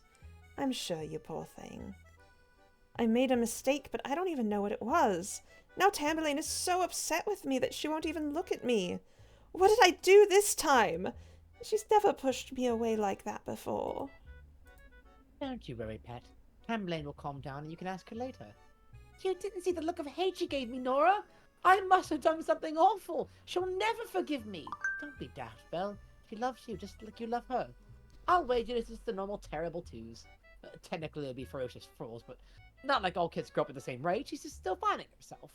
What I'm trying to say is there's no need to fret. This is just a bump in the road. Yeah, she's 4, so there, yeah. She's just turning 4. Yeah. But what do you mean by terrible twos? Oh, you know, oftentimes when a child reaches their 2nd year, they start pushing back against their caregivers. She's no doubt hitting that stage now. As she gets older, she's going to get more independent, Belfry. Well, of course she will, but not yet. Plus, she's special. She needs me. She'll always need you, silly goose. But she's going to need to be her own creature, too. By the way, absolutely love the poofy Corey. Nora. Nora, I don't think Corey. Nora in the middle eating. That's so cute, eating a biscuit. Oh my god. Holy baby. Cheeks. I'm just trying to keep her safe and happy. You can't keep us safe from everything, Belfry. Certainly not our own emotions. Remember when we were young, we were a couple of rebels. But we were teenagers, not kids. Oh, trust me, I was a little tired as a child, too. You can't be telling me that you never needed space from Tess while growing up. No matter what happens, remember, all Tam needs is love, someone to take responsibility for her, and a safe place to land. She'll be alright, Belle. You both will. By the way, that's a nice river, isn't it? Looks really nice this time of night. Oh, full moon. Jonas is a werewolf. Revelations. Shh! Don't wake anyone up. God blimey, Jonas, are you coming or what? I'm coming. Nice out here, isn't it? Crisp. Yeah, nice to just hang out with you lot away from everyone else. I hate school trips. Everyone's all on your back all the time. Yeah, but that break was pretty funny, innit? I love it when they run around. Yeah. I probably shouldn't have tripped Piper though. It didn't mean to actually hurt her. I don't love it when they cry. Yeah. Ah well. So is it right for being a prig. Crunch. What? Crunch. Oh, go back to bed. We ain't hurting anyone. Ugh, what is your problem? You didn't say sorry. Get over it. Yeah, the grown-ups already punished us. No. Get off me. You're not sorry. You have to be sorry. You hurt Piper. Hurting creatures is bad. Oh, don't think I didn't catch you curl your rotten little paw in a fist. If hurting creatures so bad, why'd you try to do it, huh? I just wanted you to stop, and I want you gone. I'm Tamberlane. I don't hurt no one. Bollocks and tosh. You weren't Piper. She hurt me first. Say you're sorry. Oh, you want me to say I'm sorry? Forget her. She's a freak. Let's get out of here before we get in trouble again. Yeah, who cares what she thinks? No, little Miss Whiz-Kid wants me to apologize. Fine. I'm sorry that you get to have all the love and attention you could ever need. I'm sorry creatures give a single shit about what you want. I'm sorry you get to be the specialist little princess of this rotten town. But I don't want to be special. Well, too bad, Tamberlane. Everyone thinks you're so special. But guess what? Special just means different. And you know what happens to creatures who are different. Why don't you go hide behind your stupid mummy like you always do, while you still have a mum to protect you? Stop! Stop! Stop! Don't talk about my mum! Don't.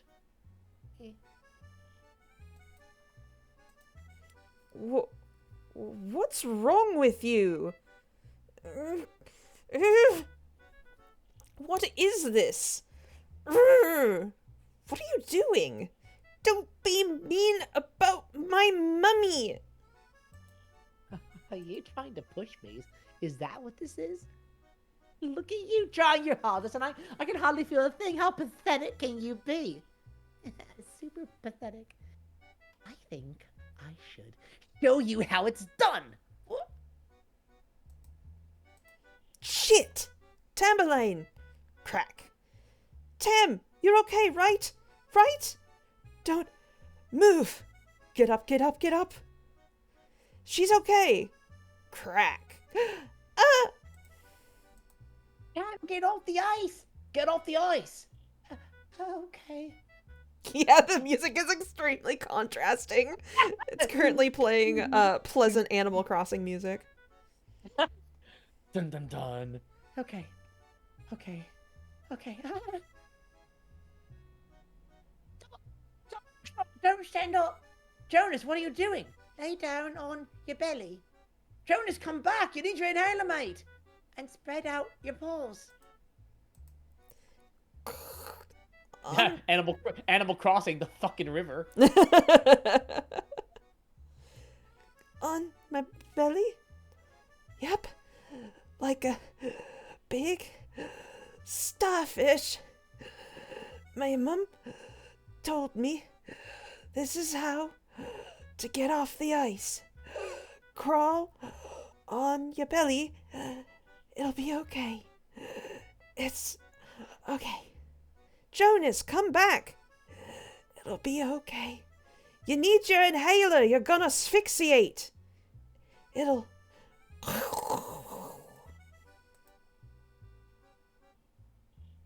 Jonas, Tamberlane.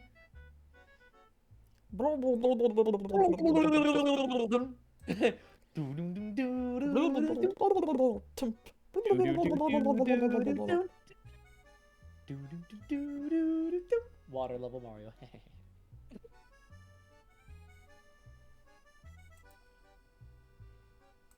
I'll just Thump. Rip. Grab hold.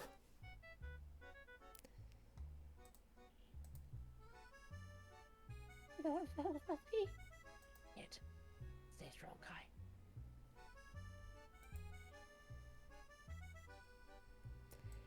They're gonna... You notice how I totally made it impossible to know what age, gender, or anything that character is. I did. I outlined the hood because I couldn't really tell. the silhouette was weird and gave the kind of impressions that I didn't intend it to give in terms of people sleuthing for clues. Like the shape isn't defined as anything. People thought it was, right? I thought that the shape was something where it's a code. It could be literally anything. Well, the shape actually was defined as something, but really? Okay. but it wasn't defined enough, so I decided the hood was a better choice. That makes sense. They're gonna die. They're gonna literally die. We gotta go get the grown-ups now. Kerr! I'm gonna go get help. But stay here. Gotta get the grown-ups. Gotta get the grown-ups. No, the snow's covered. Which way did I go? I don't. No, I can't. I gotta get the grown-ups and Jonas and Tamberlane, or really, I think we went this way. Amazingly, the figure Meanwhile. Amazingly, the figure is not actually taller. It just the fluff on the hood is there. I didn't redraw that much. Yawn. Kira? Hey! Mr. Jason, come quick! What the hell are you doing out of bed? That doesn't matter! Please! What happened?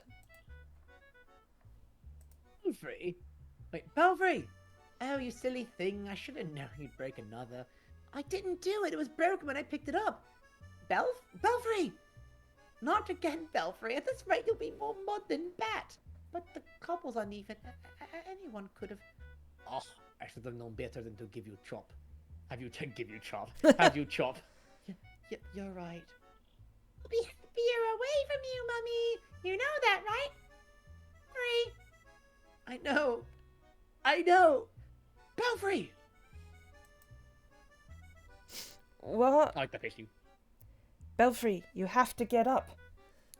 Come on. Something's happened to Tamberlane. I guess there was a fight, and Tamberlane and Jonas fell into the river. Stiff up a lip, Belle. Kira's going to take us to them. Hurry up already! You to my kids! Nothing, I swear! Liar! Ruffian! Belfry, what's wrong with you? We have enough kids in mortal peril! Kira's going to lead us to Tamberlane. Pout at me all you like, but do while you're running. Let's go! Yeah, I think Yes. I think that was intention. Yeah, We- it's like kind of the dream leaking, right? The dream's leaking out. A little. Exactly. We added in the edits, the only thing we added to that page was the little belfries sprinkled throughout that can be conceivably said by the people in the panels, but is Jason trying to wake her up. Yeah. I always imagine Belfry has lots of anxiety dreams. Yeah, she does. Tamberlane! Give us a shout, kids! Jonas! They were this way. Hurry up! It was... I think it was... Baby Kira here is so cute. Oh no, she's so. It's the first time we see how small she is when she's not next to the other kids. Yeah. Oh baby. Anyway. Or... Take a deep breath, Kira. You're alright. I think I remember that bunch of branches. Maybe this way. Tamberlane! Kira, go fetch Kerr back to camp before you freeze your tails off. Yes, sir. Tell Kelly to make sure that fire's good and toasty, alright? Okay. Jonas! Tamberlane. Please, can you hear us? Jonas! Where are you? Tamberlane! Found him! Tamberlane! Oh my god, her nose is so red. I don't think Belle has access to medication. No, she technically has access to it. There's, Do they have like Lexapro? essentially, I mean, Twitchell is a great chemist and is able to put together some pretty good meds in Tree Hollow, but Belfry Natural, doesn't right? think her problems are medicatable, so she does not have it. Yeah, see, you can't cure being a complete clumsy loser with medication. Poor Belfry. Where is she? There. Is that a rope? My baby, she's hurt. Belfry, no. Belfry, the water is freezing and the current is too strong for you. We don't want to have to rescue you too. Lord White, I've got this. I imagine it was like. It's the mustache. The Yeah. Lord White, I've got this. You sure, Finn? I may have a few seasons under me belt, but I'm still Jeff Paul in the drink. Man, that this like slim build. This guy's a swimmer. Are they alive? You'll have to check. Up you get then, Tykes. He's not breathing. Is she okay? Give me room to work. Her eyes are opening. Thank the gods. How's Jonas? He's taken on a lot of water. We need to make them get them warm immediately. There you are, Poppet. All right then. Bring another blanket over here. Rub his paws, quickly. Fluffy? Tamberlane's too. She's right here. We need to get them back to Tree Hollow immediately. But that's hours away. Then we better start now. Tamberlane! Tamberlane? Are we losing her too? Tamberlane! What about this one? I finished pressing it last week. Wow, really, Scott? It looks great.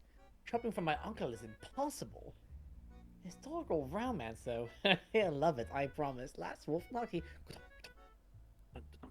Emergency! Out of the way! Isn't that the field trip cot? Oh no!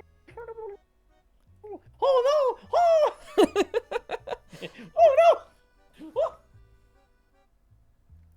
no! There are all sorts of religions that are canon, and Christianity or various sects thereof is one of the things.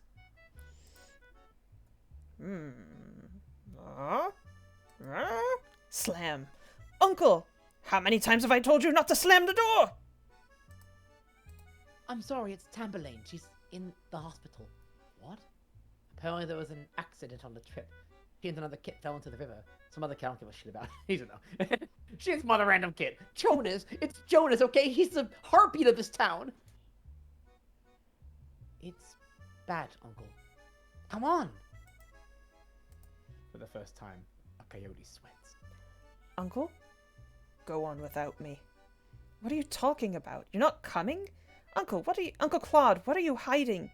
I said go on without me! Ah! Also, yes, the Bakers are Catholic. Yes. The kids less so. They're not really Yeah. practicing religious spiritual folks really. I always kind of saw their parents too as kind of like being culturally Catholic, but maybe not going to church every Sunday. I mean, I think maybe they used to, but I feel like Tess doesn't come off to me as someone who's like, we have to go to church. Walter maybe. I don't know. Never really thought about it though. She's badly hurt. And I'm That's a old fool. penis. The big reveal is that they're like, wait, we used to have penises. Wait, I have memories! And I am an old fool. End of chapter 4. And Peak's like, never got me wrong. We fixed this because it was a little hard to tell what that was. It was the Yeah. place for the rock. So now it's like, oh, okay. Penis. Good Peak also, very good. Yeah, so now people actually know what that thing was. Yes. Chapter 5. Here it is, chapter 5. I guess we'll skip to chapter 5 since people, I mean, these aren't changed at all. Also, remind me, Caitlin, that I have a question for you afterward, a story question for a future thing that I've been thinking about now that I've been reading this again. Do you want to take the time to type it to me right now? Yeah, it's very short.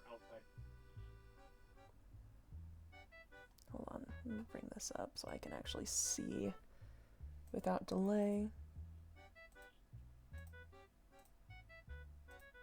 Okay. That's it.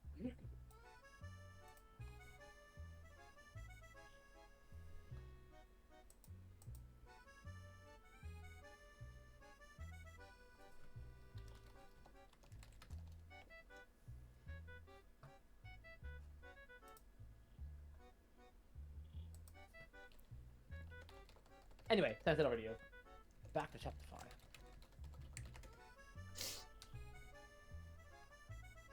Chapter 5. So obviously we don't have a cover for chapter 5 yet because there isn't one yet. So I chose one of the backgrounds, the one of Jensen's bedroom. Yes, very good. Chapter 5. To stand nobly and alone.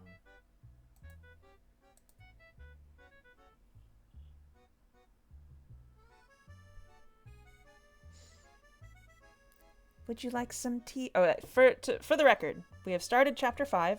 There have been no edits in chapter 5. We only did edits for chapters 1 through 4 because those were for the Kickstarter. We do have a few very slight minor things that we want to eventually fix up in chapter 5, but that is not currently on our list of things in the immediate future. Yeah, I think generally speaking, we do like minor mistake edits for like individual chapters. And then if we have like some massive things, that's usually I feel like probably omnibus material. Usually it's like Yeah. because that takes so much time to do. It's a big ask. Yeah, that Um, was. We're like, we'll get these done in a week. Months later. Yes. And the folks in the Foxglove Discord who were watching me stream every single freaking day, doing 8 hours of edits every day. Oh my god, so long.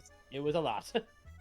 I will say, this is an example of when I think it's very important for readers to take a little bit of a second to look at to observe the art and think it over. Because I think a lot of people for some reason didn't notice that like Jensen was young in Yeah. the scene, and I'm like, he looks pretty different. He's like tiny little man, and she like has like a 70s ponytail going on. She's got anime mom hair. Anime mom hair. Wait, she used to have cool hair, but I don't. Look at my dog with short little hair. What's going on? That's It makes because sense. cows have hair. Yeah, true. Damn cows. Should have been a cow. Moo. Moo. here we go. I yeah. think I just thought of a way that I might be able to make that clearer. So I'm gonna make a note on. Oh, that's a good note by Scott. Yeah. We only have to change the first one because it only appears like once, really. I think we don't zoom in after that. So that's a good choice. Having the background change even the slightest bit in that regard would actually definitely help. With pillows are different colors, you'd notice immediately. Yeah. That's yeah. But again, that's a change for 4 years from now. In the No, future. it's a good suggestion, and like I said, it's long enough away that I don't immediately dread it. It's like it'll be a while from how we do that. Right now, it's fine. Let's see. Would you like some tea, Jensen? I want my mom and dad. I know, sweetheart. But I'll be taking care of you now, okay? Are you sure you don't want some tea? I don't know why they had to go away. Because creatures can be very foolish when they're afraid. And are they gonna make me go away too? Oh, sweetie, no. Some of us have a plan, okay? We're going to make sure this never happens again. I promise. All right, love. I'm scared. The council won't banish you, Jensen. Not while I'm there. I thought things were different. Me too. And they are. They have to be. I'm sorry, Mom. I'm so sorry. You have nothing to be sorry for, Jensen. You only... Emergency! Out of the way! Car coming through! What in the world? Please live. Please be okay. What happened? Where's Tamberlane? Are you all right? Did something happen on the trip? There was an accident. Tamberlane and Jonas went under the ice in the river. Will they be okay? We're doing all we can. Belfry, hang in there, love. It'll be okay. We're here. We're all here. We feel like all the Avengers. They all made it! Come on, Belfry. You should sit down. But Tamberlane is... I know. Jonas! Is she okay? He's in critical condition. The doctor is seeing him now. It'll be okay, Belfry. Take some deep breaths. Okay? You can treat it here, right? Right? We'll let you know, okay? Go sit down and try to take your minds off it. I'm so sorry. If you need a paw, we're here for you. Thank you. We're in this together. Belfry, let her rest, Briar.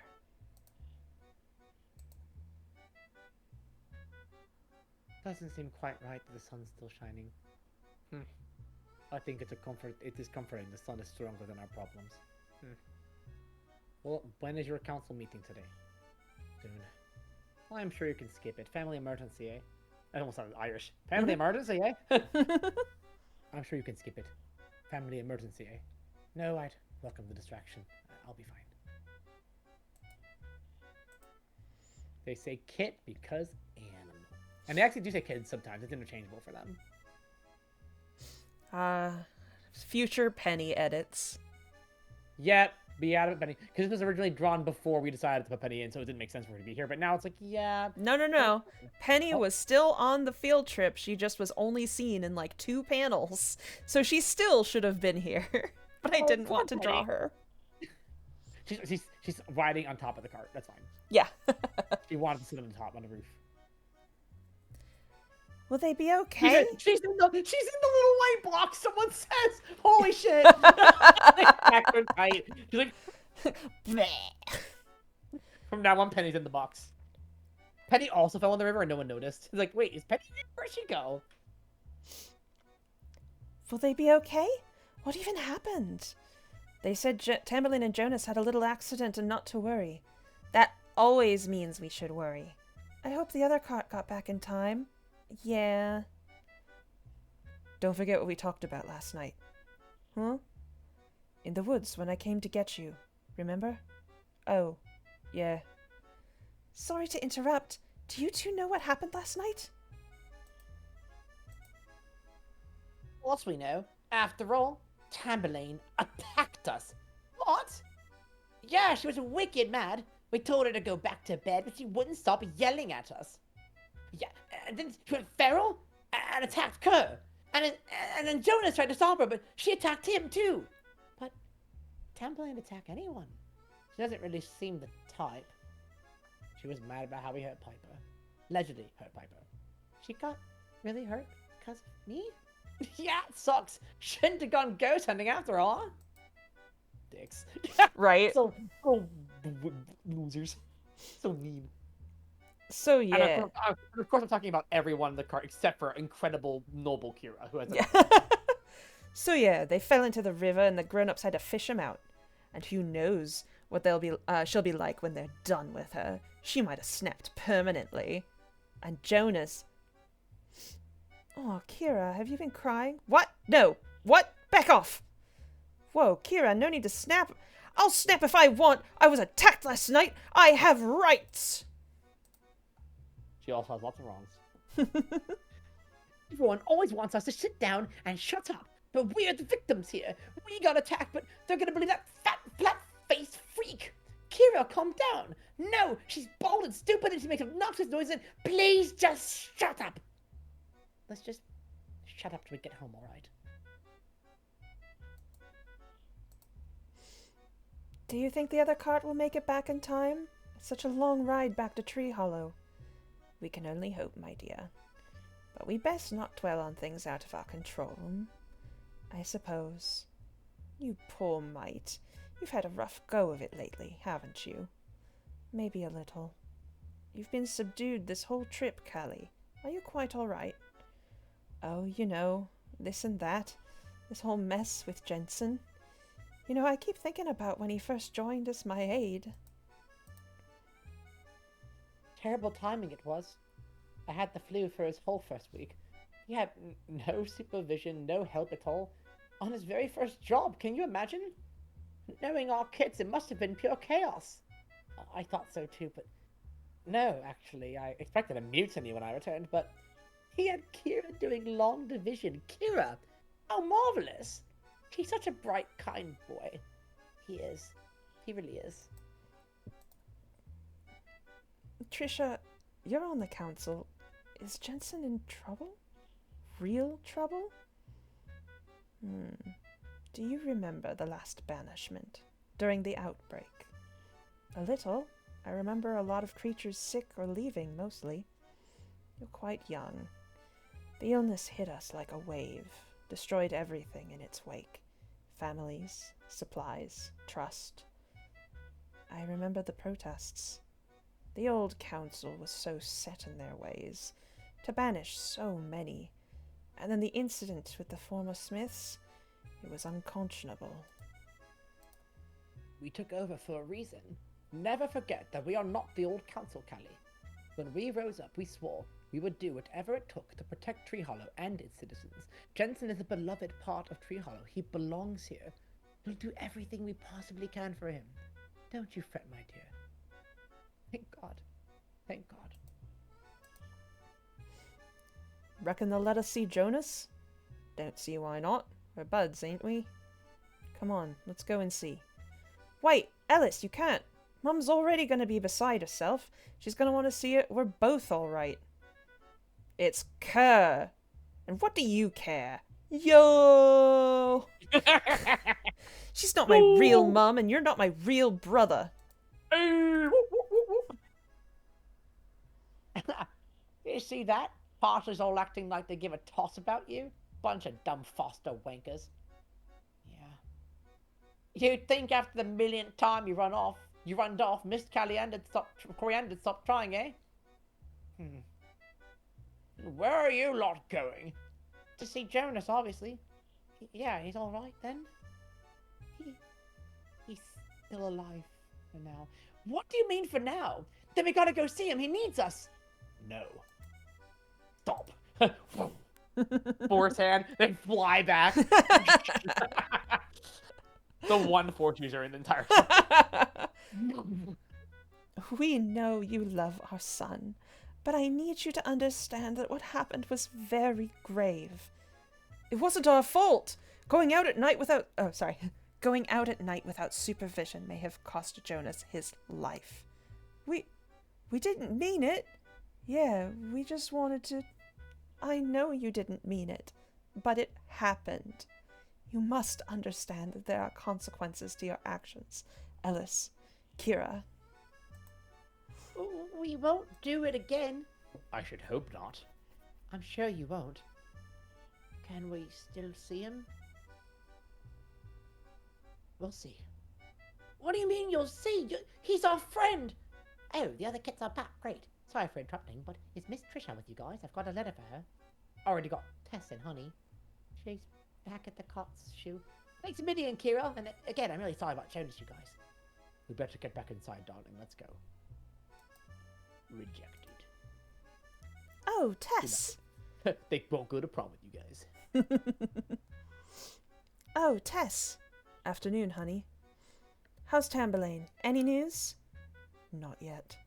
Oh dear. How are you doing? Doesn't matter. We've got a job to do, and I'm ready to make sure it's done right. Just let us know if there's anything at all we can do, alright? Alright. Thanks. There you are. Oh, no little cakes today? I suppose we did reschedule our meeting to an earlier time. Mate, Tamberlane's in the hospital. What? Is that why we rescheduled? I'm so sorry! It's fine, Timothy. No, Tess, are you quite certain? How is she? What happened? Here, maybe some tea will cheer you up. Timothy, I said it's fine. I just want to get to work. Genevieve looks so fucking pissed that it's really funny to me. I'm so fucking done with these people. How are you doing, Genevieve? Fine, thank you. I'm sorry to hear about Tamberlane. Sorry for the delay. I came as soon as Shu found me. Excellent, excellent. Let's get us underway. Seats, everyone. Are you certain you wish to hold this meeting today, Genevieve? I understand how difficult it must. The longer we put off discussing this, the longer my son is in pain. I am invoking my rights as a member of this council. Now. Of course. I suppose we had to sooner or later. Well, jolly good then. Let's get started. Good morning, fellows. Let's see. Callie teacher reported an incident in her classroom wherein Jensen Prentice intended to answer questions about abroad. He stated that given the impact that abroad has had on the children's lives, they deserve to know more about it. Honey being like, When confronted about his behavior, he chose to push back publicly rather than discuss it privately after class. Genevieve have called this meeting to discuss how to proceed. Thoughts? Given Jensen's sterling record and town standing, I move that punishment is handled privately via statute 113-42 as normal. Understandable. However, regrettably, Jensen's actions violated the third edict, and when an edict is broken, we're to go to trial. There hasn't been a trial like that in nearly 2 decades. I only wish to go to trial if we absolutely must. Gunnar has the right of it. Do we really want to put Jensen to a banishment trial? Just for pushing to answer questions? For what it's worth, Callie recanted. We needn't pursue any judgment on her behalf. Unfortunately, it unfortunately doesn't matter. As much as I'd love to, in this instance we cannot utilize Statute 113-42. When he pushed back publicly in front of the kits, he made it a matter of public interest. Besides which, as TA to the school teacher, he is a public figure and government employee. We cannot simply sweep this under the rug. sent you a message for a possible future discussion, story stuff later. You can't be serious. He's my son. All the more reason we must be just. We must have no exceptions for council members or their families. But do we dare risk tearing a family apart over some questions? We took over the council to stop trials like that. If you ask me, we should change the edicts. I understand the desire, Tess, of course I do, but you know as well as I do that the edicts are from Parliament. They're sacred. It is not within our power to change them. And I must remind you, Tess, when you signed on to the council, you swore to uphold the edicts. As did we all. To trial, then. Yes, to trial. Hey, Papochka. Any news? Jonas will survive, it seems. Good news, but I hear nothing yet of Tamberlane. Well, that's some good news. What if she's too sick? Now Belfry. What if they haven't found a way to treat her? It's been hours. Is she dead? Did I not come soon? Do not think about it. How can I just not think about it? My daughter is dying. You do not know that. All you know is she is in doctor's care. But I worry is a waste of the imagination. We will handle what happens when it comes. Bakers, Tamberlane is ready for visitors. Also, I really think worry is a waste of the imagination. It's fantastic. Did you get that from somewhere? I got that from a friend in high school who got it from his mom. A wonderful phrase. I love that. It is a great. Tamberlane. Oh, yeah, we need to put filter on this later. Oh, yeah. Mummy. I was so worried. So worried. I'm so sorry. It's okay. I love you so much, Tamberlane. I love you too, Mummy. So yeah, if any of you ever want to know what the pages look like before like the page filter is over, this is what they look like before that filter's put over. It's like the one time you probably ever see it because it's not usually put up. It's interesting little behind the scenes. Everyone looks so smooth. Wolf, there will probably, if ever anything needs to be explained in the comic, it will be explained in the comic. We're very vehement about making sure that everything that needs explaining that makes sense. Like, so if there's a big question that has to do with like the world, that seems like it's a pretty big thing, we're probably gonna deal with that at some point. So I wouldn't worry too much. We're pretty meticulous with it. That said, if it's just something like Statute 113-42, all you need to infer is that it lets them handle some matters privately. You don't really need to know anything more specific than that, so it's not going to be explicitly called out. Yeah, I could definitely see at some point in the story, for instance, like talking about the statutes in terms of like the general sense of how people use them and why, like what they even are. But 113-42 is kind of like when someone just says like, you know, it's like the, you know, I don't know, it's like in a lot of stories where they'll like reference some obscure thing and it's like inferred that that is probably some legalese that we don't know, but it's not super important we know specifically what it is. Execute order 66. What's the I'm just imagining he says that and we don't see what it means and George Lucas is like, I mean, it's just some legal thing, I don't know. Order 66 is some order, I guess. It's like the road. Poetry, it rhymes. What's the diagnosis? Will she have any lingering issues? She has a pretty severe case of pneumonia, and she's had trouble breathing. I imagine with such stumpy muzzle. The good news is she responds better than I'd hoped to her medication. She should recover just fine. But she should stay in the hospital a while longer so we can keep an eye on... Belfry, no! She's dying, Nora! Fix her! Oh, God. She responds better than I hope the medication. Like, they're just like feeding her worms. Like CSI Tree Hollow. Your medication is best. CSI Tree Hollow. Holy crap, it's incredible. I would love to do a TFT once. It's just like CSI. It's just Piper getting some stupid case. Oh my god, that'd be amazing. Piper's Detective Agency. Yes, 5 cents. But instead of 5 cents, like trading something. Don't drag her around like that. You're pulling the mask from her face. But she can't breathe. Look at her. Tara, she's dying because you're pulling the oxygen mask from her face. Put her back in bed right now. You could be worsening her condition like this. No, but I didn't mean. Tamberlane, I'm sorry. Mom, so... Oh my god, I didn't even notice that. Holy shit. Oh no. Yep. I'm sorry, that was my fault. Breathe. Come on, Belle. Tamberlane needs some time to recover, okay? But...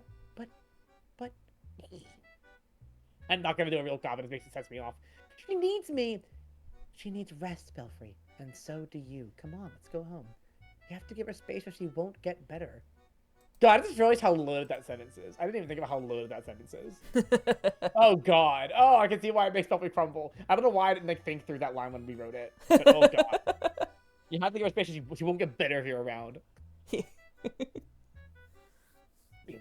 Yep. It's Minecraft zombie noises. And Or she... the sound of like an animal getting hit in Minecraft. You go,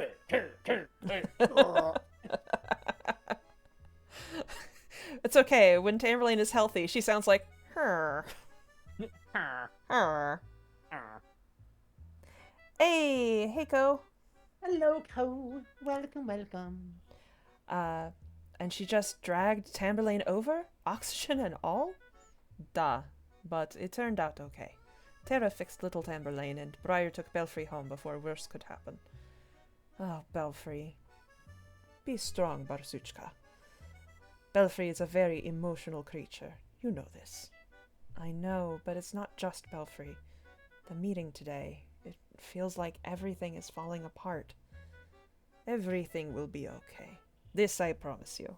Tree Hollow is full of good creatures, and Belfry will bounce back. She always does, poor waif. I hope you're right. Hold on, let me think. I'm thinking. Dorogoi. Crunch, crunch, crunch, crunch, crunch, crunch. Claude? Where were you earlier? Milo is here, but you weren't? Belfry needed you. If you're going to make like you're part of a family, then act like it. What was so important that you couldn't support her, Couldn't even visit your so-called research subject? Research subject? I can't believe you just called Kit your research subject.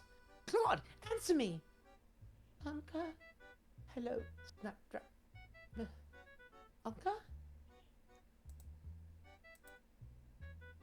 Claude, what is your problem? Are you really not talking to me at a time like this? For God's sake, Claude, it was 20 years ago. Anka, what's wrong? I can help? What?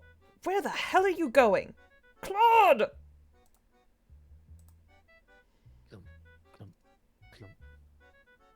It'll be okay, Belle. I know, right? Puddle. Humans are super fucking gross. It'll be okay, Belle. Just take some deep breaths.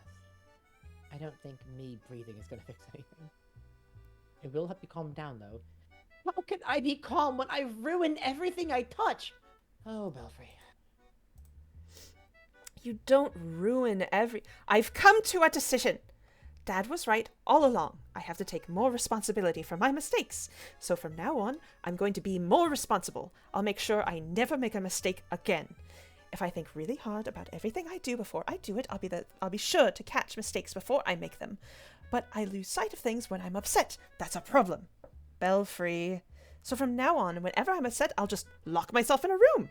That way I'll never hurt anyone ever again. Oh, for the love of Belfry, that's enough. Stop spiraling. This isn't helping anyone. The line that I really like that we wrote here is if I think really hard about everything I do before I do it, I'll be sure to catch mistakes before I make them, because that's like the heart of anxiety. Yeah, yep. Right? If I constantly obsess over everything I do, I won't fuck up, which is not true. And also it kind of leads back to the whole thing of like you can control your. It's kind of like I have friends with OCD who describe their feelings as very similar to that. Yeah, too. yeah. Like the kind of like there is some way in which I can control everything, and I have to find it, because that feeling of lack of control is so scary. Yeah. I love this sequence. You are Tamberlane's mum. You have to stay strong for her. You can't just lock yourself away from her. That's not fair. It doesn't matter what's fair, Belfry. You need to hear this. Sometimes you just have to pull yourself together, like for your kit. Oh, just pull myself together. That's easy for you to say, Brian. You don't know what it's like. Everything is so hard all the time, and when I try, I mess it up. Always. Belfry, stop. You have to stop doing this.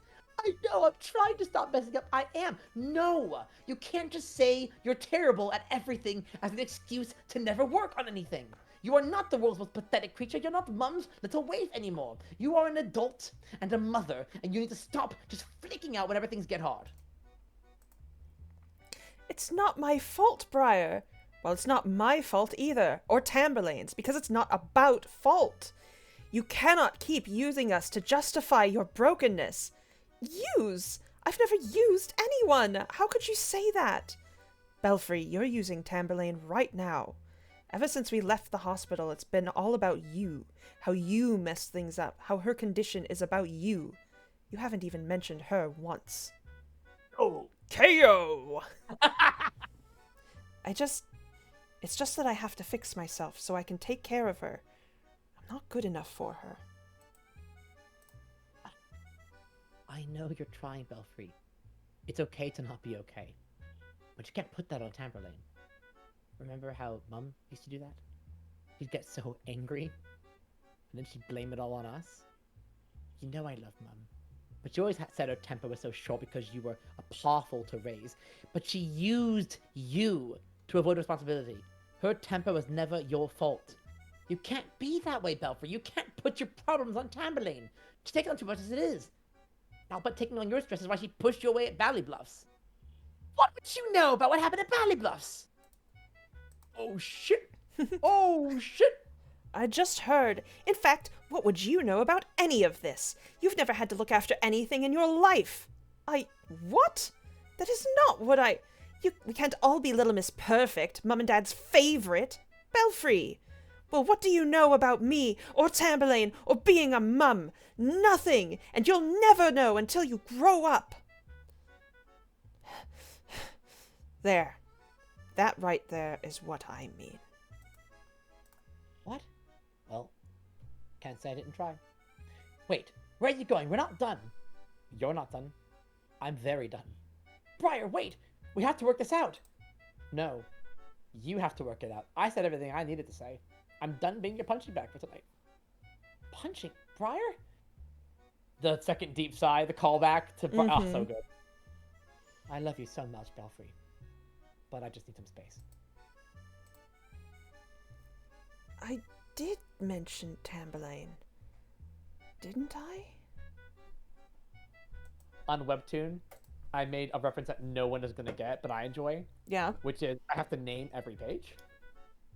And I named this page First Night Alone because I thought it was very... Oh. I was like, but no one's going to get it. We have a TFT called First Night Alone in which Briar and Belfry connect as sisters, and there's this whole jealousy of, like, they like you better than me. And I was like, that's First Night Alone. And this one's like, First Night Alone is in, like, you know, finally Belfry's actually alone. She has no one now. And I was like, oh. And no one's going to get it. But I'm going to say it here. So that I like it. Thank you. I was proud. I was like, no one on Webtoon knows TFT exists. The first page of the new chunk has gone up Webtoon today, and everyone's like, oh my god, after 7 months, Caitlin returns to the comic. And I'm like, y'all have no idea what's going on. They're there. Just look up Tamberlane on Google. I promise you'll find it. I know, right? Please.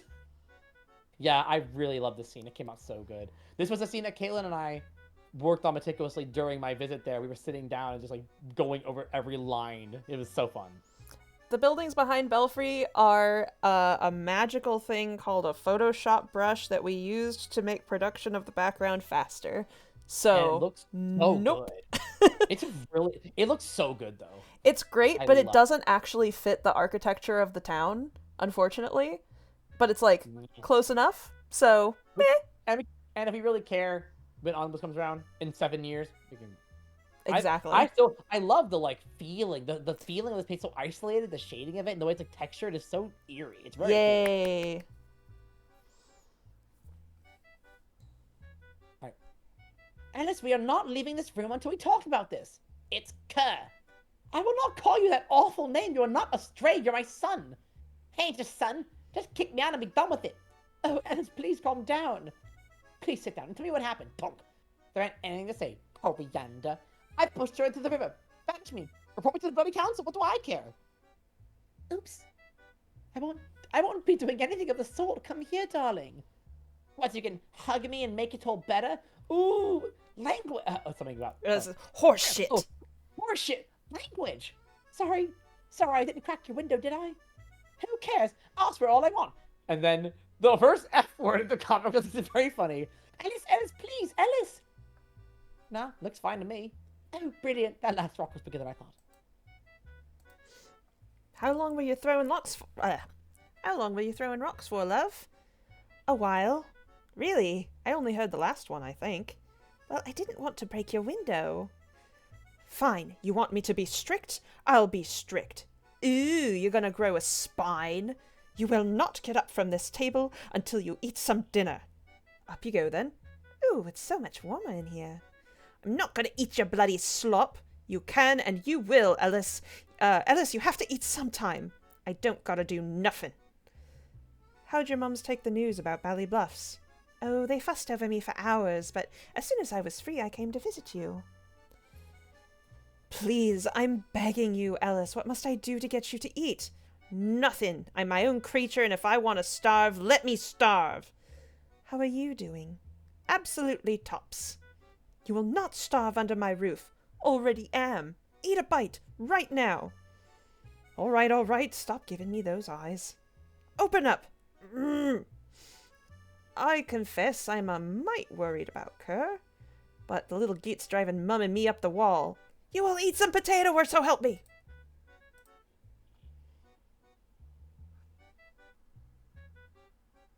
Oh yeah, that's me. I'm enthralled. I'm like, Ooh, what happens next? ooh, you know, he's never let anyone near him. He was a tough sort already when Mum agreed to take him in. With his business at Ballybluffs, it's like he got 10 times worse of a night. I like that. That's a good nose. It's a very 3D nose. He probably feels bad about what happened. Get that spoon away from me, woman! Ha! Kurt! He's been raving non-stop, and I'd do it again if given half a chance. I doubt if it was a lick of remorse. Eat the potatoes! Help! She's trying to poison me! Kurt always seems to sort of take out his pain on himself like that. We talking about the same kid? He takes out his pain on everyone but himself. Sit down, young man! Well, the one thing I do know is you can't give up. No matter how hard it gets, you must keep trying. Yeah, you're right as always, but it's just, I went to the spiritual dust down under my roof. Is it wrong to wish it didn't have to be us? Mom's on the last nerve and I'm tired of listening to him argue. Me. All right, that's enough of that. You've listened enough to my drivel enough for one day. You know I'm happy to listen to your troubles any time you need. Yeah, but someone's got to listen to yours. How are you doing? Oh, you know, worried about Tamberlane and Jonas. Nothing much to say on that. You can say all you like to me, Mama. Marmar? You haven't called me that in a long time, Pa. Ellis, get back here! Ellis! Well, I have to do something to cheer you up, don't I? Not on your bleeding life! Eat the mash, Ellis! The Carver household has officially lost its marbles. Don't worry, Pa. We'll figure something out. And I just say, I needed to create a name for this page that both indicated that these two were crushing and that Kerr was being a child who refused to eat. Mm-hmm. I came up with Doki, Kit, and Mature Grub. That's so stupid. Bad. So bad. Doki, Kit, and Mature Grub. Okay. I love that. Thank you. And that is the last page. What? Oh, it's not the last page. I don't know. It's not the last page. Oh, you know what I did? Somehow okay, you know what? I left infinite scroll, but it's fine. Screw it. We're on the last pages. Here we go. Don't know how I managed it. I clicked on it and it went to the page. Okay, here we go. Hello. I believe it's your turn. Oh, yes. Oh, Mum, you're back. I am. Jensen. What happened? We have to put you on trial. Oh. But when I was a kid, you said things would be different with you on the council. And now I'm on trial. Just like my parents were. Things are different, Jensen. No one wants to banish you. You don't want to, but you will anyway. It's complicated. Is it? Yes! As a member of the council, there are so many things I have to balance. I thought you cared about me. Jensen, I do. Then why didn't you fight this? I did! tried. But Jensen, the edicts. We would love nothing more than to slide this under the rug. We know you didn't intend any harm. You were looking out for your students. But say we did ignore protocol this time. Your argument is public knowledge, Jensen. You know word would get back to Parliament that we failed to uphold the edicts. We would be removed from office and less sympathetic creatures would be elected in our place. It's all a balancing act. We couldn't have done anything else in this position. But that doesn't mean I don't... Then you'll never take a stand? You won't even put your hoof down for what's right? Jensen, of course I will. I did. Please, I'm trying to explain. You have to take a stand when the time is right, Jensen, and this isn't the right time. Get through this and you can change hearts and minds here. You can help us work on ways to change the system. And just because there's going to be a trial doesn't even mean you're going to lose. We really are fair and just. I'll even be your counsel. I don't want your help. You taught me to stand up for what's right. You taught me to stand up for what's right.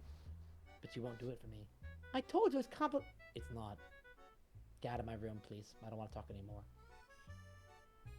Okay. I love you, Jensen. Now that's the last page. You thought it was over! Okay, guys, we made significant edits. We should reread them for better context. All right, let's go. Lost flowers. Here we go again. Here we go. I told you it would take 8 hours. Trisha jump scare. So yeah, thank you for hanging out with us while we were able to go through all those pages and show you guys all the edits. We hope that you guys have enjoyed the changes. I'm pretty happy with how it turned out. There are a couple of things that I'm gonna have to send along to production. Cries. Luckily, they're pretty small. If you'd like on Monday, Caitlin, why don't you and I get together and just finish those little edits? Yeah, that sounds like a plan. Honestly, though, man, this is coming along. I really like the flow of it. I think it's come out really well. It's much better. This is the first time we actually got to sit down and have the time to actually read the whole thing aloud, and it flowed very well. Up till now, guys, we've just never had the time to do this. It's the first time we actually sat down and read through it aloud, at all, and it feels good. Yeah. That is the growl for stop, yes. Oh, absolutely. Glad to answer Very questions. happy to. If you guys have any other questions, we are happy to read them now. Thank you for enjoying our amateur voice acting. I had a lot of fun doing it. Me too. Keep changing me voices for everyone. Same. Really hard to maintain 18 apparently British accents. I know, right? Oh my god, there's so really many fun, characters. though. Yeah, it was. I stand by my voice for Jonas. That's my one voice I will not let it agree with me. Little man. You know, I bet growl can be written in cursive. I have not designed a cursive version of it. Yay. Oh, thank you. Little brat. I love my little brat man. The bullies are my obsession, so I will always enjoy voicing them. I just love their just brat energy. I like that. Snarl. I speak in snarl. Now say it in the cursive. Also, yeah, this was obviously, you guys got the first taste of the full thing, and it sounds like you guys enjoyed it, which is awesome, because it's very gratifying to know the editor enjoyed. My hope is that people who come in for the first time don't even know they were done. Just don't even notice, and I think we pulled that off. We will be going back to Tamberlane soonish. That's not a bad question. The answer is actually pretty eminently we will be seeing Tamberlane again. Here's the funny thing. It was originally quite a while, and then we did some rearranging because we really want to see the kids too. It can be that there's so many moving parts in the story now. Yeah, this chapter is wild. But yes, you're gonna see some Tamberlane, in my opinion, gets some of her best content in this chapter. Agreed. It's a long chapter. It's really long. Yeah, it keeps getting longer. And yet keeps getting better. It does. I can tell you this. The next scene it takes place at the cafe. We follow the characters from that scene for one more scene. The next scene after that, we overhear some interesting stuff. And then the scene after that is when we get back to Jonas and Tamberlane. And finally see what they do with Jonas's corpse. Yep. Very sad. Yep. See the embalming process. We just see them taking a coffin out of the building, and it's just the only time it's ever addressed. And we never talk about it again. And we go inside, and there's one bed, and only Jonas is there. And you go, oh, shit. Oh, And then the comic's name just changes to Jonas. It's like, what? God, that would be a bold move. Holy crap, can you imagine? That would be insane. It was crazy. We have the power. We could do it, and no one can stop us. That's true. Jonas, the comic. Yeah, if it was April, like now, I would honestly consider doing that for like one glorious day to throw everyone off. Listen, by the time we get to that scene, it might be April. Probably. One idea I had for an April Fool's Day joke would be on April 1st to have the bullies got hold of the website and sabotaged it. Yes, agreed. Like, there's like graffiti on everything, and on the cast page, they just rewrote the cast descriptions in the way they think of everybody. Oh, well, one day. One day. There's like an April 1st, 2029. Yeah, right? God, imagine a version where like you went to the pages with the river and it's like drawn like in scribbled art and it's clearly like Kira redrawing it, being like, here's what actually happened. Tamlin's like, I'm gonna kill you. Kira boldly fights back because Kira's amazing. Honestly, maybe at some point I'll just draw a scribbly, trashy Kira totally drew this. There you go. Retelling, because my art is totally Kira level. How long would Chapter 5 last? At this point, it was originally, in the first like major finished draft, it was basically page for page exactly the same length as Chapter 4. It's now probably, I would guess, like 30 pages more. It's a lot. It's a big chapter. But, you know, that's what happens when you tell comics they get longer. I mean, look at Harry Potter. First book's 300 pages. Fifth is 870. It happens. It's story creep. Yep. The main factor is just the amount of characters in the story. We either had to like cut them or add them, and add in every single character you add just adds a chunk of pages. So, balloons. But I'm very excited. Nah, I think. Which character was most fun to ruin their life? Oh boy. Honestly, this is gonna sound so fucking mean, but Kerr. Because to me, Kerr's story is so intriguing, and seeing him going through this period of like constant loss after loss after loss of frustration, and how he's breaking, and knowing that like this is an arc for this character, he needs to like come out of this in some way, and I'm like really interested in, you know, Tamberlane. I feel so bad for her. Right. I feel bad for Kerr too, but like it's a different kind of thing. I find him fascinating, and seeing like how the consequences he's facing are awful, but also like they're interesting. It's the same way. I really enjoy ruining Belfry, and her life. Like, not ruining her, obviously, but like pushing her along the hard part of her arc.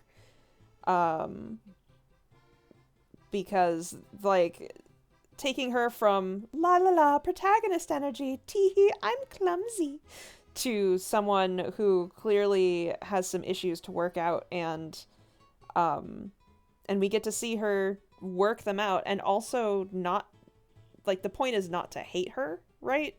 It's to empathize with her and see where she's hurting, but also see where she needs to buck up and change.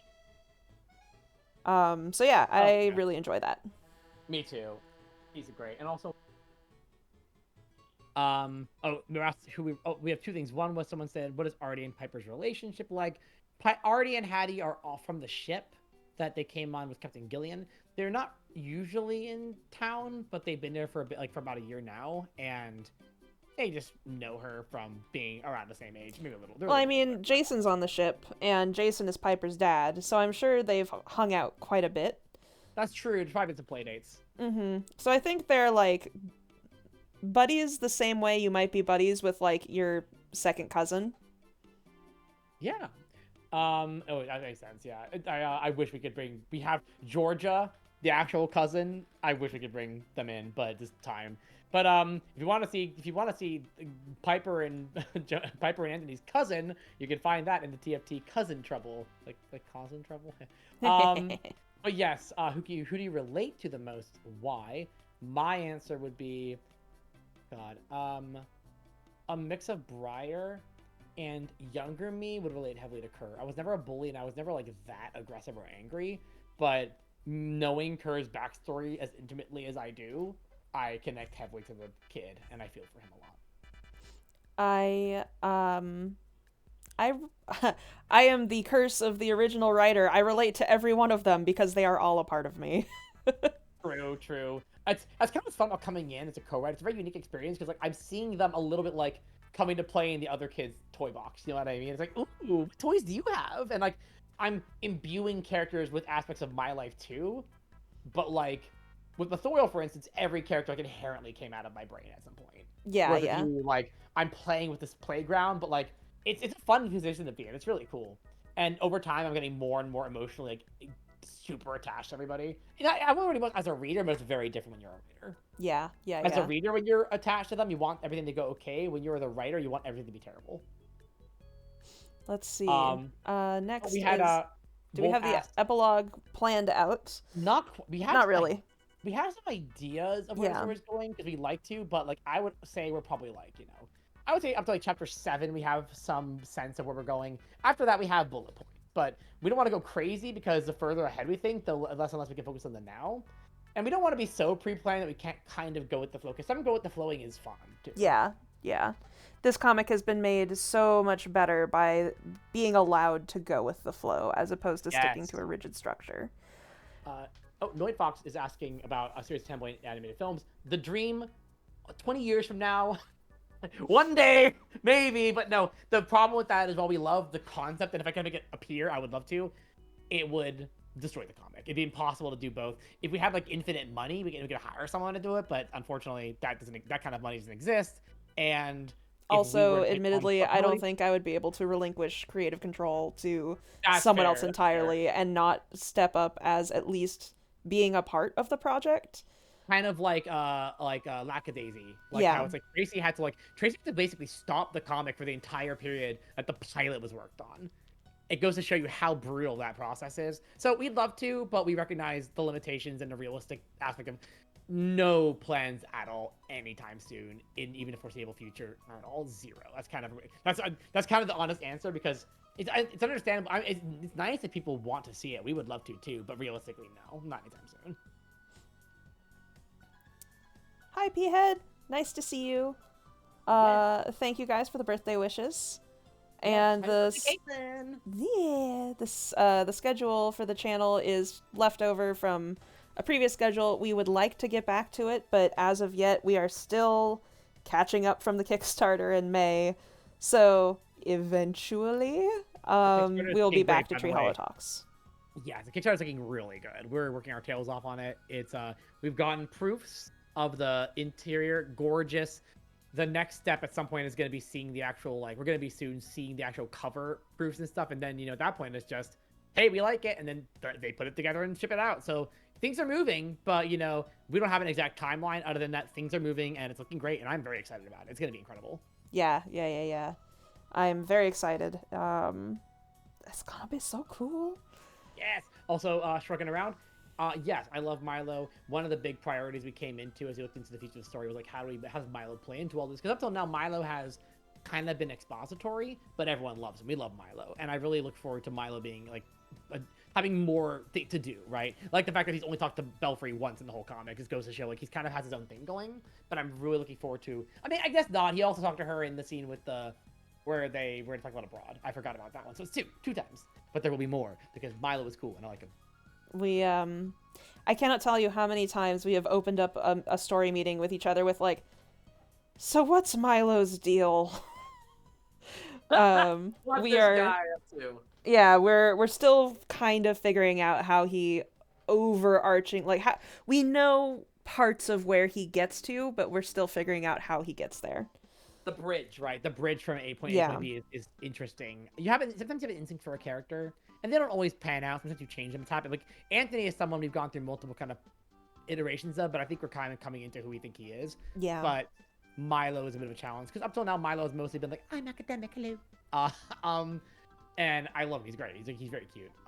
Thank you so also, much for the gift sub, P-head. Holy crap! Thank you so much. Also, thank you, Pied, for my gorgeous little OC. Thank you very much. Here, I'll now that I'm done with the thing, I can quickly. Here's a couple versions. Here's one. Hello. Here's he. Cool little lamb version. Yeah. And Tamberlane version. There he is, little gentleman. Yeah, it's been absolutely blast. You know, Caitlin threw these together like in a day right before the stream because she's a wizard.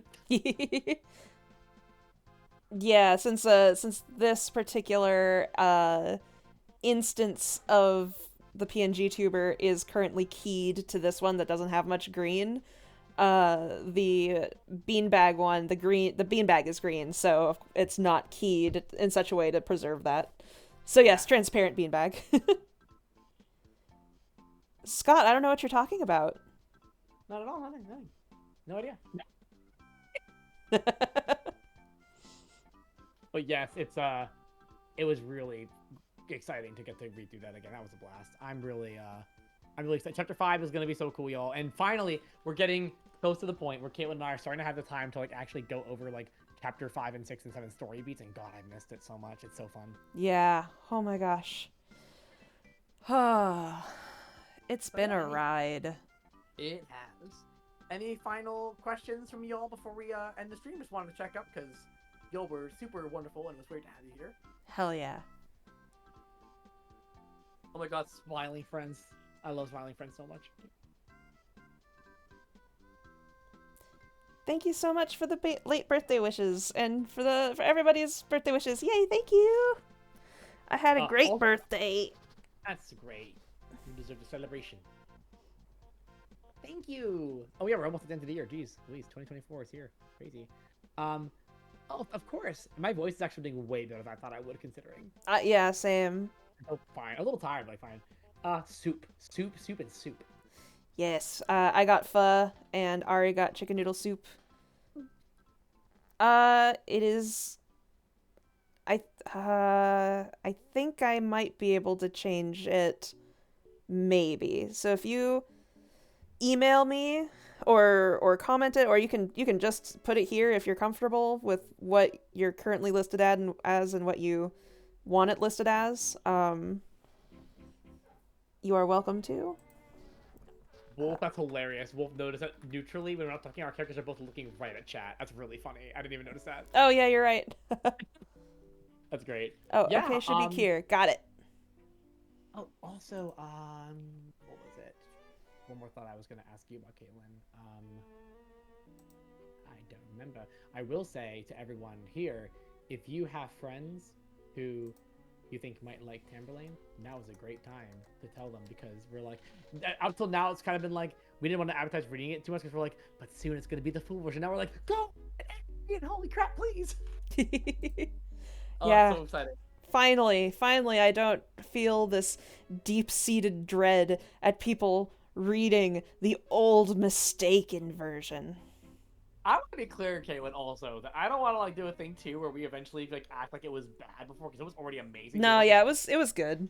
You did really good work. And also remember, you did the whole first version was done improvised as you went, and the changes we made changes, but nothing that was like, there was no changes that were made that reflected like a lack of care or skill in the first version. It was just like, inevitably, it's like, you know, when you write anything, you have to have an editor go in to like correct things just because, you know, the story's established now. But it's always been amazing. I just want to reiterate that because it can get easy to like trash talk the old draft when genuinely it was already wonderful. Yeah. It's mostly just a couple of sections that made me like viscerally like, no, don't look at that. But for the most part, everything else was perfectly fine. Yes. Also, we have a pretty firm standard that once the Omnibus is out, barring some crazy thing that like completely breaks the comic, we're probably just gonna leave it at that point. Because we know that if we don't, we'll always change it forever. Yeah, no, going back and editing things is purely for the print, and that's it. Because we knew if we didn't do at least one major heavy look over, there would be a lot of regrets. And this physical version is genuinely going to be so beautiful. And I really like. We'd like to eventually, obviously not until it's done with Kickstarter, but eventually we'd like to like take the extras that we have and sell them at conventions and stuff. And like, I want to hold that book in my hand and be like, this is the definitive thing. This is what I want everyone to see. There's no regrets in here at all. Yeah. Don't worry, the multiple gunners will return. The evil doppelganger. Yes. The evil doppelganger. One will as have one- glasses, one will not. That's how you'll know. Yes, and as one person said, doppelgunner. Oh. Gunner into the Gunnerverse. Spider gun into the Gunnerverse. Yes. Oh my gosh, y'all. It's a big boy. It's thick. It's like nearly 600 pages. It's a beast. I'm actually really excited. One of my biggest excitements is getting a chance to hear what everyone thinks about the annotations. Yeah, me too. Because yeah, if you like us talking back and forth about changes to pages, there's like 100 pages of it. It's a lot. And it's much more in depth. Part of why we couldn't go fully in depth now is we've already spilled it out of our brains so much I can't even like think of them anymore. I know, right? It was really interesting rereading chapter 5 on the stream because I was like, these pages are so new to me. I haven't gone over them 8,000 times. Yeah, they almost feel like surreal, like who wrote these? Because the first 4 feel like so ingrained in my brain. It's like a beast now. Yeah. Well, at some point in 2024, fun fact, the Patreon is the best place to hear about potential commissions and things in the future. They'll be announced whenever Caitlin announces stuff like that, but the Patreon has announcements for things like that, so keep an eye out, and they'll appear when they appear. It's not going to be anytime soon, as far as I know, because right now, end of the year, we're focusing on Patreon, but there will be future updates on that when the time comes. Indeedly. Yes, Scott, that was so fun. Wow, it was wonderful. I look forward to when you guys do another stream of this manner, and then I can just sit and watch you. Yes.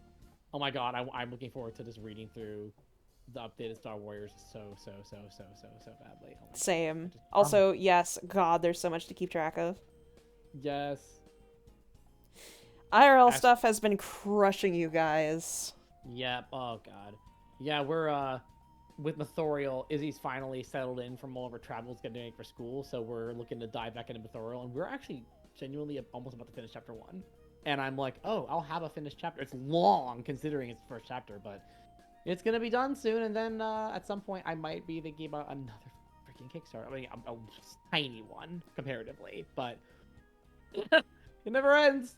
I'm over here laughing at you. I'll help, but also. But yes, thank you guys so much. It's been a blast. Yes. So thrilled with how everything turned out. Caitlin, you did a marvelous job with it reading and at your job in the comic. In general, you are a wonderful person. You're Hey, likewise. High five. high five. Yeah. And yes, do read Mythorial. We're getting to the juicy bits. I'm very excited. This next scene is like my favorite in like all of chapter 1, so I'm very excited. Okay, I think I'm ready to go rest. Me too. I'm gonna go take a nap. Y'all take care, and thank you so very much for everything. Yeah, thank you guys so much. Have a wonderful day. Thank you for keeping us company and enjoying our stuff. We had a great time with you guys. Thank you again for the donations that got us delicious soup. That was so sweet of you guys. Thank you. It was lovely. Thank you, genuinely, all of you. And I'm off. Good night, guys. Have a good one. Good night. Bye-bye, y'all. Bye.